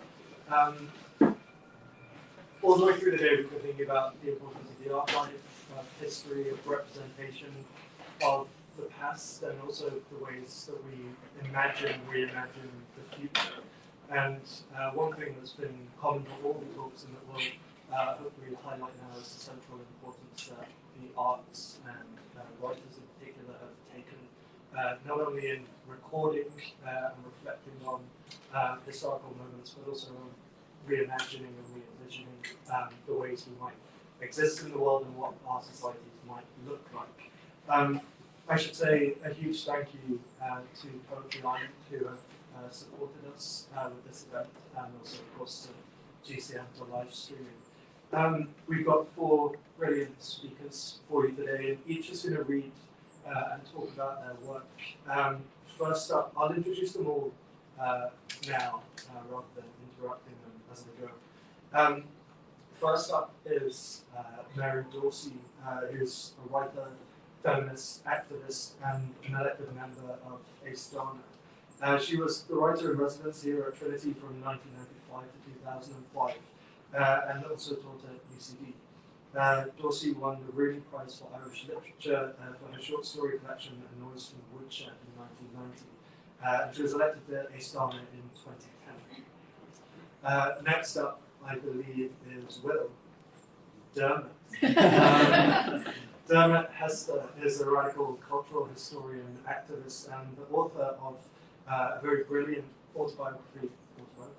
biography of the writer Dennis Cooper. He's held research fellowships at Cambridge University, Oxford University, New York University, the Library of Congress, the British Library. He's a very busy man. And Dermot is going to read from and talk about a forthcoming book of his called Nothing Ever Just Disappears, 7 Hidden Histories, which comes out in August with Anne Lane. Next up is William Kieran, who is a writer from Limerick. His essays have been published in British GQ, Banshee, The Stinging Fly, The Tangerine. Most recently, he's the author of a pamphlet essay called Sun, which may have finished its print run. Has it, or is it still going? Can you still get it from the life book? There will be a second print. There'll be a second print run. So I would urge you to go and read it. It's extremely moving and just fascinating. And he's also the current writer in residence at Ormston House. And last but not least is Gail McConnell, a poet and critic from Belfast. Her debut book of poetry, The Sun is Open, came out with Pen Margins in 2021 and won the John Pollard Foundation International Poetry Award and the Christopher Ewart Biggs Memorial Prize. She's also published 2 poetry pamphlets, which are equally fascinating, 14 and Father Manor. And Gail is a reader in English at Queen's University Belfast. So I'd just like you to help me in welcoming Mary Dorsey onto the podium.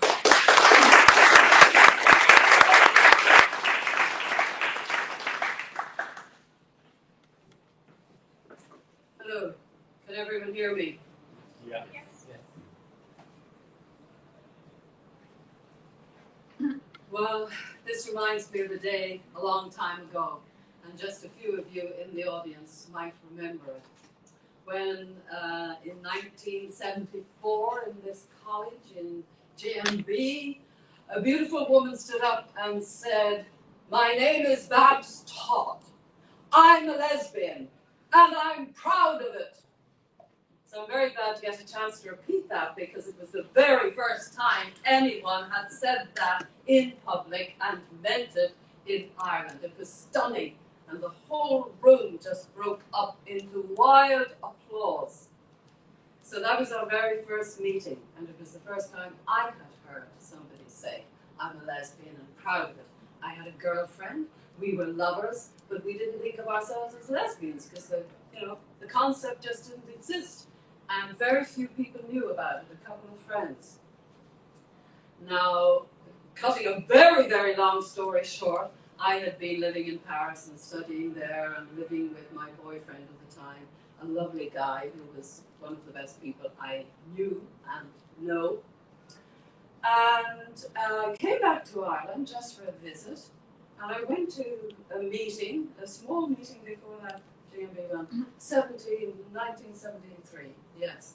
I was walking along with my ex-girlfriend, who was my first girlfriend, and we were still great friends, and we were walking up Grafton Street. I've told the story many times, and I saw a poster that I can still see before my eyes, tied to a lamppost that said Sexual Liberation Movement Meets Tonight, GMB, you know. And I said to Irene, that's where we're going. And she didn't know why. She thought, what's it got to do with us? You know, we were just going shopping. We went in, and it was the oddest thing you can't imagine. I mean, there was two women who were just pretending to be there to bring up the numbers, you know, and there were two wildly gay men, which was a new side to me, fantastic. Literally running across the table, Hugo McManus being one of them, the beautiful, extraordinary Hugo McManus, you know, with makeup on, of course. And Jerry McNamara, now sadly no longer with us. So many who were there, of the few that evening, are no longer with us. But luckily, David Norris and myself and a couple of others, you know, you can't keep a bad thing down. So I'm telling you now because it's unusual for me to be nervous. And I'm not nervous because I'm reading or talking to all of you. But I was on the dart coming in, and just as we got outside Bray Station, it stopped, dead. And after about 5 minutes, no explanation, a voice, you know, a crackling voice came through there, I'm very sorry, you know, people. And there's a computer failure at Connolly Station, and all trains have stopped, and we do not know when we move again. So none of the doors would open, of course, we're in the middle of nowhere between stations, and, you know, every so often a guy would, no, there's nothing doing, you know. And people stayed very calm. I was just the only one who was getting nervous for once because I actually had to be somewhere important, you know. And how was I going to explain that to them? Can you imagine at CIE, you know, pleading special calls out to get to them? Famous meeting that is, in a sense, an anniversary. And I am so pleased to be here. But we stayed there for 45 minutes. And there were no seats, by the way. It was actually crowded. So I started, I thought, thank God I have a good book. Reading my own, which I haven't read for years. Can everybody hear me, by the way? Okay. I haven't read this for years. But it did win the Rooney Prize, and there are stories behind everything I say, so it's hard, you know, to cut them all down. But I didn't even, it wasn't actually entered for it because it was published in England, and my English publishers knew nothing about the Rooney Prize, you know. And somebody from RTE rang me, and I was living in Kerry, and they said, is that Mary Dorset? I said, yes. And they said, very nursing, very polite. I won't tell you where it was. He was a lovely guy. And he said, I thought the voice is slightly familiar. And he said, I wonder, you know, would you be prepared? And he hesitated and he said, would you be prepared to accept the Rooney Prize for literature this year? I said, would I be prepared to? So I didn't believe him, you know, the famous thing I thought. But anyway, it wasn't a joke. This amazing story was in it because it's about as radical as anything I've ever written. And the first story, I was living in the country at the time, but it was actually written before I went to that place. I was living in Kerry, and I was having a time as crazy and rapturous as this story suggests. And I'm just wondering, I pick it up at the very end, the two women who have been, you know, falling around and falling in love. A noise from the woodshed is a noise they hear at night when they're lying in bed. And it's a strange noise, but it's also a familiar noise. And eventually they discover there's two young American women who just came along, two young dykes, and they put up a tent in the big front garden. And they were making love. So that was the noise. But it wasn't the noise anybody would expect. This is true. It wasn't the noise anybody would expect in the middle of a country, in the middle of nowhere, when you think and are used to being the only two lesbians in the county. So anyway, this is the end. Do you remember, she said, the first day, and you did, you're remembering now, at the end, these Americans have moved on. After 6 weeks, they said. And we started talking about everything. Do you remember, she said, the first day, and you did. You loved remembering the feel of her flanks as she carried you over a river, her strong back under your thighs, and you urging her on, smelling the jasmine smell of her hair, and promising yourself to get serious, oh so serious. And have you talked yet about women getting serious and all that it leads to? Looking into each other's eyes and taking one another seriously, seeing one another whole and entire, not as stopgaps, mediators, sympathizers, that long-lasting, tasting, touching look that is one of the best things going. And if it happens to be at the side of a river, when birds are starting up in the fields, surprised by you, larks you think they are, who spin in the sky with such glorious larkful spinning up in the air like that, and a cuckoo, yes, a cuckoo calls that cuckoo way from across the heather, a place so distant you can hardly imagine, and yet so clear, so heart-stillingly, sound-breakingly clear, it comes that call, and who will not answer? Falling into the grass then, the wild red poppies, the cowslips, the speedwell speeding blue all round, waiting all round, the long supple green tasseled grass, falling into it two women, tired from the business of making a living, a loving, making each day a new living, tired from the business of standing up to be counted, and oh, they are counting, never stop, and who started all that business anyway?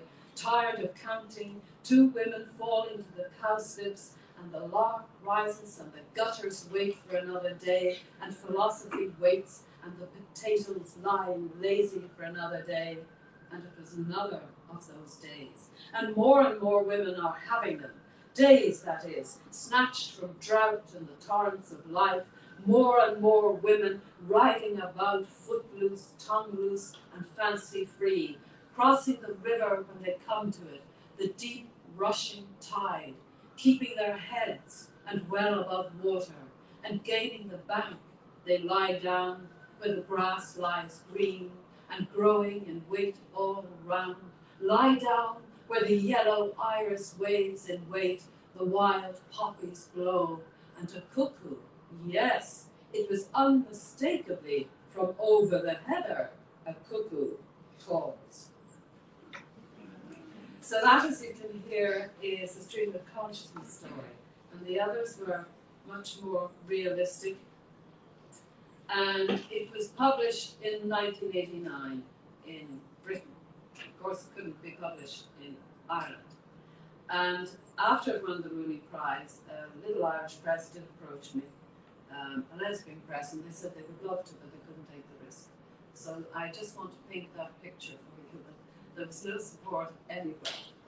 And the small number of gay people who were out at that time, well, it was a handful, it wasn't a handful. It's very hard even to imagine now the depth of that extreme closet. The whole of Ireland was a closet. So I'll read you a love poem that I like. And I'm reading it because you get a lot of academic articles written about you if you've published a few books. And this was written by a woman, and I think she was a lesbian. And it was about shame. And she put this poem into it as an example of shame. And I thought, I have to write to this woman because she's nothing to do with shame, on the contrary. And I mentioned it because it was really one of the, I think you could safely say it is the first lesbian love poem that got national attention because it was put into the Great Book of Ireland, which some of you may have heard of, which is either now still in UCC or has been sold to America. And Haughey was there on the night to celebrate us all. And it was a beautiful night up at Kilmainham Hospital. And Theo Dorgan, who edited it, rang me up and he said, Mary, I need a poem from you. And I said, he said, I know which one I want. And I said, which one? And he said, the neck one, the neck one.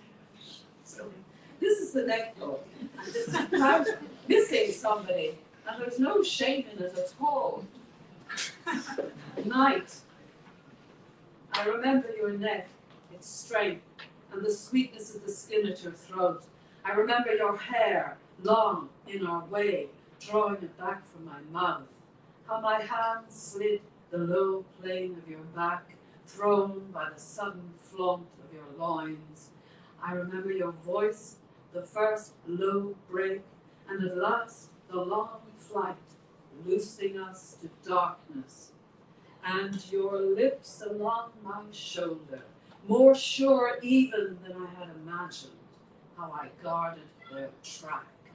I ask you then, what am I to do with all these memories, heavy and full? Hold them quiet between my two hands, if I could. Again, your hard breasts. And I loved writing and reading hard breasts because when people are young, they actually have hard breasts. That's where we got the idea of shape. I'm not sure. Night process. We stood outside that prison wall, the slow rain speared by barbed wire, stood outside and called your name, called against the dark and our own dread in the shadow of that grey stone mass, where each square foot of twilight is held behind bars. Then, through the clouded air, something fluttered white, a strip of sheet or handkerchief, making its own small piece there by reaching out to us. And was it your voice that broke clear? 200 stood in silence, but it didn't come again.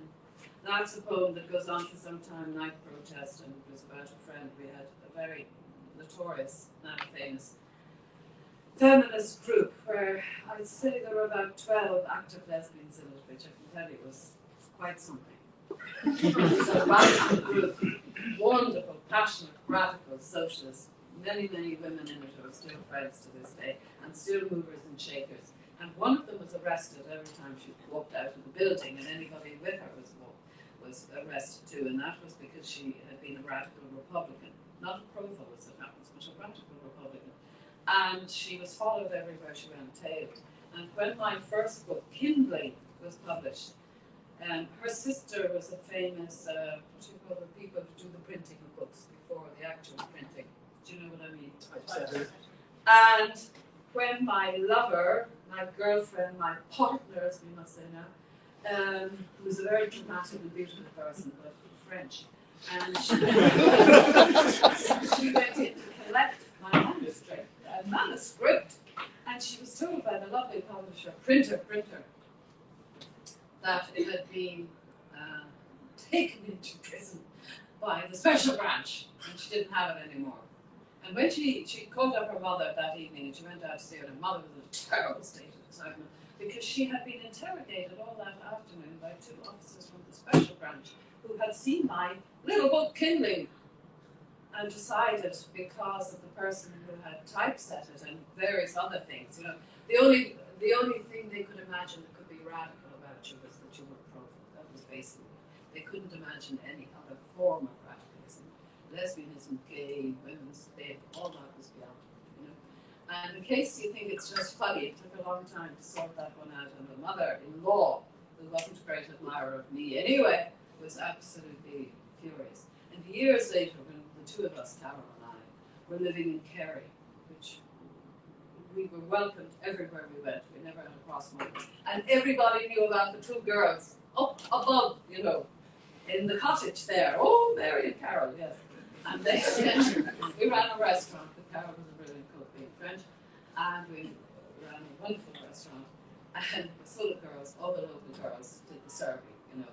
And their mothers would come down with springs. It's all true.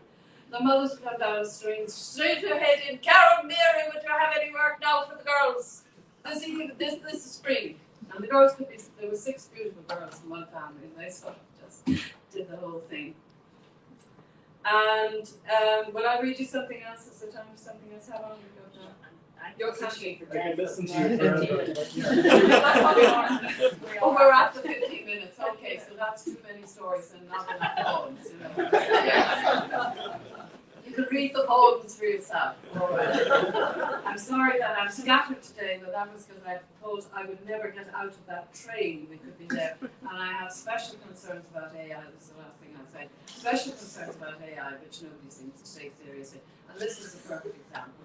If we'd been just enough the wheel had turned and fallen off or something, you know, we could have got out and walked, you know, though we weren't near a station. But because it was computer failure, we could have been in there for the rest of our lives. I mean, what did they know about computers?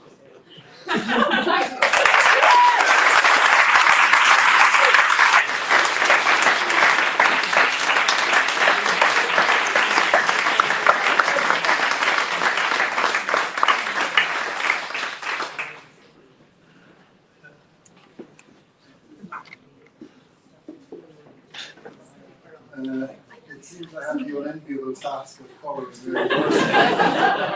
Sorry, just giving you one sec,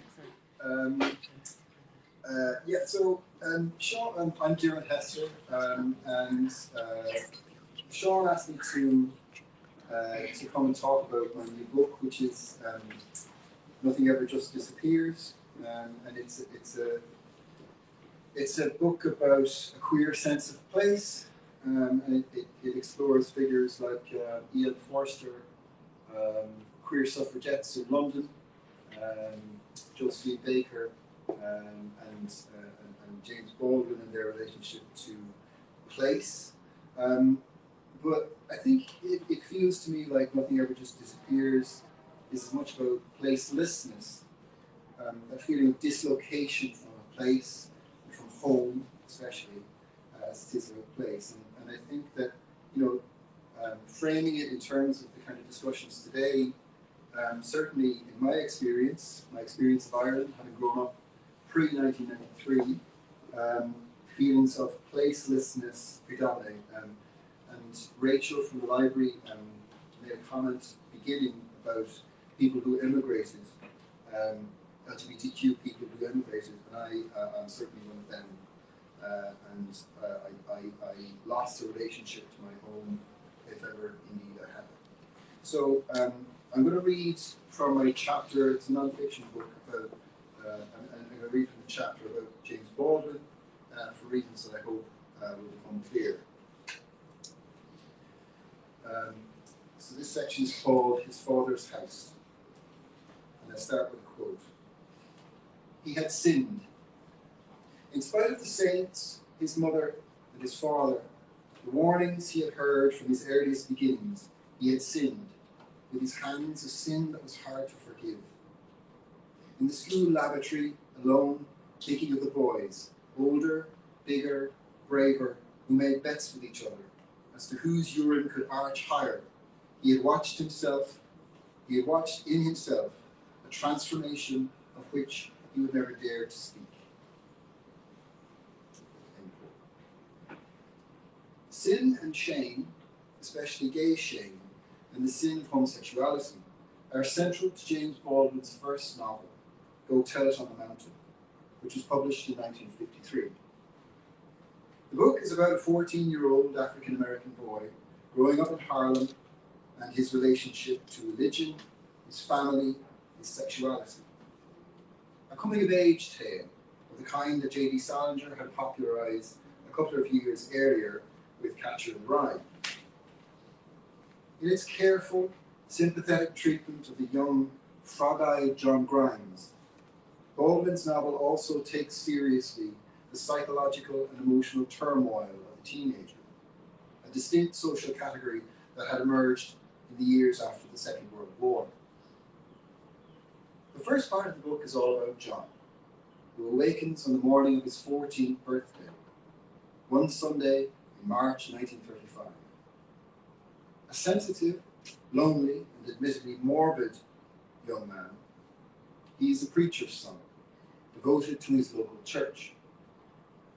We follow him as he helps his beleaguered mother with the chores and tries, without much success, to clean their dirty apartment. We read about his successes at school and his failures in the street.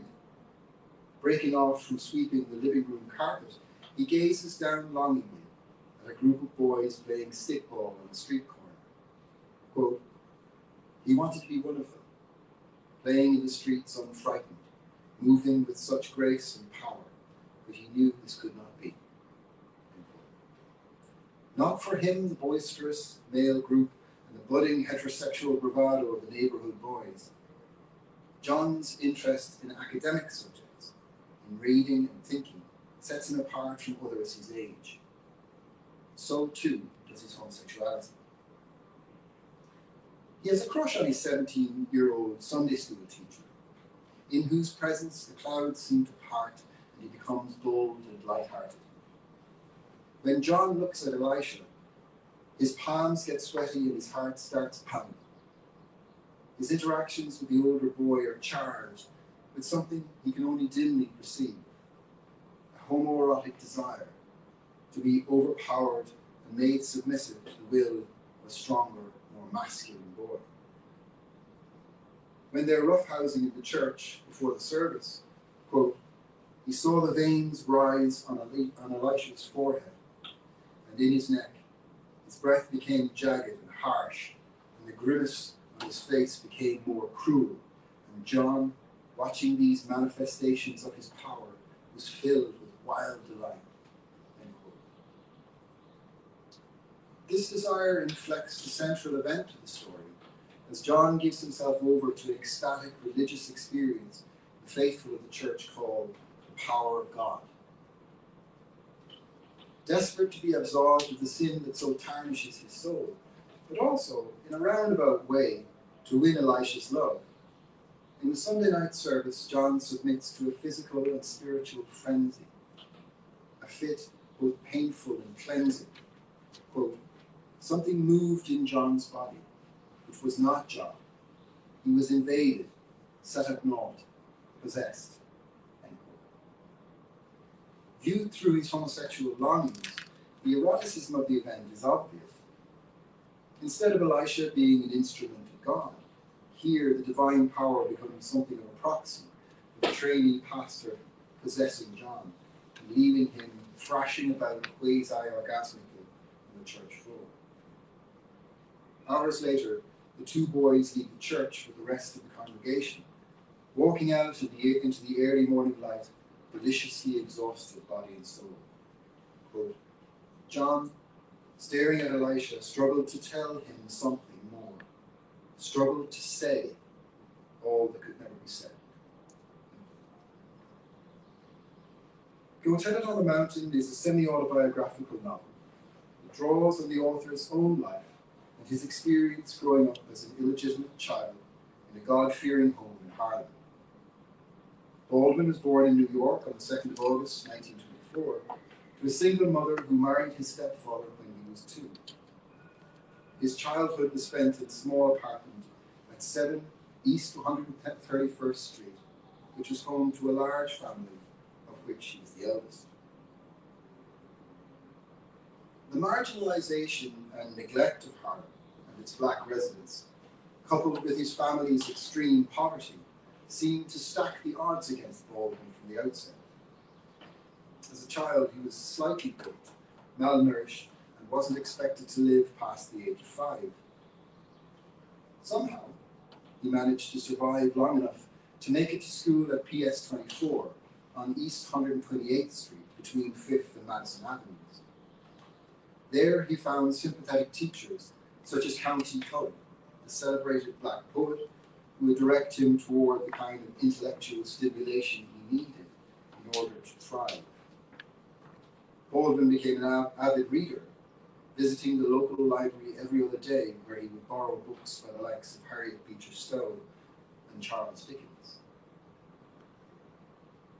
The influence of Dickens on Go Tell It on the Mountain is obvious in the name of its protagonist, John Grimes, which has a nominative determinism to it that the creator of characters like Ebenezer Scrooge and Oliver Twist would recognize. Given how the life of Baldwin's teenager is so bound up with grime and dirt of material and moral varieties. He lives in abject poverty, as indeed had his author, in a filthy apartment in Harlem. Quote, no labor could ever make it clean. Dirt was in the walls and the floorboards and triumphed beneath the sink where cockroaches spawned. Dirt crawled in the grey mop hung out of the windows to dry. John thought with shame and horror, yet in angry hardness of heart He who is filthy, let him be filthy still. End quote. Cleanliness is next to godliness, and as John's quotation from the book of Revelation indicates, to his teenage mind, the dirt around him is inextricable from his filthy conscience, and just as difficult to remove. To a certain extent, he believes, as do many teenagers, that the world is created for him and reflects the way he feels about himself.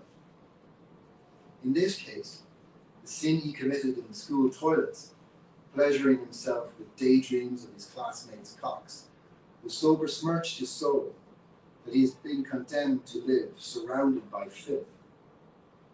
Here, in Baldwin's first novel, is a glimpse of what will become a recurring theme in his work, as gay shame takes on a physical form, staining the places his characters inhabit. Just as inner moral states manifest in spatial terms in Baldwin's writing, so exterior physical spaces are also conceived domestically. Neighborhoods and nation states are frequently condensed by him, made personal and interchangeable with ideas of the house and the home. In a 1948 essay he wrote at the age of 23, he says, quote, "All of Harlem is pervaded by a sense of congestion, rather like the insistent, maddening, claustrophobic pounding in the skull that comes from trying to breathe in a very small room with all the windows shut." Baldwin often referred to the neighborhood of his youth along similar lines as an airless, falling down apartment its inhabitants yearn to escape. His analogy had some truth to it, without a doubt, and many Harlem residences certainly were horrible and dilapidated. A mid-1930s survey found 60% of homes in dire need of repair. Yet his domestic imagery is particularly bleak, contorted by memories of his own childhood home that was presided over by a terrible, Bible-bashing patriarch.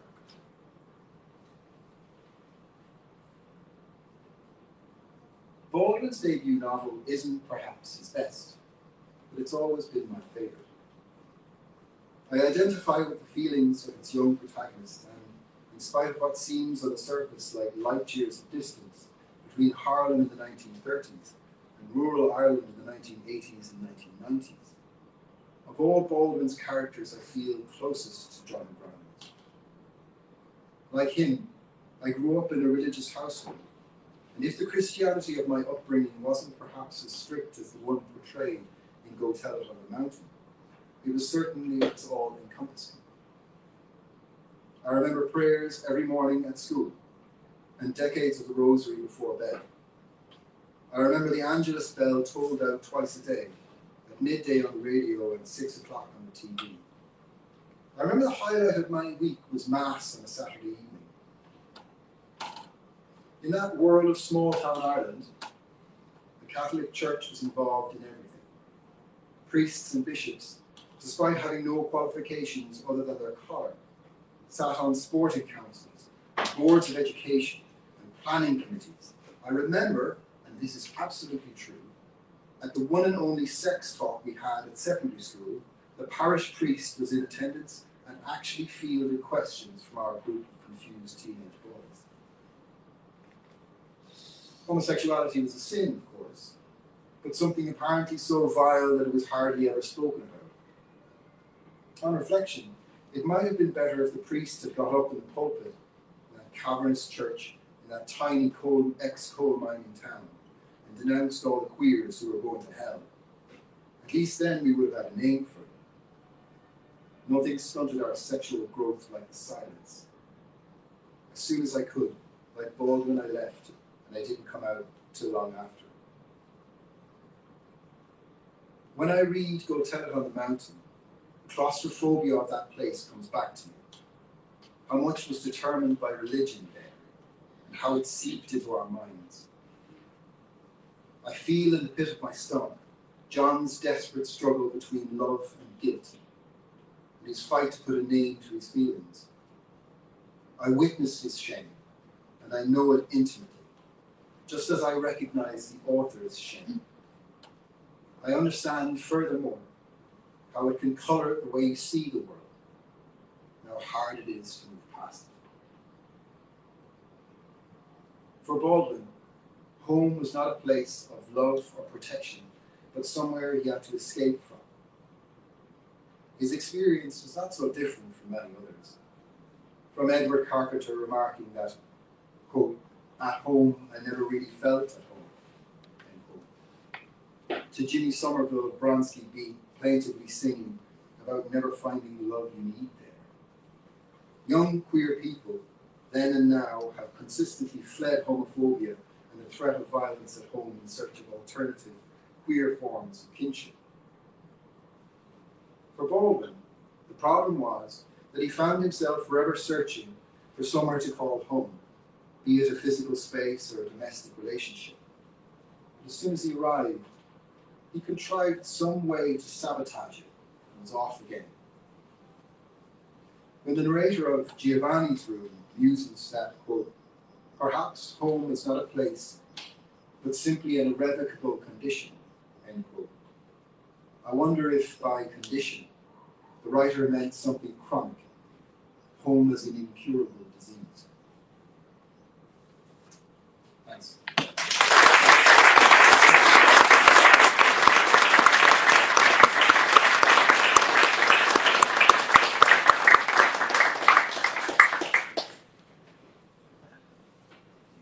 Hello, can you hear me okay? Great.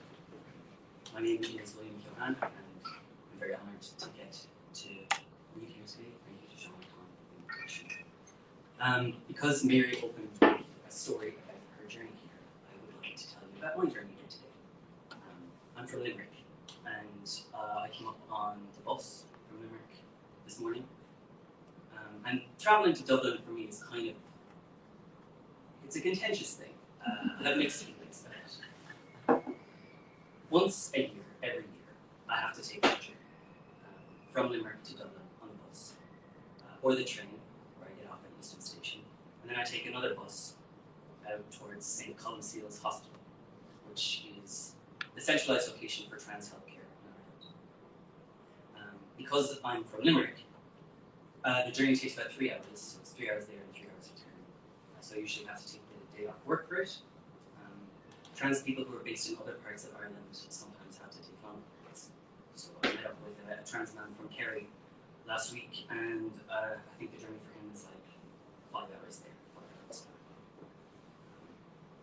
My last visit to St. Columcille's Hospital was in January this year, but that's not the last time that I was in Dublin. The last time that I was in Dublin was about 2 weeks ago at ILFD, the International Literature Festival of Dublin. And I was at the Stinging Fly Lounge, and it was at that point in the night where people had, a few drinks, so they ask maybe a bit weird, intrusive questions.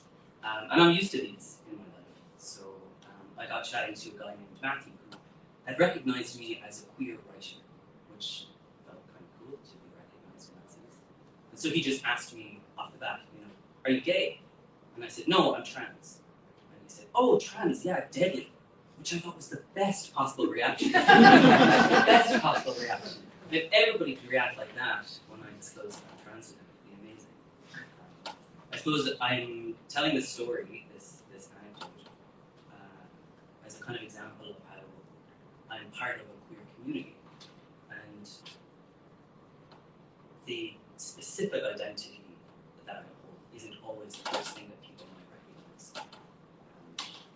Or my trans visitor might not always be the first thing that's seen, which is a positive thing in terms of the safety that sometimes implies, but it's also, there are broader connotations to that, in that maybe I might not be the person who is targeted by transphobic violence because I'm trans, but a cis lesbian who doesn't pass all the time as a woman might be attacked. And we have seen this recently actually with videos of people attacking women, cis women, using female spaces because they're deemed to be trans, or they're thought to be trans.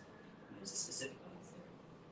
And I'm also telling you this because I'm a writer and I focus on language. And after that interaction, as wonderful as it was, I could not stop thinking about the other meaning of the word deadly and leaving that space. As well as being a writer, I run a peer support group last year we marched in the Limerick Pride Parade for the first time, which was amazing. It was the first time a group of trans people were marching all together, and it felt really wonderful. And I've been back in Limerick organising Trans Pride for this year, and I will tell you that very few people want to march. A lot has changed in the last year. Members of my community at home simply do not feel safe for it. And visibility, in that sense, does not always mean positive things. It can mean that for everyone.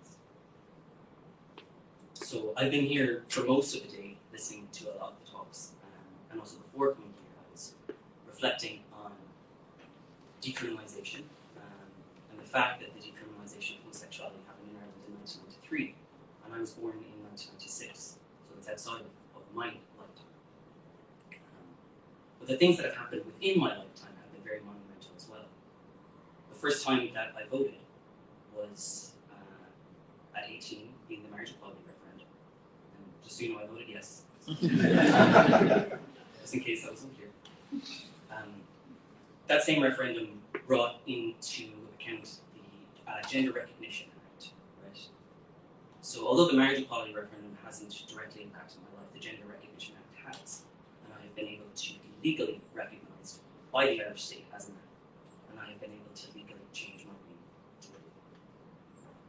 Legal recognition has been incredibly important for me. It has made my life easier in terms of enrolling into a university and being seen as William in a university context, in terms of having all of my ID in my wallet to reflect who I am.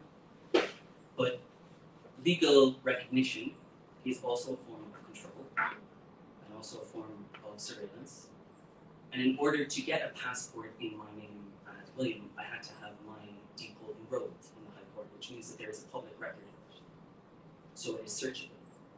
So there is no place to hide, exactly.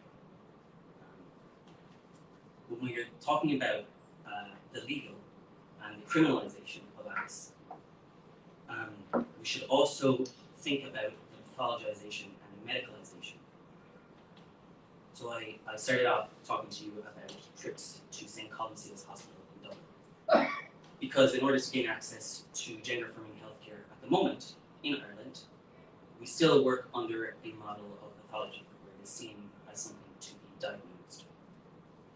And it's not long ago that homosexuality was also in the Diagnostic and Statistic Manual for Mental Illness. I haven't actually looked at the notes that I've taken, sorry.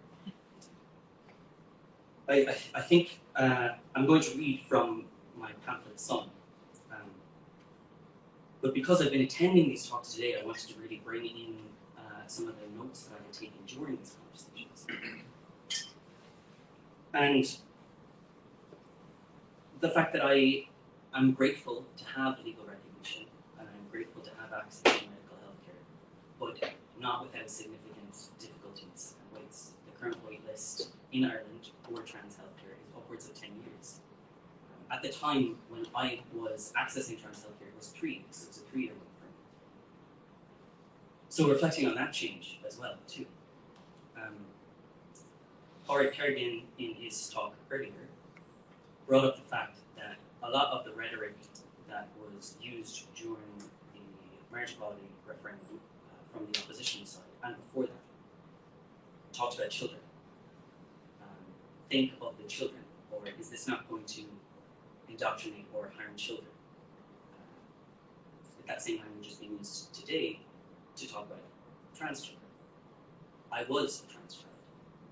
I'm saying that because I'm a trans adult, which makes me by default a trans child. At the time, I did not have the language to describe being trans, but I was in a primary school in Ireland, and my gender expression was quite masculine. And because of that, my parents asked the principal of the school if I could wear the boys' pants, and that wasn't an issue for the principal, so it happened. The things that I learned in school didn't change who I was, but it was going to secondary school where I felt I could no longer express myself that changed things. I want to also mention Anna Hall's talk about coming out narratives and the critique of coming out narratives, because I thought that was an absolutely vital contribution to today's conversation, and because I'm about to read a So I also have to be self-reflexive. This is a concern that is shared among a lot of trans writers that I know, that we might be confined to that memoir or to divulging a lot of personal information about ourselves in order to be seen as, or to be deemed as having humanity or being worthy of rights, which is obviously quite confining. Unfortunately as well, this is something that we're almost trained to do, because to gain access to healthcare, you have to retell your story in a linear way, in a way that makes sense, and in a way that confirms that this is something that has been throughout your life. And you have to do this multiple times. So in my case, I had to do this with 4 different doctors, the same story over a 90-minute period. This was several years ago, but it's still something that I think about. And what I'm going to do is read some of this coming out story to you now. But it's not something that has a negative beginning and a positive end. Things are not great at the moment for trans people. And most coming out narratives are circular as well. And it's kind of what I'm trying to do with some. So I'll read from the middle of the section. It's also quite a short pamphlet, so I'll get through quite a bit of it. It starts to dawn on me.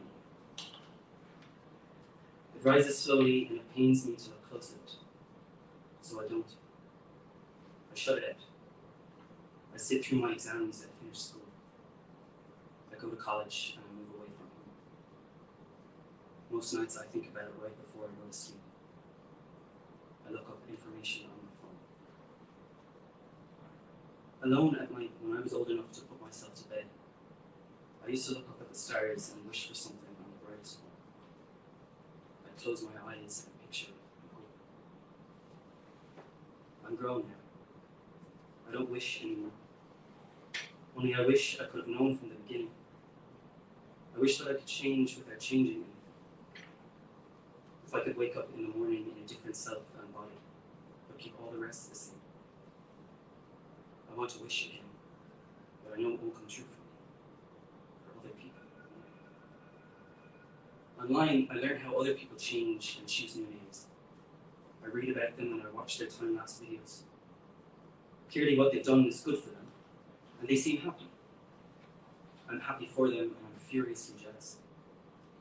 I see how I could do it, hypothetically, because I learned from seeing them. But this is nothing more than learning. This is not for me. Maybe it is. There are ways to do it here. There's a system. I don't know anyone who has made it through, but you can. I know you can. Maybe I can. I could. I might. Maybe I will. I will, but I'll have to wait. A year at least. It's going to take that long to gather up the courage that I need to ring the first number I have to call. This is what I know. We have to see a doctor first. It's how the system works. We have to get a letter, a referral. But I can't call my family GP because he's too close to home. His practice is on the same road I grew up on. I was in school with his son. I have to find someone else. There's a doctor in the city. I call him and we meet for 15 minutes. He agrees to send a letter to a specialist for me. He does. I watch him as he types it up and prints it, and I feel relieved. This means I'm making progress. Half a year goes by. Nothing comes of it. Things are getting worse. I have to talk to someone else. On campus, I found a counselor. She listens, she helps. She tells me that if I want to move forward, I will need a diagnosis. It's how the system works. But she can't diagnose me. I'll need to meet with someone else, and there's a waiting list. As I'm sitting in her pale yellow office, she asks me a question. She asks, could she be honest with me for a moment? She doesn't think that what I have is an illness. It's not something that needs a diagnosis. It's just the way some people are. This is what she believes. And I believe it too. Or I used to. Things are so much worse now. Something is really wrong with me. I'll go to a mental health outpatient unit for assessment. For 90 minutes, I sit in a room with a psychologist and answer questions about my childhood and my body. It hurts to put it into language, but I want to be believed, and so I try to be believable. I force my voice low until it pains my throat. The report says that my case is genuine. They send a letter to the specialist service in Dublin, and within a week, the service sends a letter back to me. My number on the waiting list is written in the letter, 232. I don't know what this means or how long it will take for them to see me, but I'm on the list now. I'm going somewhere. It should be soon. Will they call me? Will they send another letter when it's time? I can't move or ever change my number. What would happen if I missed it? This whole time, I didn't tell my parents. I wanted to handle it myself because this way, no one would have to worry. And no one has to worry anymore. I'm on the list. My place is coming. I can start telling. It's Tuesday. We stand together in their kitchen and I tell them the words won't come the way I want them to. And there are so many different ways they could react, but right away they choose the best one. They hug me and they tell me I'm loved and that they love me. It's going to be okay. Only I don't think it is. My whole life, my dad has always had the answer for every question that I've asked him. But right now, he's saying that he doesn't know what I should do. This is like my first day at school, when my mom knew that I was going to cry and she rubbed my back to reassure me. But it's her this time. She's crying now. She's trying not to show me, and I hate to see her crying. I hate that I have caused this. I want to make it better. I can. I will. I'll make it better. I can speed the whole thing up. We can skip right through the end. This part here is where it's hard, but it won't be like this for long. Soon, when I'm seen to and no longer waiting on a list, I'll look real like other men. You won't even be able to tell. I won't tell anyone myself. I promise. I'll be strong about it all. I won't complain. I choose a name. I choose it quick. I don't even care really. I don't think that much about it, although I have been scrolling through endless options overnights for months. I just pick one. Something I can use and offer up to other people. See how fast and easy all this is. See how simple. And they try to use it, my mom and dad. They really do. On my birthday, the first one after I had told them, I go out to see them and she's bought a cake, my mom, a chocolate one, the way she used to when I was small, and she's written my name on it, the name I have just given. The letters are etched in white icing on the surface and they're singing it, the happy birthday song. And they're doing all of this for me, to try and make me feel a little better. And I love them, and I'm grateful, but I hate how I can clearly see how much effort it is taking. How their voices waver when my new name breaks the rhythm awkwardly. And I can see when I look close, the icing on the cake is wobbling and fractured, as if she tried to write it with a shaking hand. She might as well have. I know she must have. I know they hate it. The name I've chosen, I hate it too. It hasn't changed anything, nothing's changed. Nothing's moving any faster. Everyone's still slipping up. It's how I look. I know I don't look masculine enough. It's how I sound, my stupid voice. And I'm still waiting. All I have to do is wait a little longer. But my new name isn't fixing anything. None of this is working.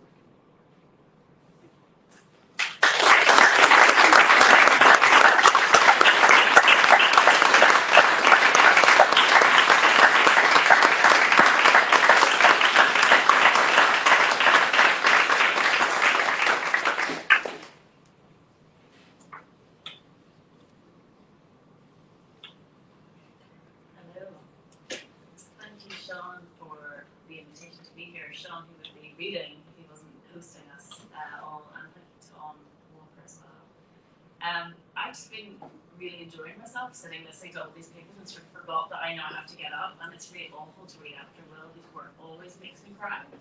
So that's how I begin. It's really good to be here and to feel the things that we feel in this room and to remember our recent history and to mark this anniversary.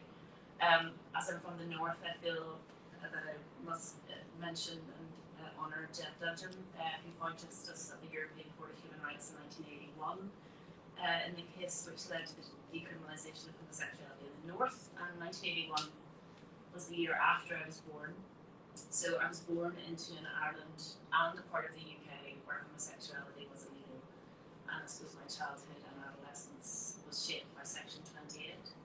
So it's good to be reminded that this is still such recent history, and there is still so much more to do. And I think trans rights and trans healthcare is the most kind of obvious and pressing example of how much work there is yet to be done, along with the legal recognition and support of queer families. I'm really honoured to be part of a roundtable of writers at the end of this day, and it feels fitting because I think that it's in the pages of poetry books and fiction and novels and plays that so many of us recognise something of ourselves in the lives of others and discovered possibilities that ran against the grain of what the state was offering us in our times.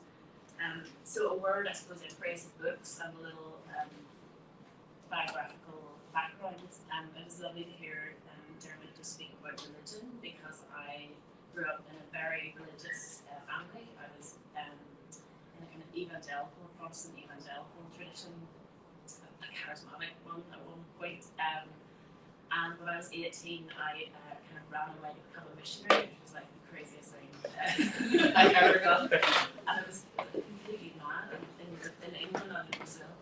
And during that year, myself and someone else on my team were hauled into a room and accused of being lesbians.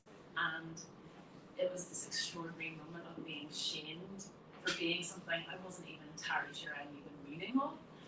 Because I had been so sheltered, and I knew that gay people existed somewhere kind of out there, off in sin somewhere, you know, and the line that I'd been given was that homosexuality was an abomination. But this word lesbian, it was kind of hurled at us as a sort of insult. It also like just unlocked something, like this curiosity, like, what is this? And could I be what this is? And how would one even do that? And it sort of opened this world of possibility. And at the end of that year, you know, I think I kind of came out, maybe, to use that narrative to my parents as bi, or I said, you know, maybe I'll bring a woman with them at some point. So I've been dating a guy for like 3 years at a time.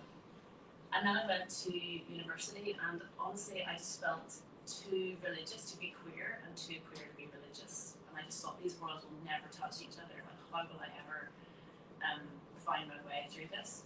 And in my first semester of an English history degree, Jeanette Richardson's Oranges and Not the Only Fruit from 1985 was on the set text list, and I read that, and I just could not believe that the Old Testament and same-sex desire had come together and were so intricately entwined in the structure and form and story of that novel. And it was such a revelation to me of the possibilities of how those worlds could touch, and it opened all sorts of possibilities for living. So I'm really, I got to do an event with her last year, and it was really lovely to thank her for that work and for the work that's followed. But I feel grateful to a university course as well that had that text on it, because it made possible so much. So I suppose, yeah, the books that we read really do kind of open ways of living and surviving our lives. And when I got together with my partner Beth, who's from cornfields of Nebraska, we knew that we were going to have to conduct our relationship in secret. It was 2006 in Belfast, but Beth was employed by it was a social economy project, and it was run by a religious institution essentially. So they got around all the equality legislation, so that they didn't have to follow that. So we knew that if they found out she was in a relationship with me, she would lose her job and her visa. Which doesn't feel like very long ago. So we got together knowing that we have to keep our relationship secret if we were to find a way to stay in the same place. And stakes felt pretty high. And the first poem I wrote, I started with something that Beth said to me.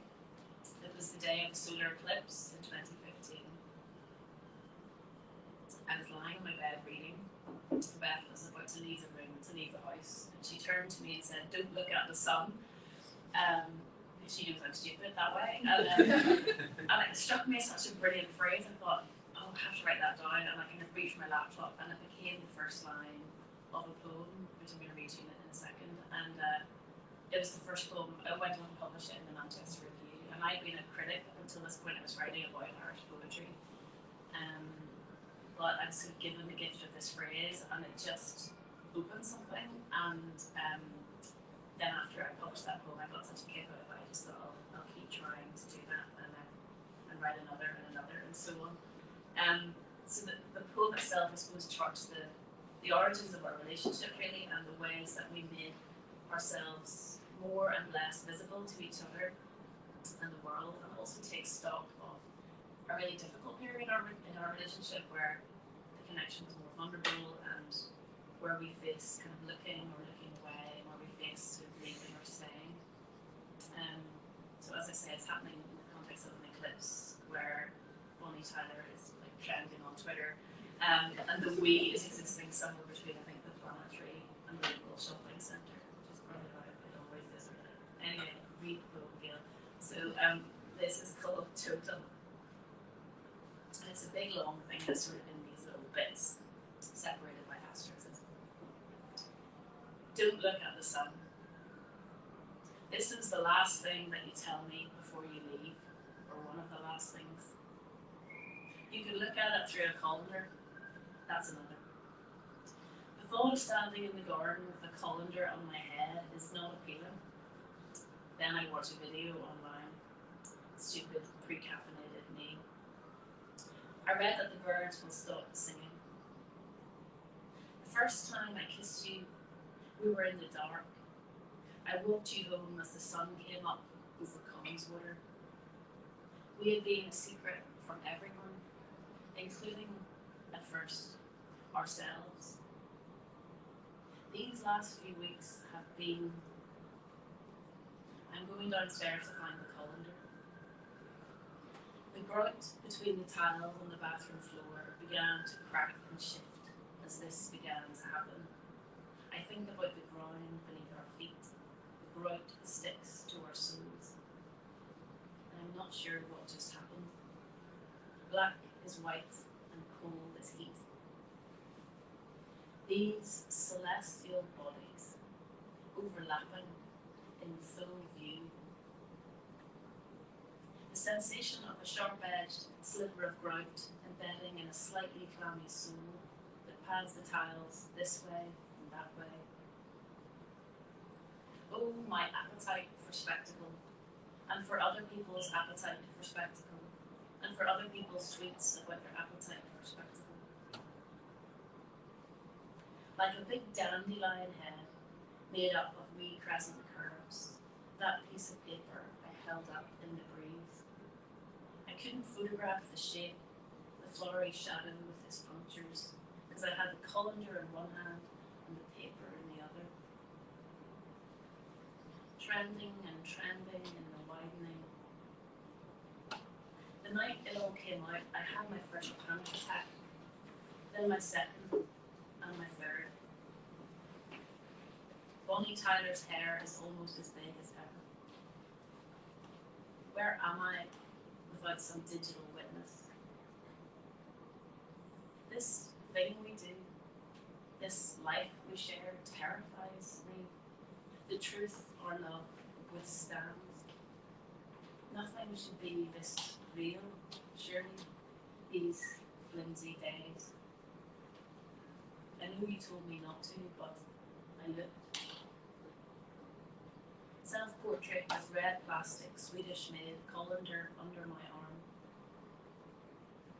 There's this thing you do with your mouth when you zip up your jeans, the same shape every day, sort of an awe-sounding shape, as if you're going to say orange or oracle or ordinary or orbicular or orchestrate or organism or original sin or orientate or orbital. Let's do this together in 2026. My eyes feel wonky, or maybe I'm imagining it. I didn't see them at first, those sickle-shaped nothings surrounded by shadow. The colander was too close to the paper. When I pulled it back, I said, whoa, then heard my neighbour's smartphone click a photo. I felt stupid for a moment, and then thought she is stupid for taking a shit photo of the sun, and then wanted to share with her this evidence, and then thought, I'm probably holding it wrong, and those curves are just the curves of the holes in IKEA's design. how and moon and sun, one obscures another. There's a looping time-lapse video online, the sun contracting and expanding in negative space. I love that you unzipped, your mouth unconscious all every sleepy morning. Turn around, bright eyes, don't leave.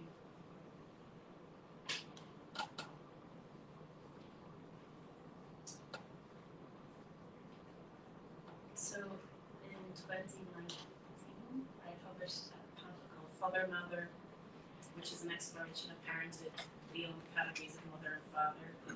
It was written while Beth was pregnant with our son Finn, and in the months after his arrival, and the poems chart the experience of IVF and pregnancy and parenthood taking shape in Northern Ireland at a time when same-sex marriage didn't exist, only civil partnership, and NHS fertility treatment was withheld for same-sex couples, both of which have since changed. And as an Irish citizen, I couldn't sponsor Finn's passport because I wasn't his biological parent.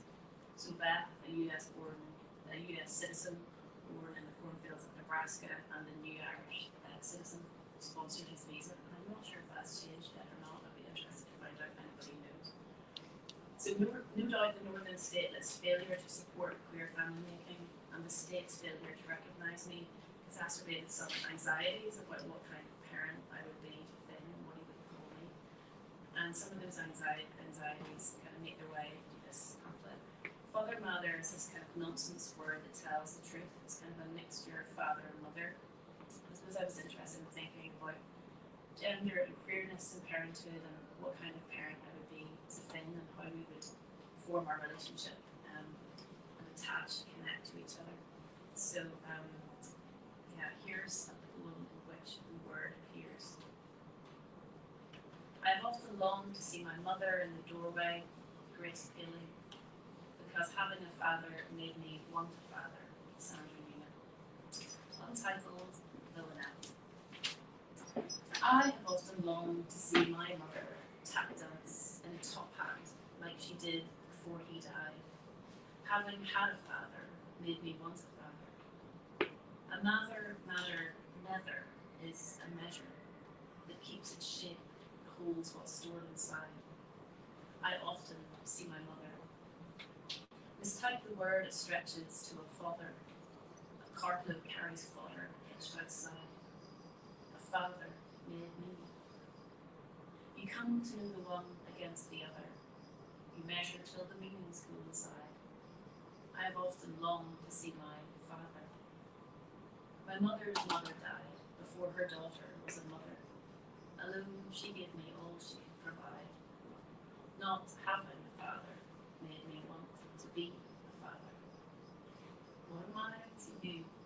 Mother, father, neither. Like cells named split and double, unified. I have often longed to mother, mother, father, father, mother, mother, father, father, mother. So Finn came along, and it was hard to believe it was 5 years ago now, and there has been much play and much learning about attachment and forms of communication, and I needn't have worried at all about the kinds of connections and attachments that we perform. One of the ways I suppose that happened is just through babble and nonsense talk, and through rhymes actually, and through stories. So the last poem I'll read speaks to some of that. Talk through the wall. You say, you think, you feel, you might be able just to sense the baby. Bubbles, that's the feeling. Bubbles on the wall, like bubbles pressing up against the sides and popping at the line. The books say they're too wee for kicks or stretching pushes to be felt to register inside your skin, but you're sure, you think, you're feeling something like their contact, something giving shape to this arrangement, something annotating what this is, all packed up in a call and tapping out negotiations. Little one starts wiggling the eyebrows they now have and testing out their joints to see the bends of elbows, knees and toes, of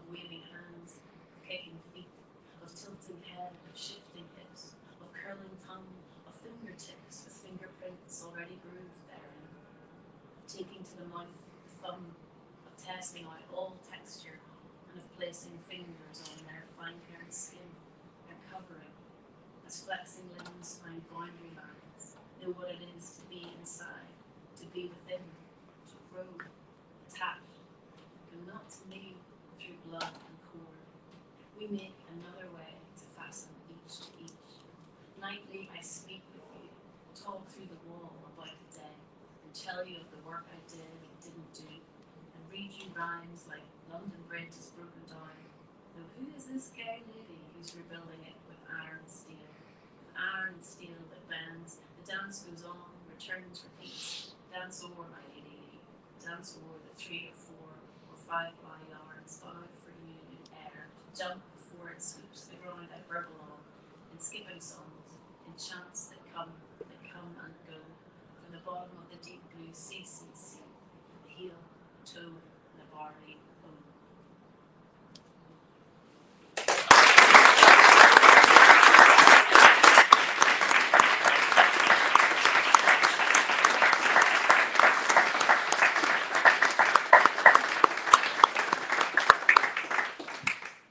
Thank you very much. There's time for 1 or 2 questions maybe, if anyone has